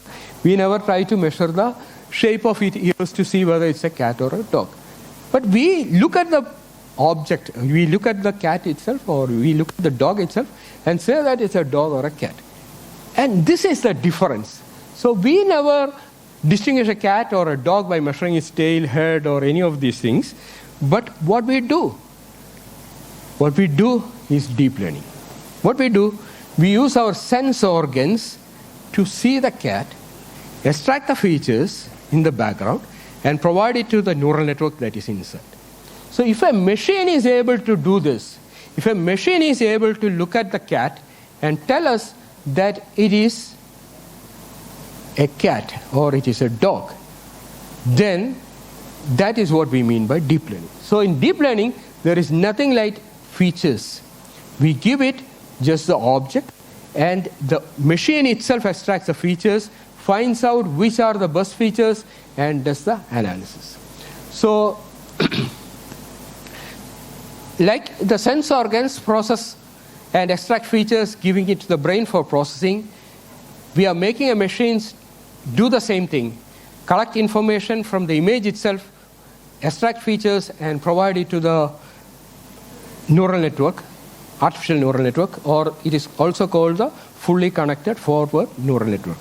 Then that kind of a network is called a deep learning network. So that is the only difference. So we are having a pre-processing entity in before that. All right, there are various ways in which this is done, and the most popular and the most powerful of these is called the convolutional neural network, CNN. Convolutional neural network was introduced much before it became popular, almost at the same time when this artificial neural network or the fully connected networks were developed. This is representing the fully connected neural network that I mentioned earlier. It was developed almost at this time, and there was one network which is called the AlexNet, which was developed by a Chinese group, and that was there for a long time because it was not used just because there was sufficient computing time for doing it, computing power for doing it. All these deep learning machines require a lot of computing power because it deals with a lot of images, lot of data, and a lot of processing, pre-processing for extracting the data. Now, there are rumors which says that we could burn our planet if we continue to work in AI. The reason for that is that if the amount of power required by AI tools today is greater than the amount of power used by the largest power-consuming nations like the US. So the computing power required for doing all these processes is growing immensely, that we will burn this planet because of global warming.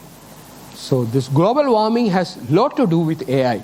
And if you try to correlate those graphs, I just removed those graphs. I had put it in before, but I removed those graphs because just to reduce the time of the talk. So that is the problem. So deep learning requires a lot of data. Because of the internet, we have no scarcity for data. Now, data is available, but we do not have powerful computers for doing the processing. The power requirement becomes very demanding in this case, and that is one reason why we also have a second thought whether we should in India go for a ChatGPT kind of architecture or technology for doing these things, whether it's poverty or power that is more important. All right, so this is deep learning, and deep learning tools comes in a variety of models. Some are called, of course, deep learning models. Some are called autoencoders. Some are called deep belief network, convolutional neural network I have already mentioned, long short memory, LSTM, which is mostly used for languages, NLP kind of application, variation autoencoders, sparse autoencoder, all these are different models that are all related to deep learning concept, and each of them have slight differences, but all of them use some kind of convolution neural network for the processing. Okay. Now I just want to tell you about a paper that we published in 2021 in Nature, and this is about a tool that is able to do these computations, analysis of protein particle picking from blood samples and other protein dependent data set at a much faster rate than humans could do. So this paper demonstrated that it could do in a millisecond what a human expert would take 2 to 3 weeks for doing the same process. So this is the advantage. I just wanted to show you the advantage of using this kind of techniques. It is very fast, it is very reliable, and this work was done in a collaborative manner. Professor Ajit Kambave, who was the director of Inter-University Center for Astronomy and Astrophysics, then Janesh, Radha, and Ashwal, they were from National Center for Cell Sciences, and these are the people from my lab, the ARIS-4D. So we were the collaborators, and this turned out to be the first paper in this area from the country. So it got a lot of attention. And why I was telling you is that it is using a different kind of network called the semantic segmentation network. Semantic segmentation is a very powerful network, and it is the first step towards generative AI, which we will be discussing later.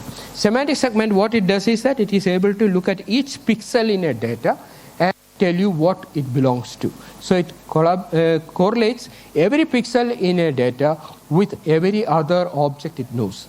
So if I am able to see only a portion of a person standing in an image, I would be able to say there is another person in that image who is standing behind the first person that you see. So likewise, it will be able to identify people, and that was used for identifying the protein particles, because protein particles, this was done on the electron microscope image, and when you are taking the electron microscope image, objects may be under some other object. It need not be in the same plane. As a result, it becomes very difficult for you to say which is a protein and where it is, and the color changed. Okay, so that was this was a network that was used. So we now move on to the world of generative AI, and this is where ChatGPT is, where all these fake images and all these things are there. So we'll just have a look at what generative AI is. Generative AI is a field of artificial intelligence that deals with the development of models that can generate fake data. So far, we have been trying to detect images and classify them. You show it a cat, and the machine tells you that it's a cat. If you show it a donkey, it tells you that it's a donkey. So it was able to classify real objects.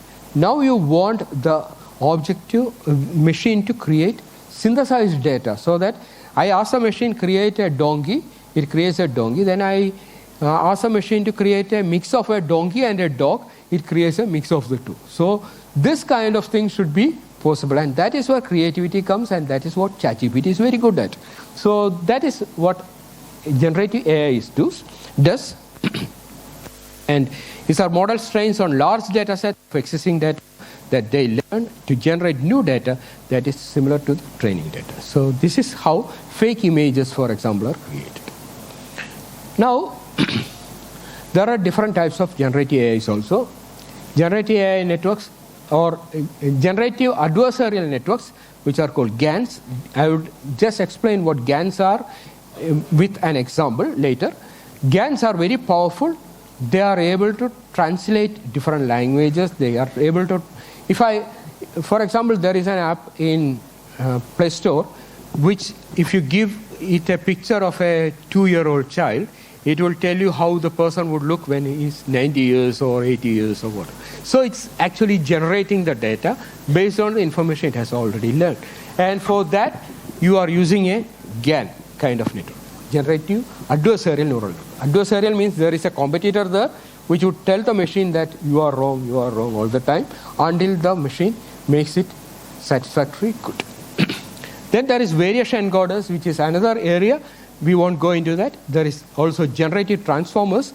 I mentioned about transformers earlier when we talked about ChatGPT. So that is where this kind of generative AI tools are used. Now to tell you what generative AI can do, I'll take an example. This is our lab. Here is a lab in Telur. So this is a lab. And of course, when I wanted to come here, I had to come to Bharatmata College, which is here. So you see all these pictures. These are satellite images taken by Google. And you see all the buildings here, everything here. Now I asked the machine to tell me how I come here. Early morning I had to drive, so I had to ask the machine, and it told me I must take this route. How did this Google in the US knew what route I should go at this time of the day? If I had asked it some other time, it would have definitely given me some other route. And it is aware about the traffic. So it is assimilating all this information to tell me which route I should take. But the most important thing is, how is it able to identify whether there is a road there or not from a graph like this? If you look at this image, you see so many lines here, nerve-like lines here. All of them are identified as roads. If you take a photograph, you won't see that. If you take the satellite image, you won't see that. These are identified by Google. And do you think that Google has been traveling through all these places to make this? No. It's done by AI. And it's done by a GAN kind of network. So let us see how it is done. So what it does is, it takes an image, satellite image, and it converts it into a map like this. And for that you use a GAN. And how does GAN do that? First thing, you need a training data in all these cases. What is a training data? A data in which you specify what is the input and what is going to be the output. So here the input is the satellite image, which is very faint and which is not very clear. But here the output is well defined. This is a map that a human would do. So initially what Google did is, it took several satellite images of known places, probably in US and other places, including India, and it got people to sit down and draw the map of it, like this. So these were hand-drawn initially, and then what they did is that they took all these images and told the machine to learn it. Now when the machine learns, it says, oh, I have got the map. It gives a map. And how do you know whether it is the correct map or not? Somebody has to go and verify all these things. Impossible. And it would be even more expensive if you think of employing people to do all these things. Because there are all these small routes also. And today morning when I was coming here, there were blocks in between. And Google immediately told me, take this route, go that way. So it knows every route, every nook and corner of every country, every place, how to move. So how is it able to do that? So it's doing it with the help of a machine. And that is what AI is able to do. So this GAN, if we break this black box, what you see there is a generator which generates the image. As the name says, it's a generator, it generates the image. Then there is a discriminator. This discriminator's only job is to tell the generator that it has not done its job properly. It's just like a teacher, very serious teacher, who tells the student, your assignment is not up to the mark. So you are asked to repeatedly write the... Teachers won't do that these days because you may go for a complaint or something like that. But if they do it, if they are serious students, if you are serious students and if they are serious teachers, they would ask you to go and read the whole thing and bring it back. In my younger days, teacher would throw the book like this, and I have to go and pick up the book and come back writing it in the proper way that the teacher wants. So this kind of things would make the machine learn better and better until the discriminator says, well, you are qualified for a distinction. So that kind of analysis done by the machine itself. There is no human here, nobody to verify. The generator generates some images and the discriminator says whether it is good or bad. Okay, now what is the input? The source is the input, which is the satellite image, and the target, the output that the generator is expected to create is this image. Now the generator would definitely create something based on the source and the target that it is given to train on. When a new image is given, it will create something and the discriminator would evaluate it. So the source is here. Once the training is over, the generator would generate an image which is called the prediction, and the discriminator is asked to verify it. And the discriminator, how will it verify? It will take the original image, which is here, compare the predicted image with the original image, and see whether it is exactly the same. If it is not the same, the discriminator would tell the generator through a feedback that your answer is not satisfactory.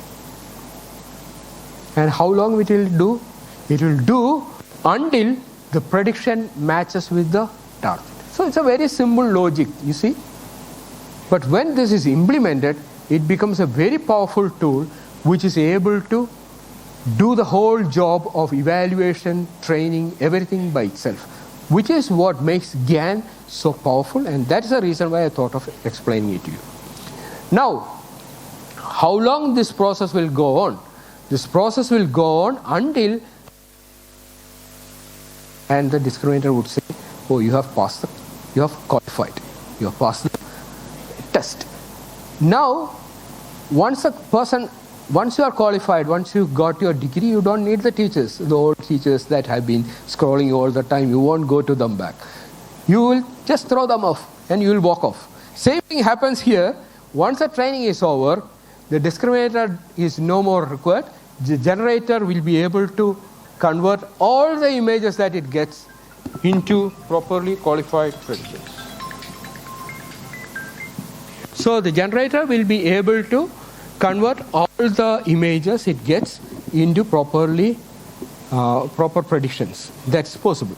So that is the advantage of this method.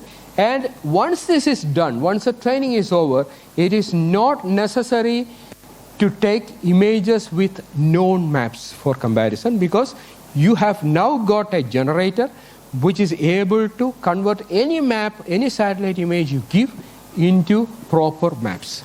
So this is how Google is able to do it.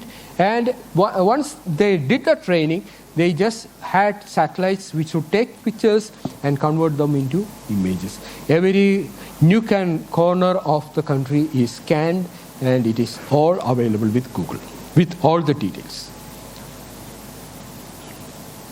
All right. This is what I was referring to, fake images.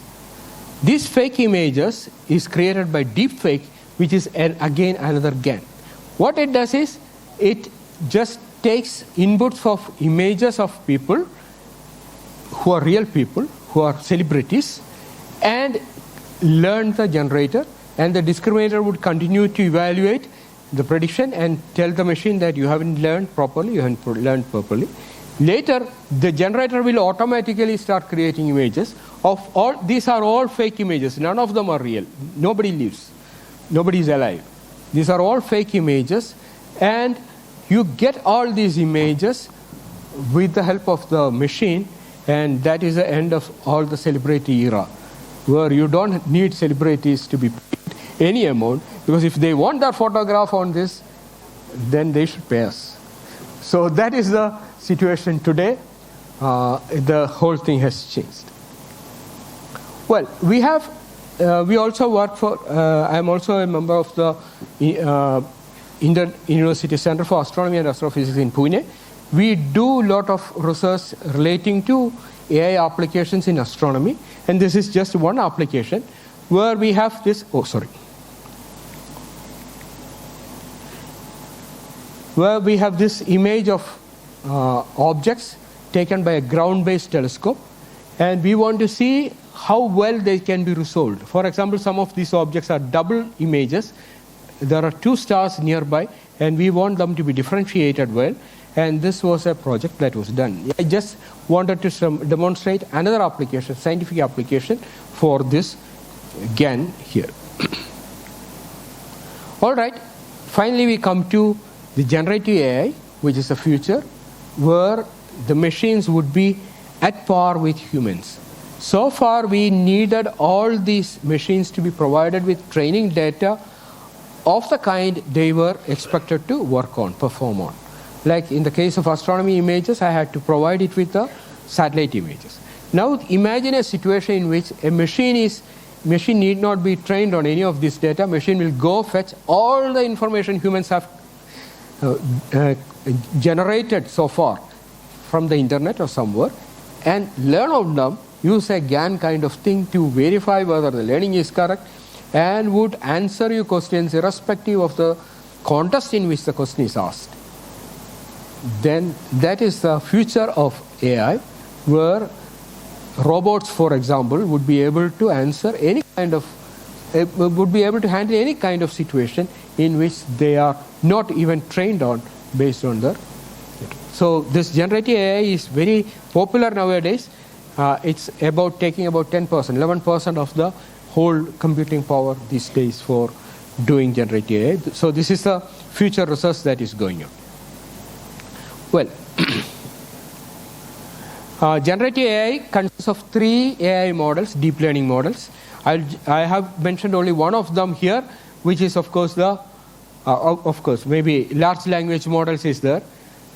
Reinforcement learning I didn't mention about, and of course there is another called neurocognitive AI. These 2 models I haven't discussed, but these are the 3 things that goes into general artificial intelligence, or AGI, which is what it is popularly called.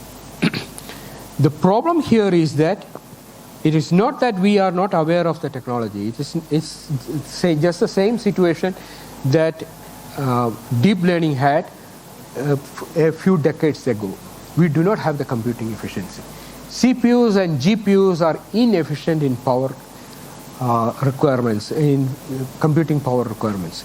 We can't do it with GPUs, we can't do it with CPUs, because they require they consume a lot of power for doing the whole thing.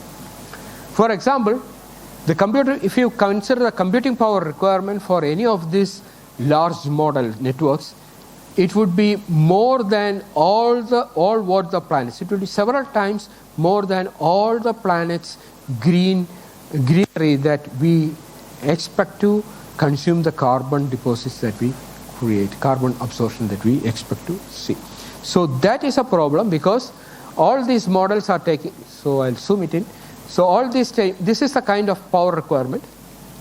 And if you look at here, you see that it was linearly increasing up to this time, and now after 2020, 2010, 2012, etc., it has been exponentially growing vertically upwards because of the large models that we are used in the training process. So this is the kind of situation we are today, and this definitely means unless we develop a new technology, we won't be able to survive on this planet, because we will burn ourselves, we will consume ourselves.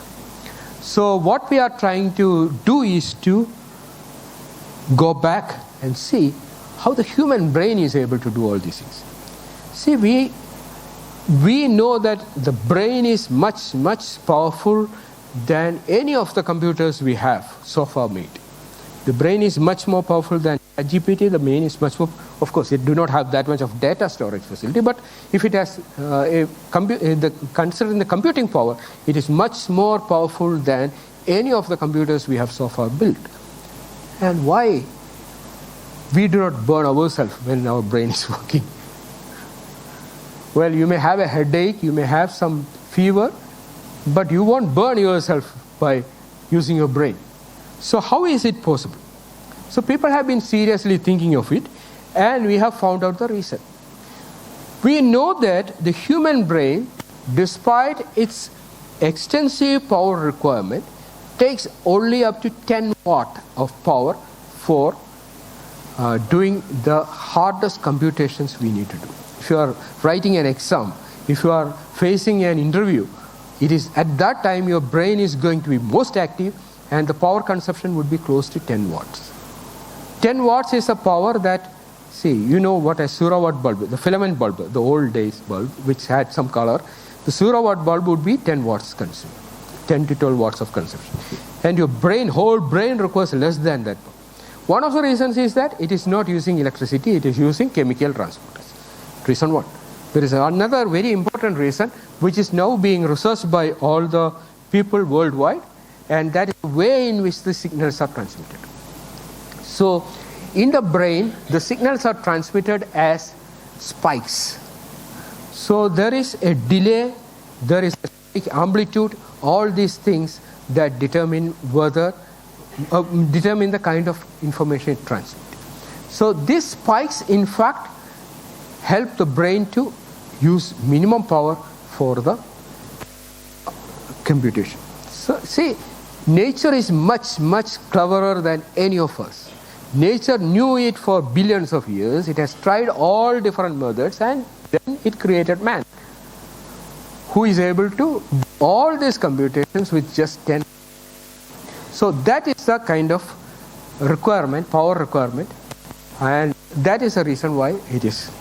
Now, Intel, for example, one of the largest producers of GPUs and CPUs, Intel is seriously working on, and we are involved with them, in something called a neuromorphic computing technique. What neuromorphic does is, it uses, instead of square wave pulses that you use zeros and ones with, it uses something called a spike for sending signal. And it is able to do massively parallel computation at 1/1,000,000th of the power requirement. So they have demonstrated several things. There is something called Lohi 2, which is their latest chip, which is using this neuromorphic computing technique. And this Lohi 2 is able, it has demonstrated that it is able to do lot of computations that even supercomputers find it difficult to do at a much lesser power. But it is under development and it is not fully functional. For example, all these backpropagation kind of things that I have mentioned, it has its own implementations, but not as flexible as we have. It is not able to do the convolution neural network kind of thing. Once that becomes possible, we'll throw off all the computers, all the desktop computers, all these laptops. We'll have only small things and very low power devices which would do all these things.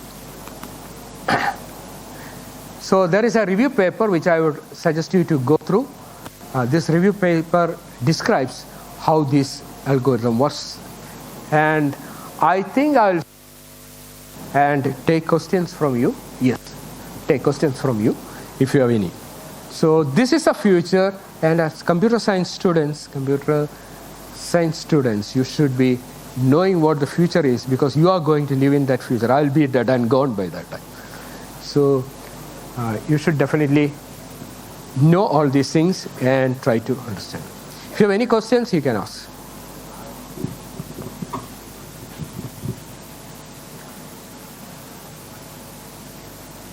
I know that I have been going through a lot of things in a very short time. My intention is only to motivate you to go and read. And you have all those technologies today. ChatGPT is on your mobile. Or proximity. Perplexity AI also has a mobile application which you can install. Very easy.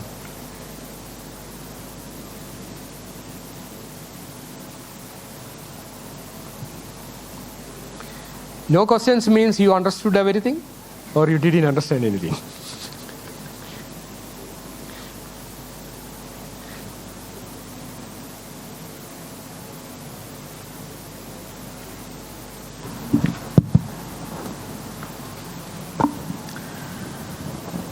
These spike-based systems are coming. So what will be the possibilities for our Indian students, especially? See, one of the things that we should be happy about is all these new technologies are on the open source domain. All the details are available, all the technologies are available. Only Indians need to tune their mind to capture it, which they can't do. You can only take the cow to the നമ്മൾ പറയല്ലേ വെള്ളത്തിനടുത്ത് കൊണ്ടുപോയി നിർത്താനേ പറ്റുള്ളൂ, അതിനെക്കൊണ്ട് കുടിപ്പിക്കാൻ പറ്റുകയില്ല. And that is something ഞങ്ങൾ I'll tell you another story. ഞങ്ങൾ Aries 4D start ചെയ്തപ്പം we had a business plan. Business plan വളരെ സിമ്പിളായിരുന്നു. ഞങ്ങളോടുള്ളതെല്ലാം PhD സ്റ്റുഡൻസാണ്. എന്നോട് അന്നേരം 12 PhD സ്റ്റുഡൻസ് ഉണ്ട്.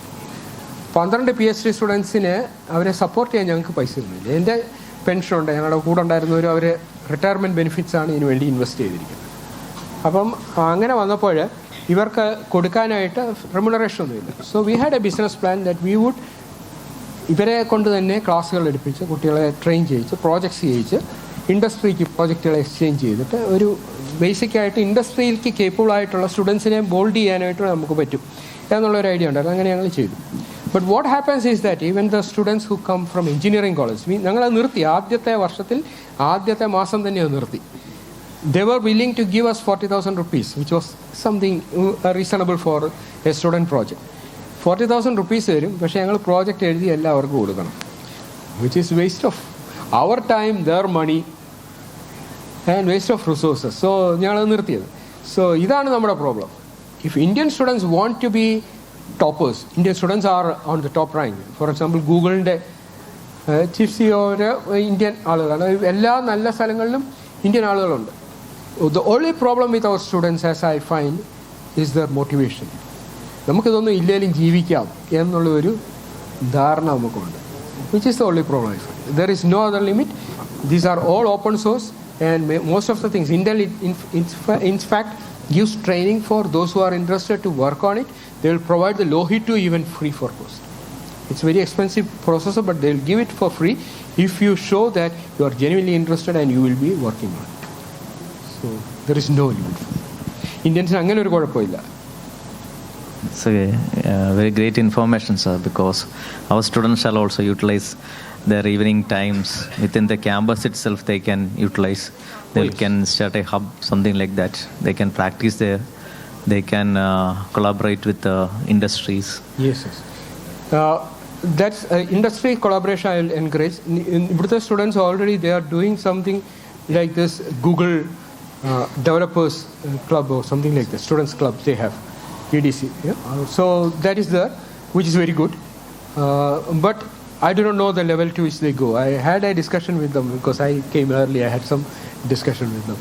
So, but I would encourage them too, and encourage the teachers also to see that they are acceptable to the industry.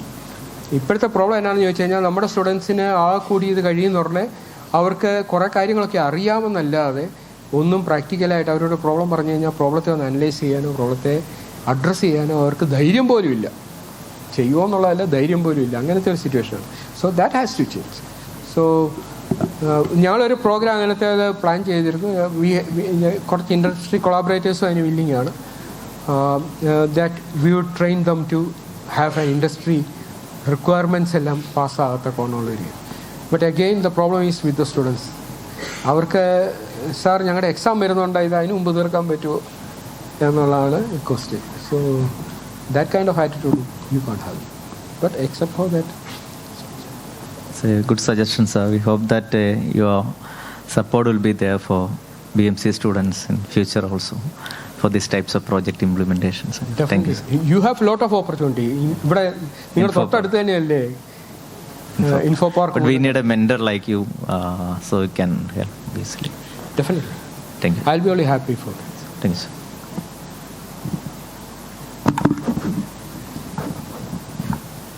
Yes.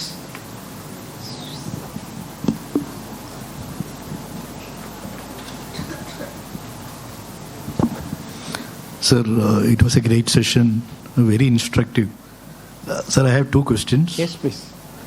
Sir, you told during the presentation, generative AI, development of models that can generate fake data. Yes. Such as images, text, audio, video. Sir, you are using the word generate fake data. When a human being also makes it something creatively, that is it's also fake data. It's fake data. So why are we saying it is fake data? It is actually original data. No, the difference I'll tell you. Suppose I'm a historian. Fake data you can immediately know. Because if I modify the data in such a way that I add my creativity. You distorted. Yeah, it is distorted. So fake data is a term that you use just to mean that it is not a real thing. You won't find it, the object in reality. For example, all the images I showed there. None of those people can claim for claim saying that this is my image or this is somebody's image. It is not real. So that is the way in which it is called. It's synthetic. For example, like ChatGPT is able to write poems, and it can write Shakespearean poems, which Shakespeare have never thought of. So that kind of creativity is what we represent by fake. It is not real. It is not physical.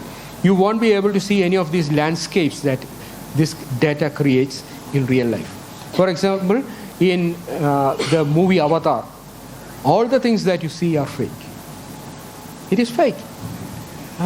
There is no creature like that, no trees like that, no flying saucers like that.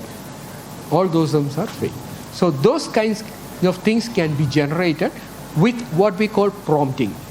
So one of the things that is going to be very popular in the coming years is prompt engineering, where you prompt the machine with the right prompt what it should create. And based on your prompt, it will create. For example, if you want to use ChatGPT with its full strength, you need to learn how to tell it what it should do. Then it will be able to write programs for you, it will be able to create stories for you, write poems for you without any difficulty. You need to give it the right prompt. Got it. So that is what. Sir, I have one small question. Yeah. Sir, you talked about GAN, generative adversarial, and you explained it very well by that teacher analogy. Yeah. Sir, what would be this variational autoencoders? If you can just briefly give an idea, very briefly.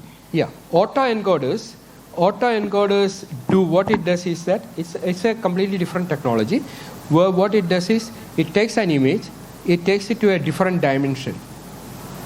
Dimension is, we know 1 dimension, 2 dimension, 3 dimension. If I take a 3-dimensional object and produce it a 2-dimensional object of it, what I get is a shadow.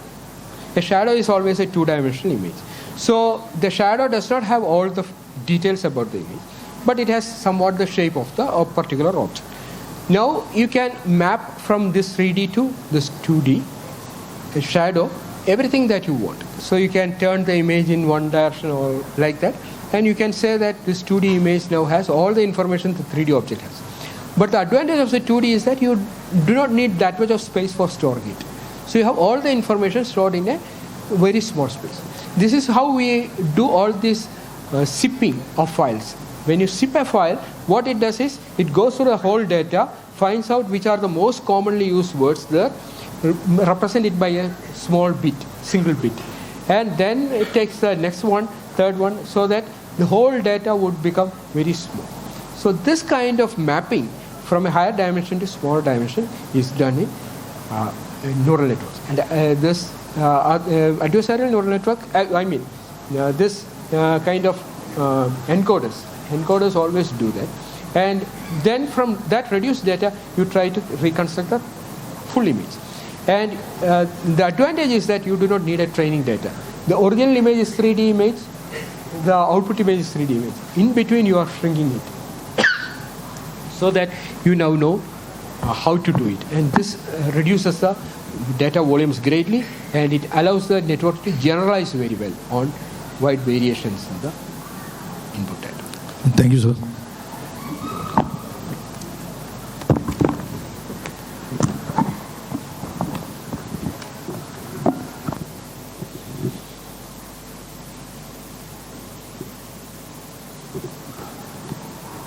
Sir, which is the best algorithm to work with this type of 3D image data, like hyperspectral imaging, something like that? Which is the best algorithm to work with? Means 3D images, like... 3D, okay. See, 3D images, what we mean by 3D? We mean that you need at least 3 parameters, independent parameters for representing it. So 3D image or 4D image or 2D image, the algorithm would be the same. Only that you need an additional layer. So convolution neural networks is good. If it is an image, convolution neural network is perfectly fine. Whether it's 2D image, 1D image, 3D image, 4D or any higher dimension, you need only additional layers for it. So convolution neural network is good enough. That's the reason why convolution network becomes so much popular. You have already discussed about the GAN. One website is there, this person does not exist.com, that is also generating fake images. Is it using GAN, generative AI? Is it? Yes, it's a generative AI. It creates fake images. Yes. That person does not means every time we are. Because you never see the satellite image and the map simultaneously. You generate it from the satellite image. You never get the map of a place just by photography. Thanks.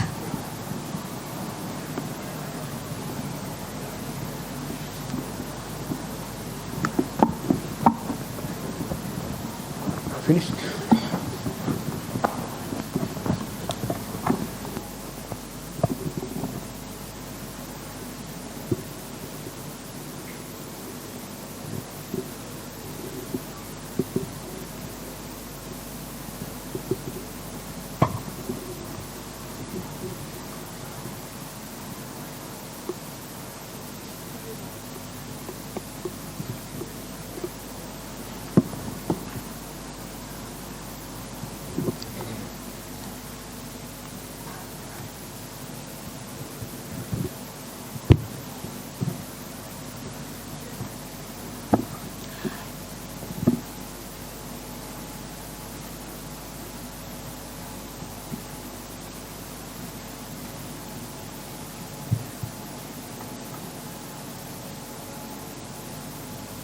So completed.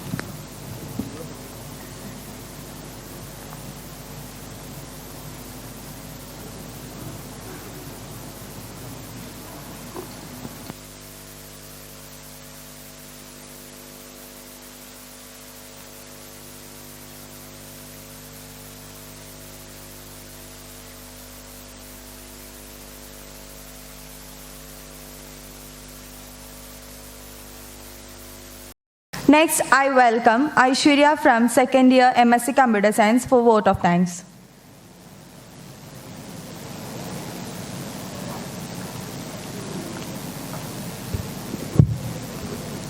Good afternoon, everyone.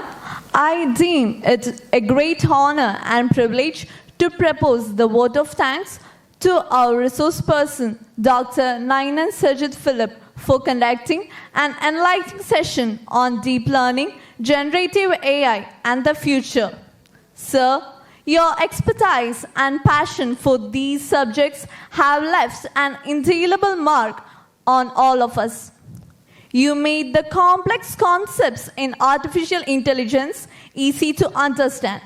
Your smooth explanation of the details of deep learning, uncovering its application and importance in today's world, was highly appreciated. The information you shared about generative AI was fascinating and showcased the exciting possibilities for the future.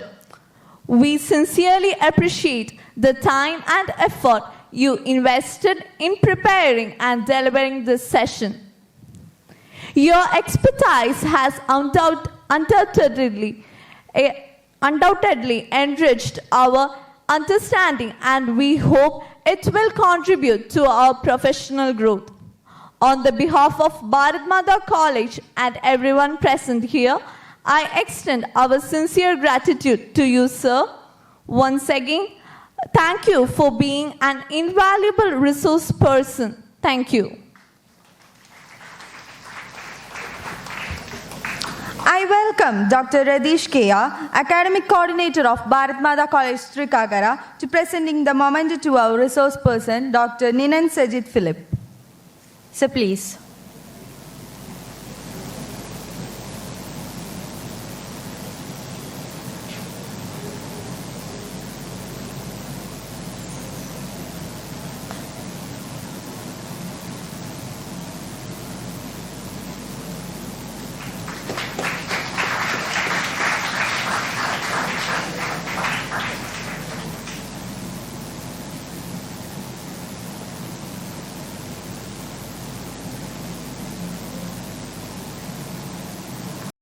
Computer Application and Academic Coordinator, Sharavanan Sir, the Placement Officer and Trainee of Bharat Mata College, to chair the session.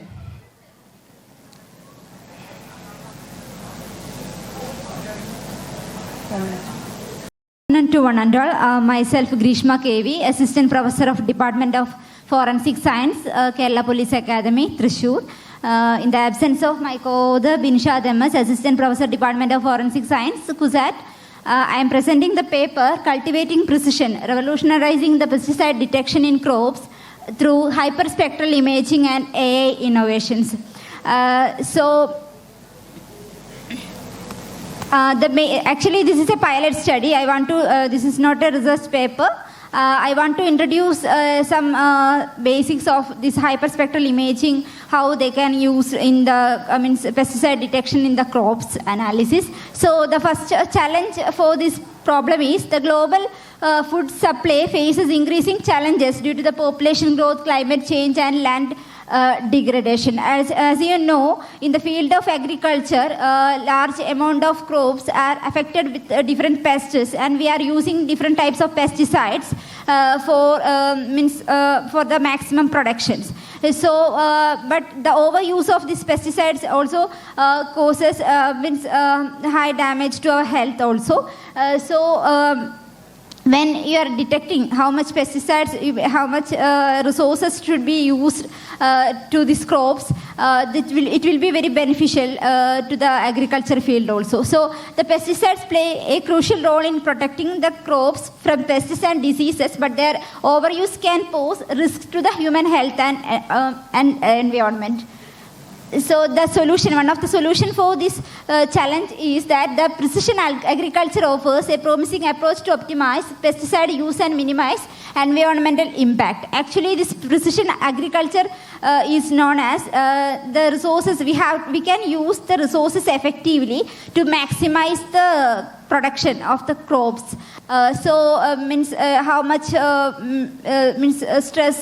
fertilizers we have to use, how much water have to be used in the crops, and how much pesticides we can use for each crops, which is the best pesticide have to be used. Everything can be we can already predicted, and we can use it as per the precision agriculture. So this hyperspectral imaging uses the 3D spectroscopy, and using the drones and different cameras like UAV and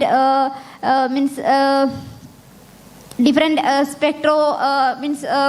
sensors are used for taking these types of imaging, and we are using with the help of artificial intelligence to hold the immense potential to revolutionizing this pesticide detection in crops. How we know how we can use this hyperspectral imaging. Actually, HSI captures the hundreds of images of the crops in narrow spectral bands. As you know, the visible spectrum bands is from 400 nanometer to 700 nanometer. But other than in the electromagnetic spectrum, there are infinite number of bands are also there. So by using the hyperspectral imaging, we can capture up to 100 bands also. We can capture by using this HSI technology. And this capability enables the detection and subtle differences in crop reluctance and revealing the presence of pesticides and their residues. Because actually when we are using this hyperspectral imaging, we got the data as a hyperspectral data in the form of a 3D data. It contains X, Y, and lambda plane or Z plane. X, Y, and the spatial information, and the lambda is the spectral band information. With the help of these AI algorithms like deep learning, convolutional neural networks are commonly used for this purpose, and KNN and SVM is also used for different crop classifications in the soya bean and apples and grapes. Everywhere there are different studies are there in literatures. So this enabled the development of intelligent systems that can be accurately detect and map the pesticide residues in crops. Actually, pesticide residues, as you know, when we are using the pesticide, even the full growth of that crop, there some remnants will be there in that crops. So if we are using that particular food product, there is a chance for the risk of the human health also. So we can analyze how much remnants is there in this pesticide residues can be analyzed by using this hyperspectral imaging. And what are the benefits of this using this precision-based pesticide detection is that we can reduce the pesticide usage. Actually, every crops, everything is not needed the use of pesticides. So, precision detection helps to target the pesticide application to the areas where it is truly needed and minimizing the overall use. We can accurately, precisely, we can use how much amount of pesticides should be used.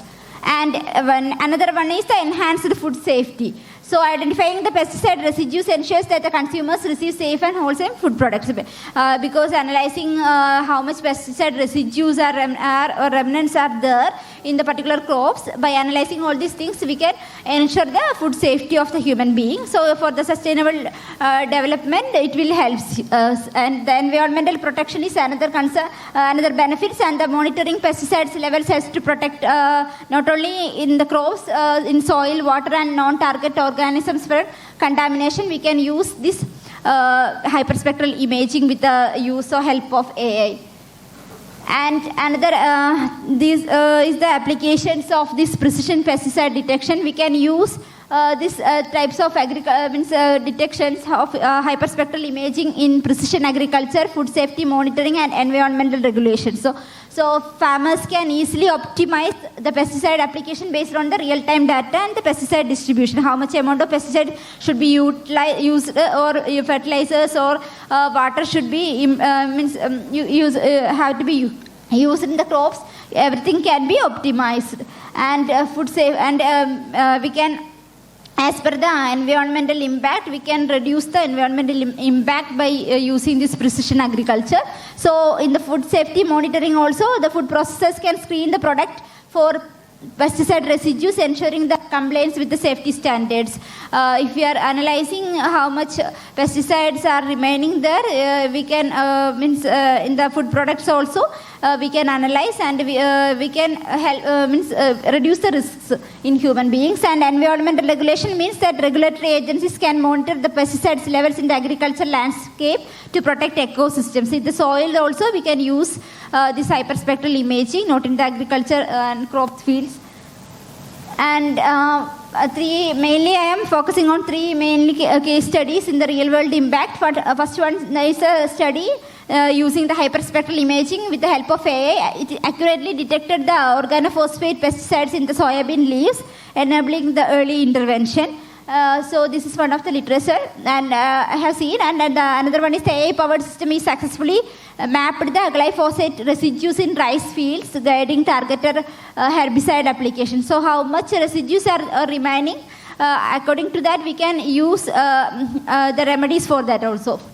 So HSI technology is being integrated into drones for large-scale pesticide detection in the cornfields. Actually, this spectro means using the hyperspectral imaging, we are creating a spectrum of images. That means it's a pixel value. So actually, this is the fingerprint of this means bands or lights of the electromagnetic spectrum band. So by using this technology, you can easily identify the chemical compositions or the materials, how much, how this material is different from the other pixel. Everything can be analyzed. And for this purpose, we can use ImageJ or MATLAB softwares, hyperspectral image libraries also with MATLAB. So you can use that hyperspectral image library for the purpose of the visualization and classification or detection of these types of research work. So the future directions are the expanding the horizon, developing more robust and automated HSI systems for the real-time monitoring, and enhancing the accuracy of the AI algorithms by using deep learning and machine learning techniques. We can enhance the accuracy and the pesticide detection capabilities, and expanding the use of HSI and AI to the other crops and agriculture applications also we can use. Not in the agriculture fields, not in the crops fields, but in the soils also we can use. So this is the future direction, and the conclusion is it is a sustainable future for the agriculture. So precision agriculture or precision pesticide detection using these two technologies, hyperspectral imaging and AI, holds immense promise for the revolutionizing the crop protection practices. So by harnessing this technology, we can ensure that the sustainable development and sustainable future for the agriculture, and that protects the human health and the environment and the global food supply. Okay, and these are some references. Thank you. If you have any doubts, you can ask.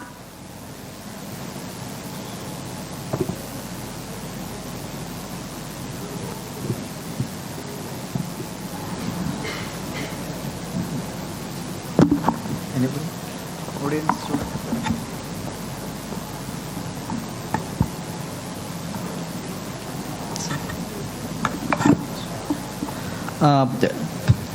That's a good work, Grishma. And do you have any results?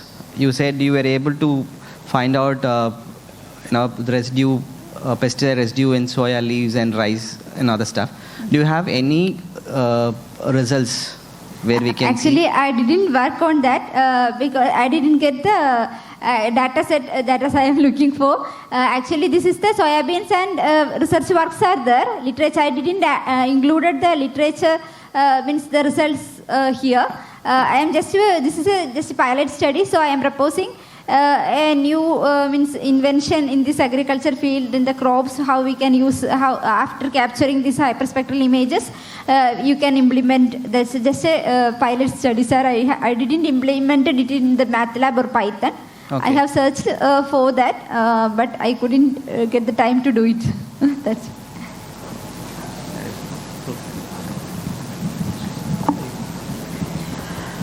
It's a very good presentation. Okay, thank you, sir. As well as how AI we can effectively use, especially the developing or developed country like India. And for us Keralites, as everybody knows, we are perhaps importing all these things from other states. So the quantity of pesticides. So our suggestion is please put into practice. Sure, sir. Would you please take your previous slide that Okay. last one references something. Last slide. Sorry, last. Yeah, this one. Okay. There was some studies in 21, 22. Yes. So we hope that 2023-24 your studies will be there. Okay. That sir. you can implement maybe through your students. So it yes. will be beneficial for the society. Yes. As well as it will be a great achievement, especially rice fields, corn fields, soya bean leaves. Okay, so can you analyze what may be the total cost for this project? What may be your expectations? Actually, image processing, when we are using these types of sensor-based technology, we can use this devices we need. So I didn't analyze the total cost, but I think it needs some very good. support. So, without support, we can't. Very good thing. Now ICSSR. Because I have searched many data sets. Data sets are available in Kaggle also, but that is not satisfied. That's why I didn't do. We have to create our own data sets. Then only we can work with that. It's okay. Anyway, now ICSSR they are inviting applications. Okay. So this is a very good, wonderful project, seemingly beneficial for the entire society. So please proceed. That is our sure, request. sir. I will try. Thank you.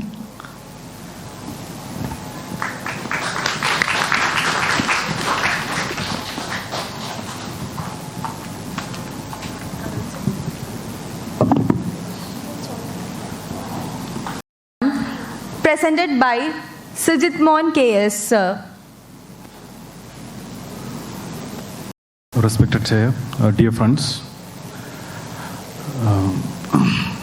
today I am going to present my paper, Enhancing Book Recommendation Systems, a comprehensive review, techniques and different metric evaluations.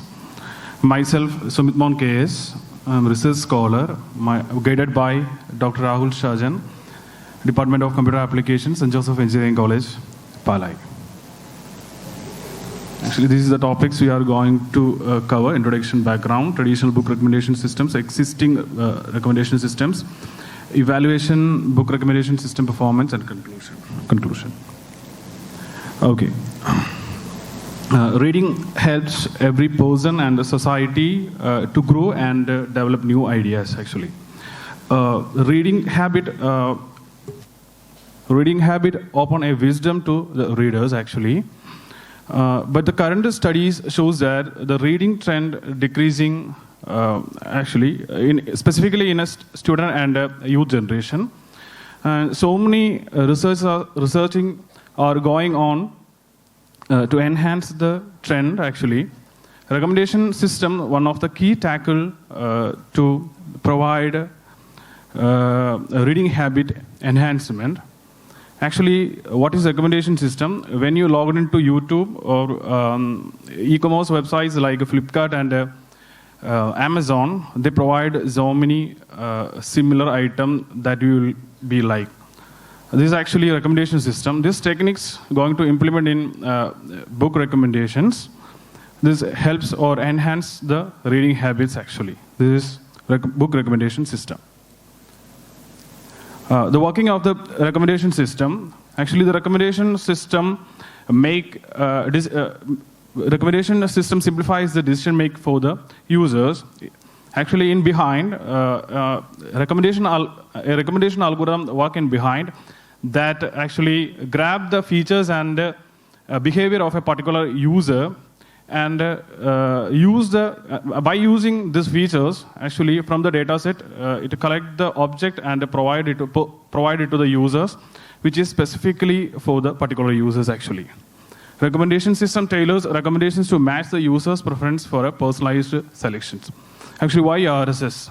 It enhances the reading experience by offering the personal suggestions, introduce readers to a variety of books, and RSS save the time for streaming, more engaged and satisfying reading journey, provide a valuable insight to diverse gen and authors actually. Different type of or classification of recommendation system. Actually, there are three major type of classification: content-based, collaborative filtering, and a hybrid model.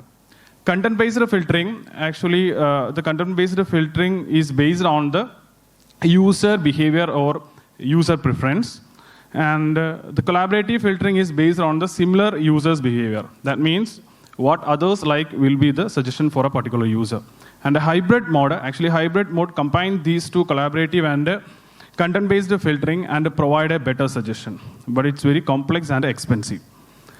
Challenges. The major challenges are cold start problem, sparsity problem, scalability problem, and over-specialization problem. Cold start problem is also called a new user problem. Actually, when a new user to the system doesn't have any idea about a particular user, so a general recommendations will be provided. The second one is sparsity. If a particular person regularly logged into a particular recommendation system, but the interaction is very few, then the efficient recommendation will be, then there is no any efficient recommendation. A third one is scalability problem. When the data set is very large, it is difficult to provide a better recommendation. And fourth one is over specialization. Once we like something, the same product will be frequently recommended for a particular user. That is over specialization problem. And in book recommendations, actually the book recommendation system classified into two major types. First one, traditional book recommendation system. We already said that collaborative filtering, content-based, and hybrid techniques. What are the latest or existing machine learning system? Actually, there is no specific model. Some machine learning tools or machine learning models are incorporating in a traditional recommendation system and provide us a existing recommendation system. Again, the traditional book recommendation system and content-based filtering. Actually, content-based filtering is only based on the user preference. And in content-based filtering, it create a user profile based on the initial transaction, and it become more powerful when the interaction is higher and higher. Actually, the suggestion is only based on the user interaction and previous history. The user profiles means it contains some demographic informations. Demographic informations like age, location, etc. These are the demographic information. And using the demographic information, it gather the data set based on some, in content-based, it uses time frequency and inverse time frequency methods and similarity methods to gather the similar data and it provided to a user. user. Actually, this is content-based. And second one is collaborative filtering. Actually, collaborative filtering is based on what other users are like, will be the recommendation for the user. In collaborative filtering, it maintains a user item matrix behind. The user item, from the user item matrix, we can gather user similarity and item similarity. User similarity means it gather or group the user similar item using different similarity algorithms. And second one is item-based approach. Here, making a cluster on item-based approach and provide the item to the user. This is actually collaborative filtering. And hybrid mode, we already said that a hybrid mode, actually combination of content-based and collaborative filtering. Actually, this is a better recommendation approach for efficient recommendation, but the problem is that this is more complex and expensive. Actually, hybrid model are more efficient because they overcome the deficiencies of content-based and collaborative filtering. Now is the time to move existing book recommendation system. Actually, existing book recommendation system, we already said that the traditional book recommendation system, content-based, collaborative, and hybrid, we incorporate the machine learning models to the traditional, it becomes the existing book recommendation system. These are the models we are currently using in different book recommendation systems. Classification model, KNN model, SVM model, neural network, association rule mining, and clustering.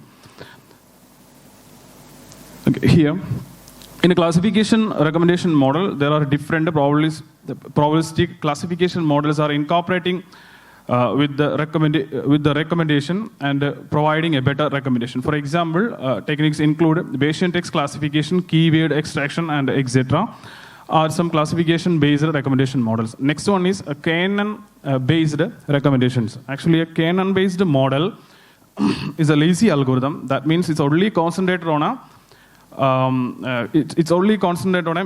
local relations. After getting all the classification, it provides a generalization. This is actually a KNN utilized for pattern identification and classification, text-based recommendations, commonly evaluated using MAE and RMSE. MAE means mean absolute error, and RMSE means root mean square error methods. Next one is SVM. SVM is a better recommendation model for a book recommendation. Actually, SVM is a kernel-based binary classification approach. Binary classification approach means it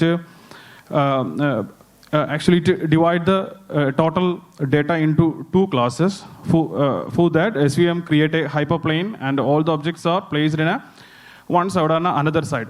One side is for suggestion and the other is for not suggesting. Actually, SVM is good for if the data set is very large or high dimensional data set, it is very useful. It efficiently work on sparse matrix informations. Actually, sparse matrix information, we already covered that. In sparse matrix, there are minimal interaction. That's why the matrix become metrics become inefficient. Next one is neural network. We already go through the neural network based ML techniques. The neural network based recommendation system, in neural network model, it inspired by the human brain. In neural networks, actually, there are three network layers. First one is input layer, and middle layer, and output layer.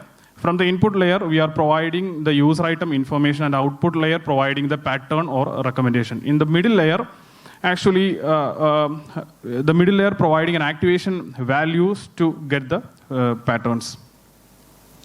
Association rule-based recommendation. In association rule-based recommendations, it calculate the support and confidence. Actually, support means it creating a pattern, and from the pattern, it generate a rule. From the rule, we get the recommendations. Last one is clustering. Actually, clustering is unsupervised recommendation model. In unsupervised recommendation model, we can cluster item-based clustering or user-based clustering. From the item-based clustering and user-based clustering, we get the recommendations. Next one is evaluating book recommendation system performance. We can as a machine learning technique evaluation, we evaluating using position, recall, and F measures. Position actually is a ratio between the suggested item by the total number of, or suggested object divided by the total number of object. Ratio between the suggested item and the total number of object. Recall is actually the ratio between suggested item with the same related item. F measures actually combination of precision and recall. Also we use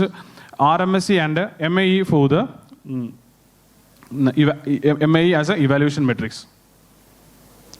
Next one is modified Spearman rank correlation coefficient. This coefficient is effectively used when the Spearman correlation is at in a bad case actually. Last one is implicit feedback.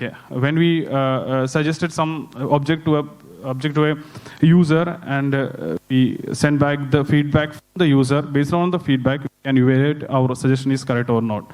These are the evaluation metrics. In conclusion, we explore advanced techniques in book recommendation system, leaving a wonderful world of possibilities from collaborative to networks methods, evaluation metrics like a position, recall, and RMSE guide to clear paths for personalized recommendations. Love reading, use tech to suggest great books and make reading even better. Thank you.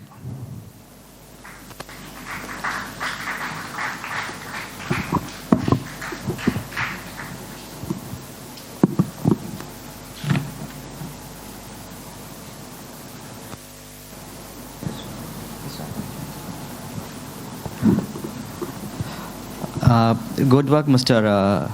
Sumit Mon. Thank you, sir. Can you just brief me about the correlation coefficient? Correlation coefficient. How does it work? Actually, correlation coefficient is used for finding the similarity of one item to the next item. If the correlation value is near to 1, it very highly correlated one item to the other. If 0 means it's neutral, and negative means it's negatively correlated actually. All right. So you have taken precision, recall, and F measure. Yes, sir. Okay. Can you just tell me what would be the ideal value for these things to say that it is a better algorithm or a better model? Whether it should be high or low? We're taking these three parameters. Actually, sir, I did a demo work on it. And okay. No, my question is very simple. Yes, sir, I know that. How we can evaluate using position? Is it, sir? When you say an algorithm, you're going to calculate a precision value, right? So, if you want to say this is better precision value, should the precision value be low or high? When you compare, right? Yes, sir. For example, when a student gets 90 marks, I can say he has got the first rank. Yes, in the same way, when you are doing all these comparison, should the precision value be low or should be high? And same goes with recall and F measure. So what should be the ideal ones? Should it be low or should it be high? Sir, actually, if the position value is high, it means that more number of suggestions we got. Actually, the position is the number of suggested item by the total number of objects. If the number is high, if the value is high, it means the number of suggestions high. That's it.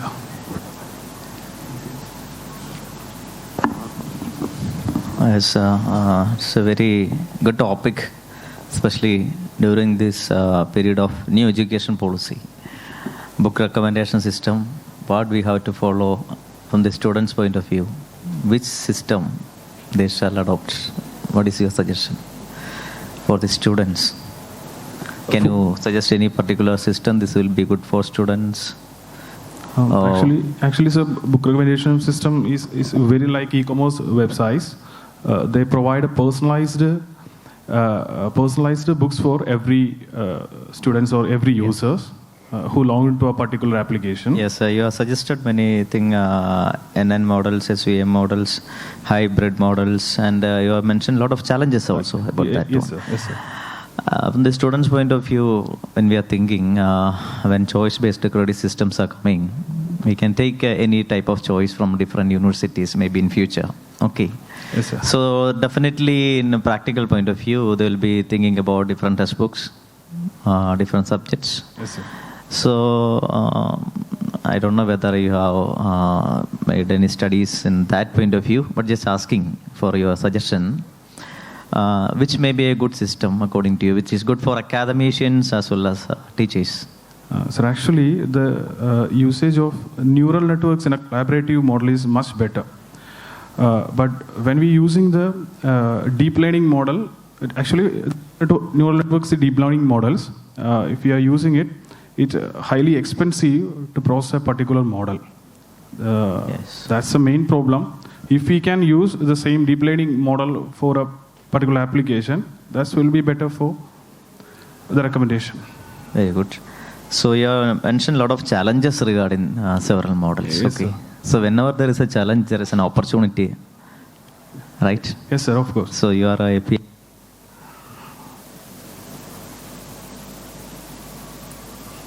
you're a PhD scholar, right? Yes, sir. Yeah. So I hope that along with your PhD degree, you can come up with a good model. Now we have to search a lot of other websites. Okay. Thank you. So we hope that you will be getting your degree soon, along with a better system. Thank you, sir. Thank you.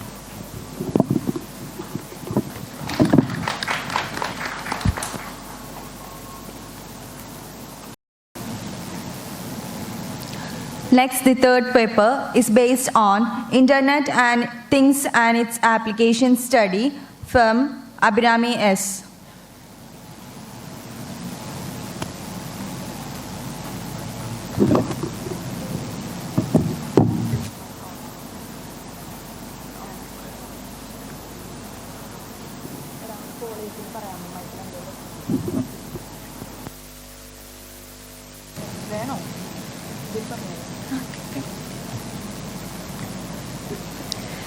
Good evening, everyone.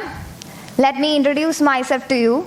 I am Abhirami S, and I am a third year integrated MSc Data Science student from Nirmala College, Muatura.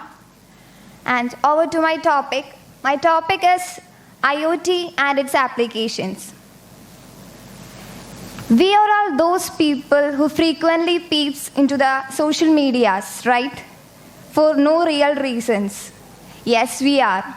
So we are very familiar with the internet era.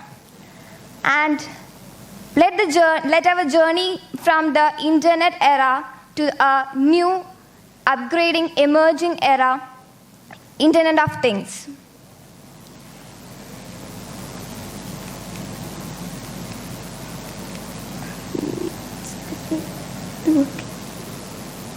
Okay, fine.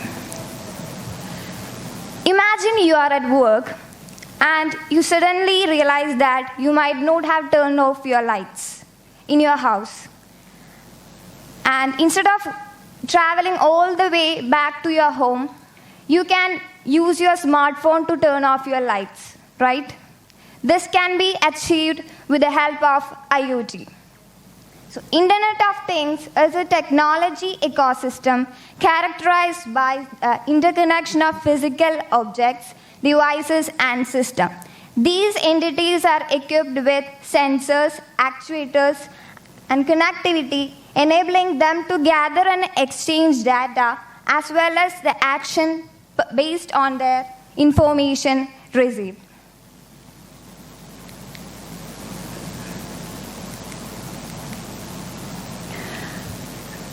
For example, when you wake up in the morning, when you turn off your alarm, imagine that IoT systems can open your curtains, even pour a cup of tea for you, and or turn on the water heater. Isn't that interesting? Right. These can be achieved with the IoT. But there are a lot of operations performed behind these behind this criteria. And this is how IoT works. Basically, it has 4 layers: the sensing, connectivity, data processing, and user interface. The sensing layer is actually the thing part of the IoT, and this is the embedded device which collects the data through the sensors or actuators. Mainly it has temperature sensor, light sensors, pressure sensor, etc. When these data are collected, they are connected to the cloud through a connecting layer. And this connecting layer has Wi-Fi, Bluetooth cellular, RFID, etc. Once the data reaches the data processing layer, here the algorithms are performed and meaningful insights are gained in this layer and decisions are made. And these decisions are conveyed back to the IoT device and changes are made. The last layer is the user interface layer. This is a layer, we all say that it's an application layer. We interact with IoT through this layer. It may be a touch screen or a button and etc. So these are all the 4 basic layers of IoT. Why do we need IoT? Mainly 3 points: automation, remote monitoring, and real-time alerts. Contributes to sustainable practices. Automation. Automation reduces the manual interventions and improves the efficiency.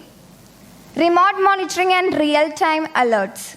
It ensures the safety and security in various fields such as healthcare, industry, etc. And it also contributes to sustainable practices, like it reduces the increased use of resources, natural resources. So these are the reasons why we all depend to Internet of Things. These are some of the applications of IoT. Smart homes, smart watches, self-driving cars, in smart farming, smart retail, smart grid, smart city, and smart healthcare. And in my paper, I have mentioned 5 major applications of IoT.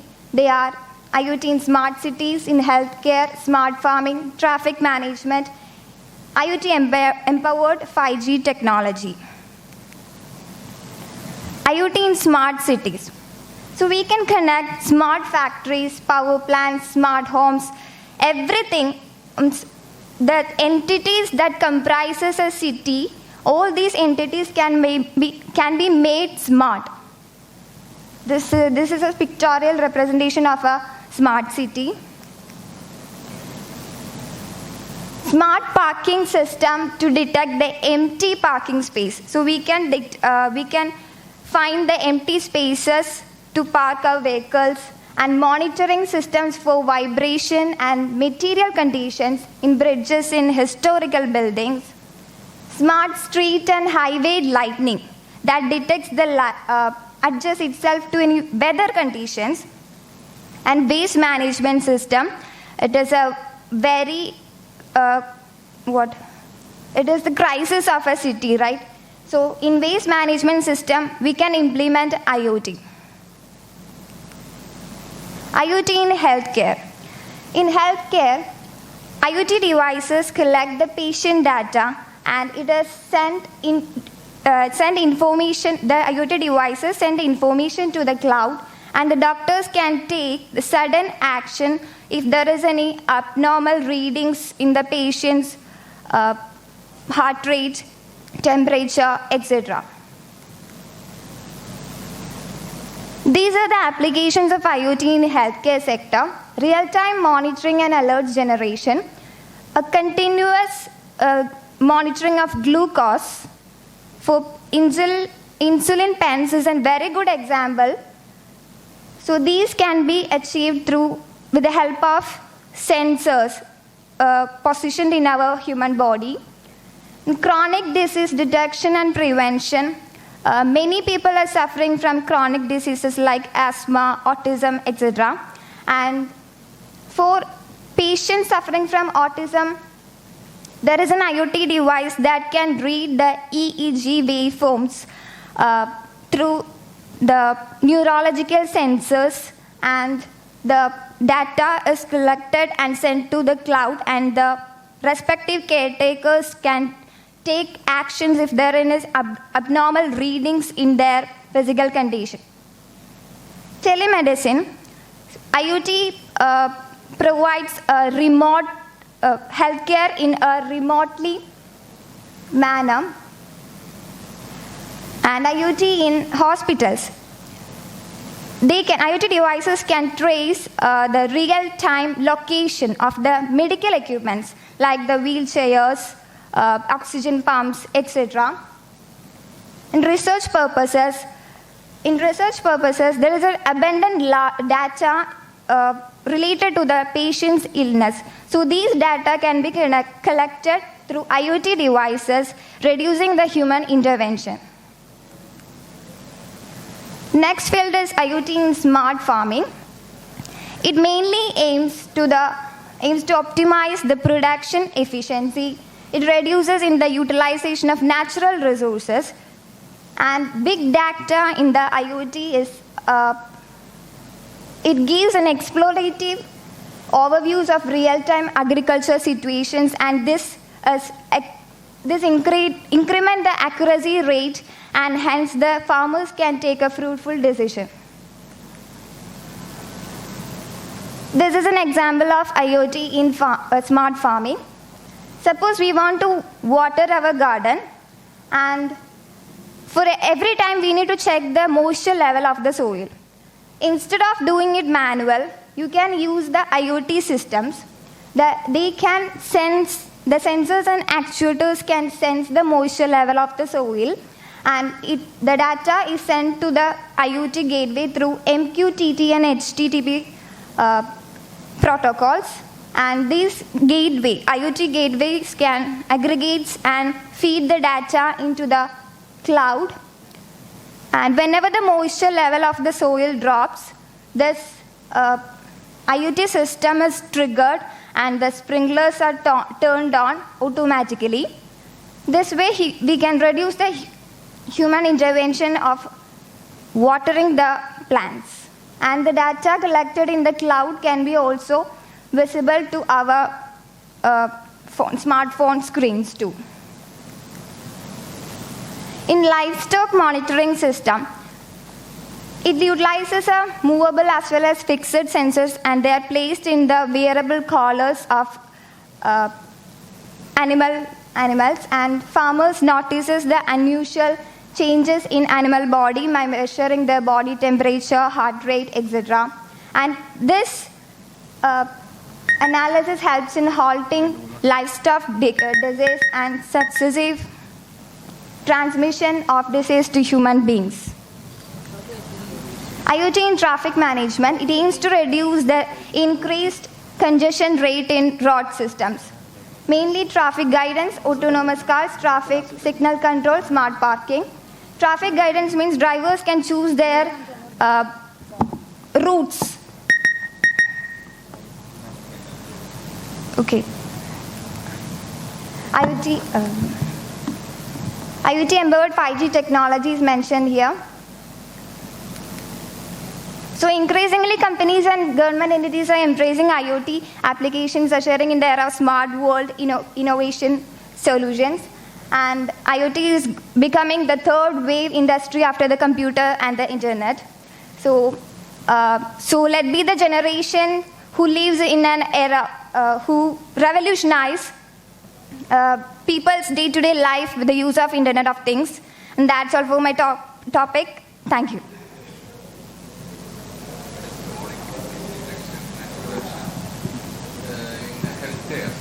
That you have mentioned in your paper, how it can be done using IoT?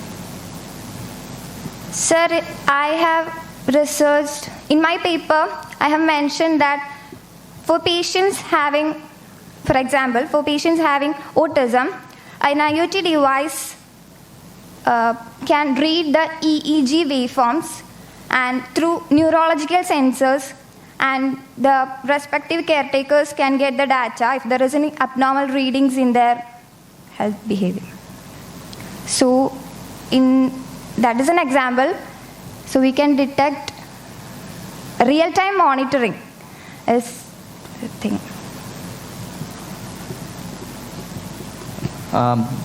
Good work, Abhiram. I really appreciate your efforts and your presentation as well. You have mentioned that IoT is going to help in sustainable living. All right. Can you just brief in short in what way IoT is going to help us in a sustainable living? Okay. We use this mainly we. I'm sorry, sir. All right. Can you just give me an example, especially in the automobile industry, an example where an IoT is happening? Any example? Autonomous vehicles? Automobile industry, not autonomous vehicle. Machinery? Yeah. Can you just give me an example, latest example, where IoT is implemented in the automobile industry, especially in cars, passenger vehicles? Tesla cars? No, that is a fully automated car. Okay. Any other example? No, sir, I haven't referenced it. All right.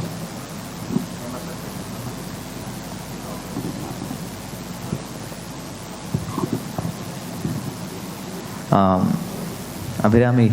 Yes, sir. It's a very good topic. Okay. So you have pointed about smart cities, healthcare, smart farming. So I have very interested in smart farming. So in Kerala context, how we can utilize that one, smart farming or smart agriculture? In Kerala, yeah, we are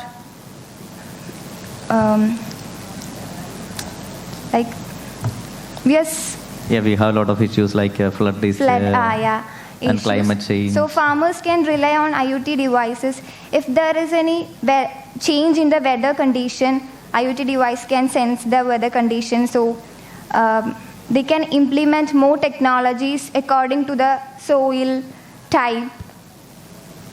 Yes. Yes, right. But our farmers are too poor that they are not in a position to repay their loans. So how we can tell them to buy this? Pardon me, I couldn't. They are too poor that they are not in a position to repay their loans. How we can tell them you buy this IoT device and utilize? So government should support That's farming a good too, point. right? Especially we are thinking about Nava Kerala, Srishti, New Kerala. You can send this proposal to government of Kerala, I think so. Okay. Okay. At least we can identify the vacant land. A lot of vacant land is there yes, in Kerala. yes. We are not utilizing it properly. On the other side, we are utilizing Kuttanadu, all those areas. But because of flood and other reasons, we are not in a position to utilize it or get the crops on right time. Okay. So, in that point of view, you can also think, which course you are doing now there? Integrated MSc, data science. Very good. Please send a proposal to the concerned department. It may be a good initiative, beneficial for you and for the society. Thank you, sir. Thank you. Last paper presentation based on learning for early detection and control of communicable disease and pandemic outbreaks in student housing, a resource proposal by Afina KS. I'm doing integrated MSc data science from Nirmala College. I'm doing a research proposal titled Leveraging Machine Learning for, am I audible, right? Leveraging machine learning for early detection and control of communicable disease and pandemic outbreaks in student housing. Sorry.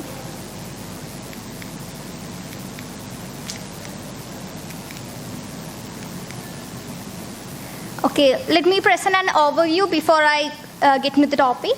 The research is grounded in the hypothesis that the integration of machine learning, that is, I'm using here weighted KNN algorithm, which detects diseases and also not only this, it detects diseases, it can also control the spread of diseases. Okay, the contents in this presentation are defining the problem statement that made me choose this topic. Then the literature review, research gap, research objective and questions, proposed solution, methodology, expected outcomes, significance of research, ethics, timeline and budget, limitation, and hence concluding.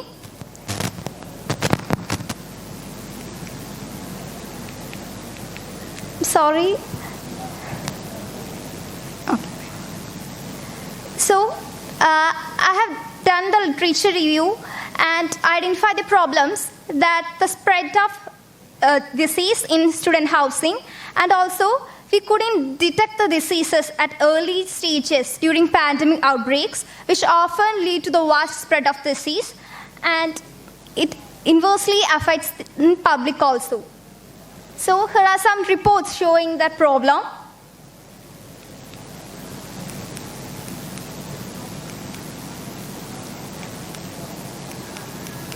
In the literature review, I have read papers related to the impact of student housing on disease transmission, strategies for mitigating disease spread in student settings, which often says some simple measures like washing your hands and with proper education related to that, and also the testing case, and also the challenges and recommendations for disease monitoring in student housing. Utilizing machine learning for disease prediction is one of the paper that made huge impact on my research, because I have read one paper of weighted KNN implementing on disease detection, which has a higher accuracy in predicting. So in the research, by referring the literature papers, I have met to the research gap some limitations. That is one immediate predictive gap. We often have seen some situations where the index case is unavailable. Say for example, when the person detected disease was not alive, or he may not able to provide the contact list since he or maybe not well. And some strategies I have mentioned before, that is pre-arrival testing, density reduction, which is not practical at all in our area, and education. It's not practical and implementable always. Challenges are often faced during shutdowns, like hostel closures. The students are often gone through their homes and later they are detected diseases, and this information is not spread to the other housemates or hostel mates. And the critical insufficiency is that lack of consistent monitoring, which the hostel administrator couldn't able to monitor all students, as it is an impracticable so far, but it is practicable. And proactive real-time solutions is very urgency needed to be applied.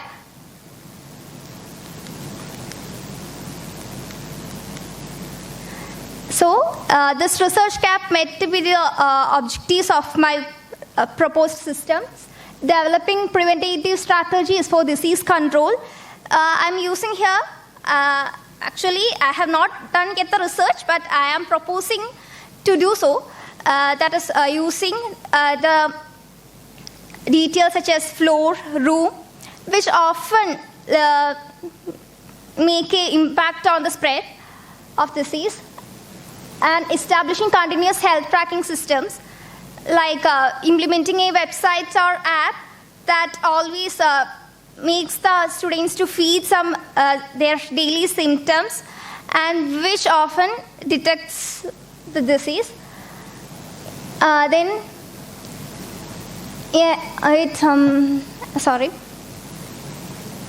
ensure accessibility of student health information always, as this app is to be used, apps or website can be used always, and it's very less expensive too. Early enhanced disease detection and response mechanisms can be implemented. Also here we can update the disease database as when new outbreaks or emerges, we can update the database and the disease can be spread at the early stage. And actually, the weighted KNN algorithms are implemented in so many areas, but in detecting disease in student housing is become to me a huge impact. And real-time monitoring and dynamic disease database, real-time symptom monitoring that helps the students to detect their disease at early stage. And as I mentioned, most of the measures like pre-arrival testing cannot be implemented always. It can only be implemented after the disease vast spread. So, a proper method of monitoring the well-being of students is essential. So, the practicability and cost factor and the equipment factor is a must to be considered to maintain the well-being of students in student housing. And these all factors are ensured in the proposed system. And the system can be applicable to many other areas, that means communal living systems.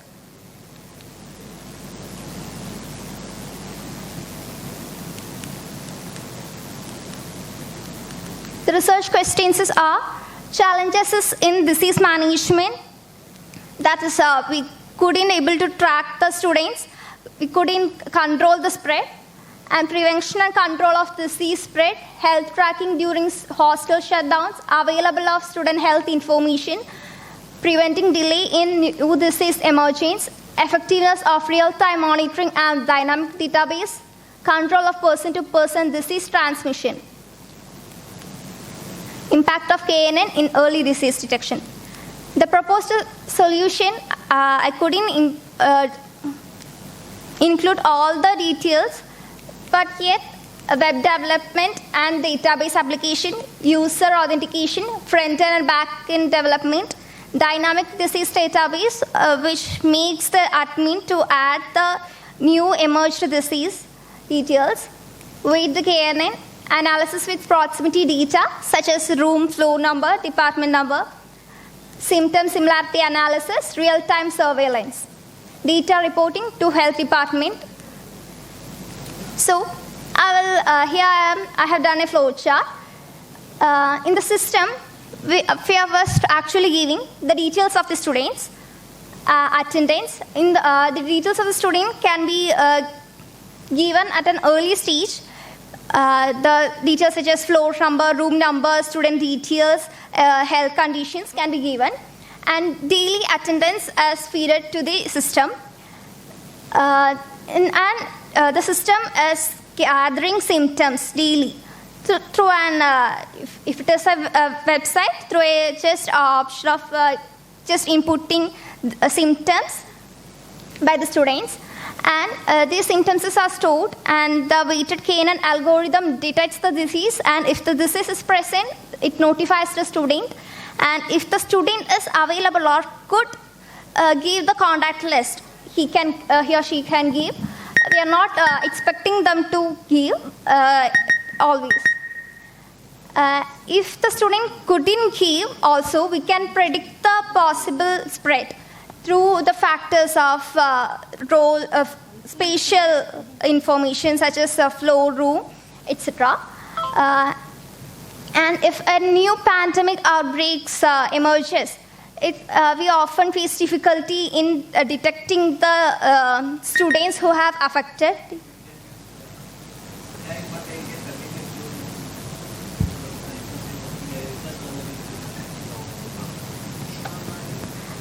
So I stop there. Excuse me. I haven't completed the new disease subject. Can I complete? If new disease emerged, we can add to the database. And when that disease is predicted, the day from the disease emerges towards, if we could predict, it's good. But it is better to predict the disease from where the disease emerges or the time where the disease could spread. So just using a simple algorithm like just moving to the date or something that we programmer requires or the health department requires can be detected, and from that date the detection can be made. And the methodology is, in the methodology I have the study, I'm using the study design of quantitative, observational and analytical. It's provide valuable insights into user behavior, system performance. At the early stage, we can use on quantitative data from the available web resources. And study settings, it can be, I'm just seeking for implementing a prototype.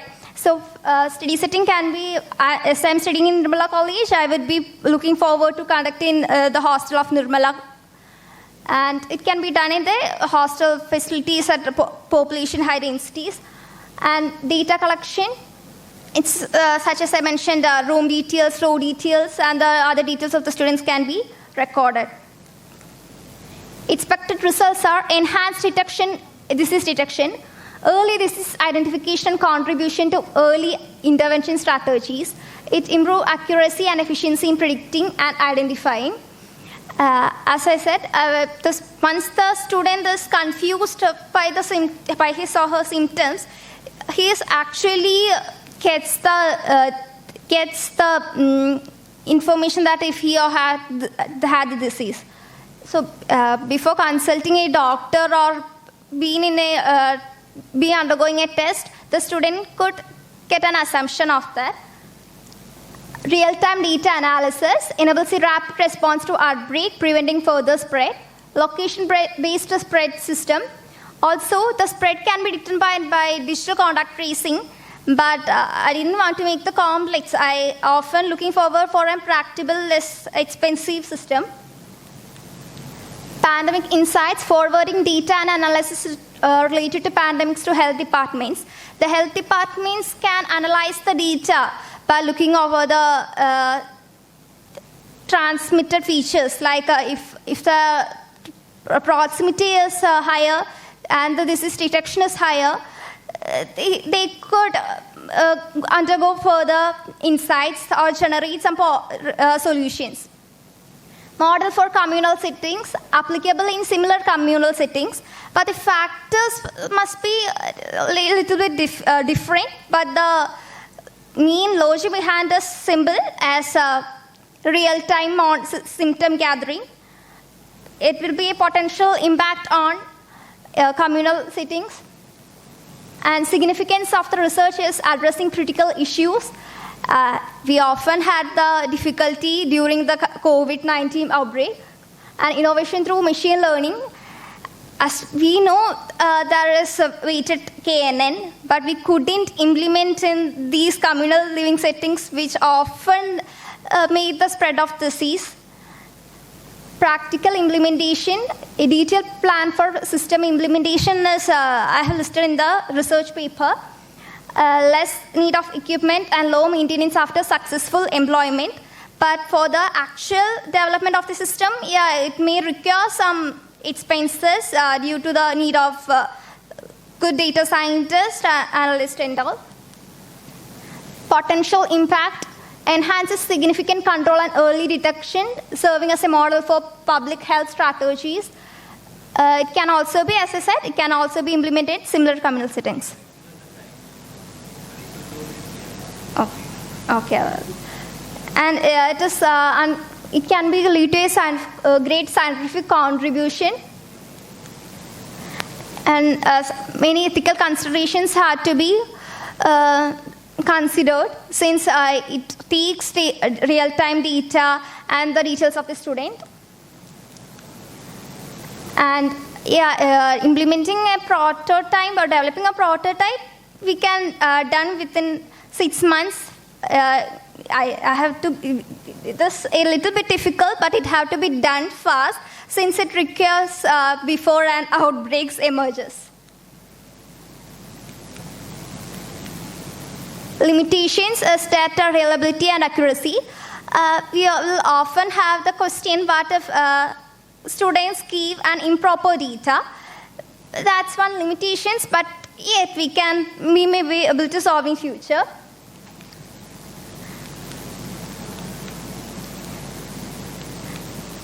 Despite the challenges, the proposal holds the promise to revolutionize public health strategies and technological advancement in disease surveillance and control. Thank you, sir.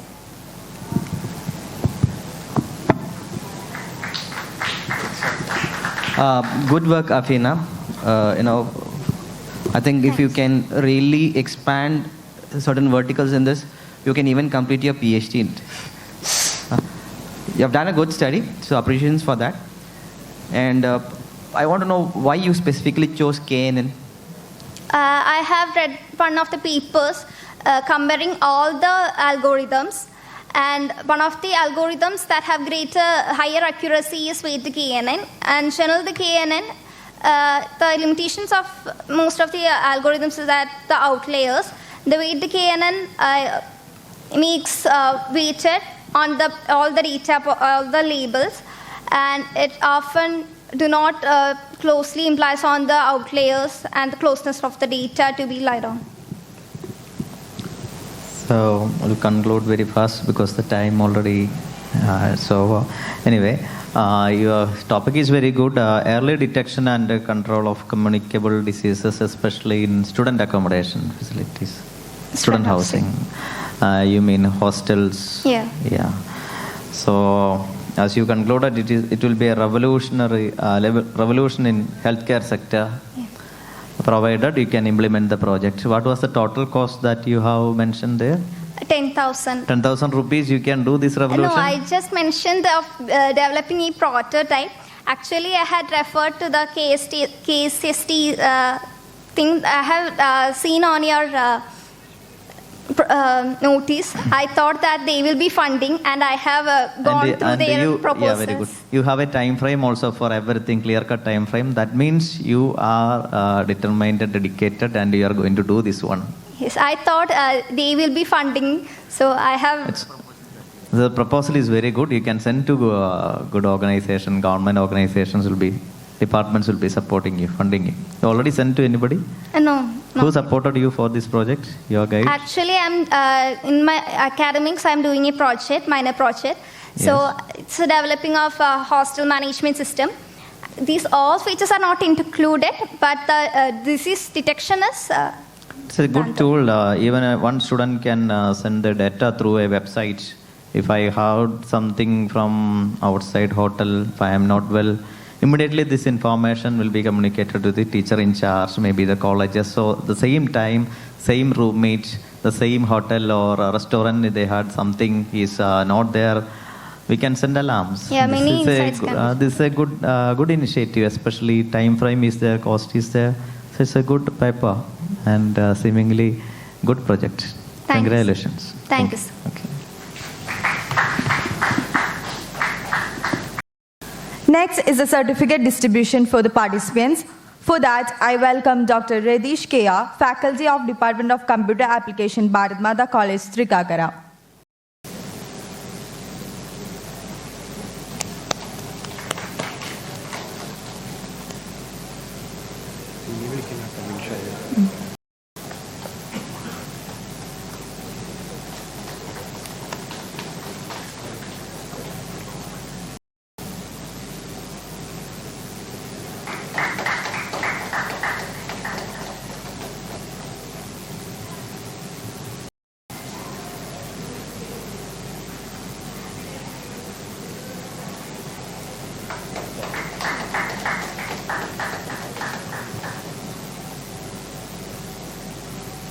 on artificial intelligence and machine learning.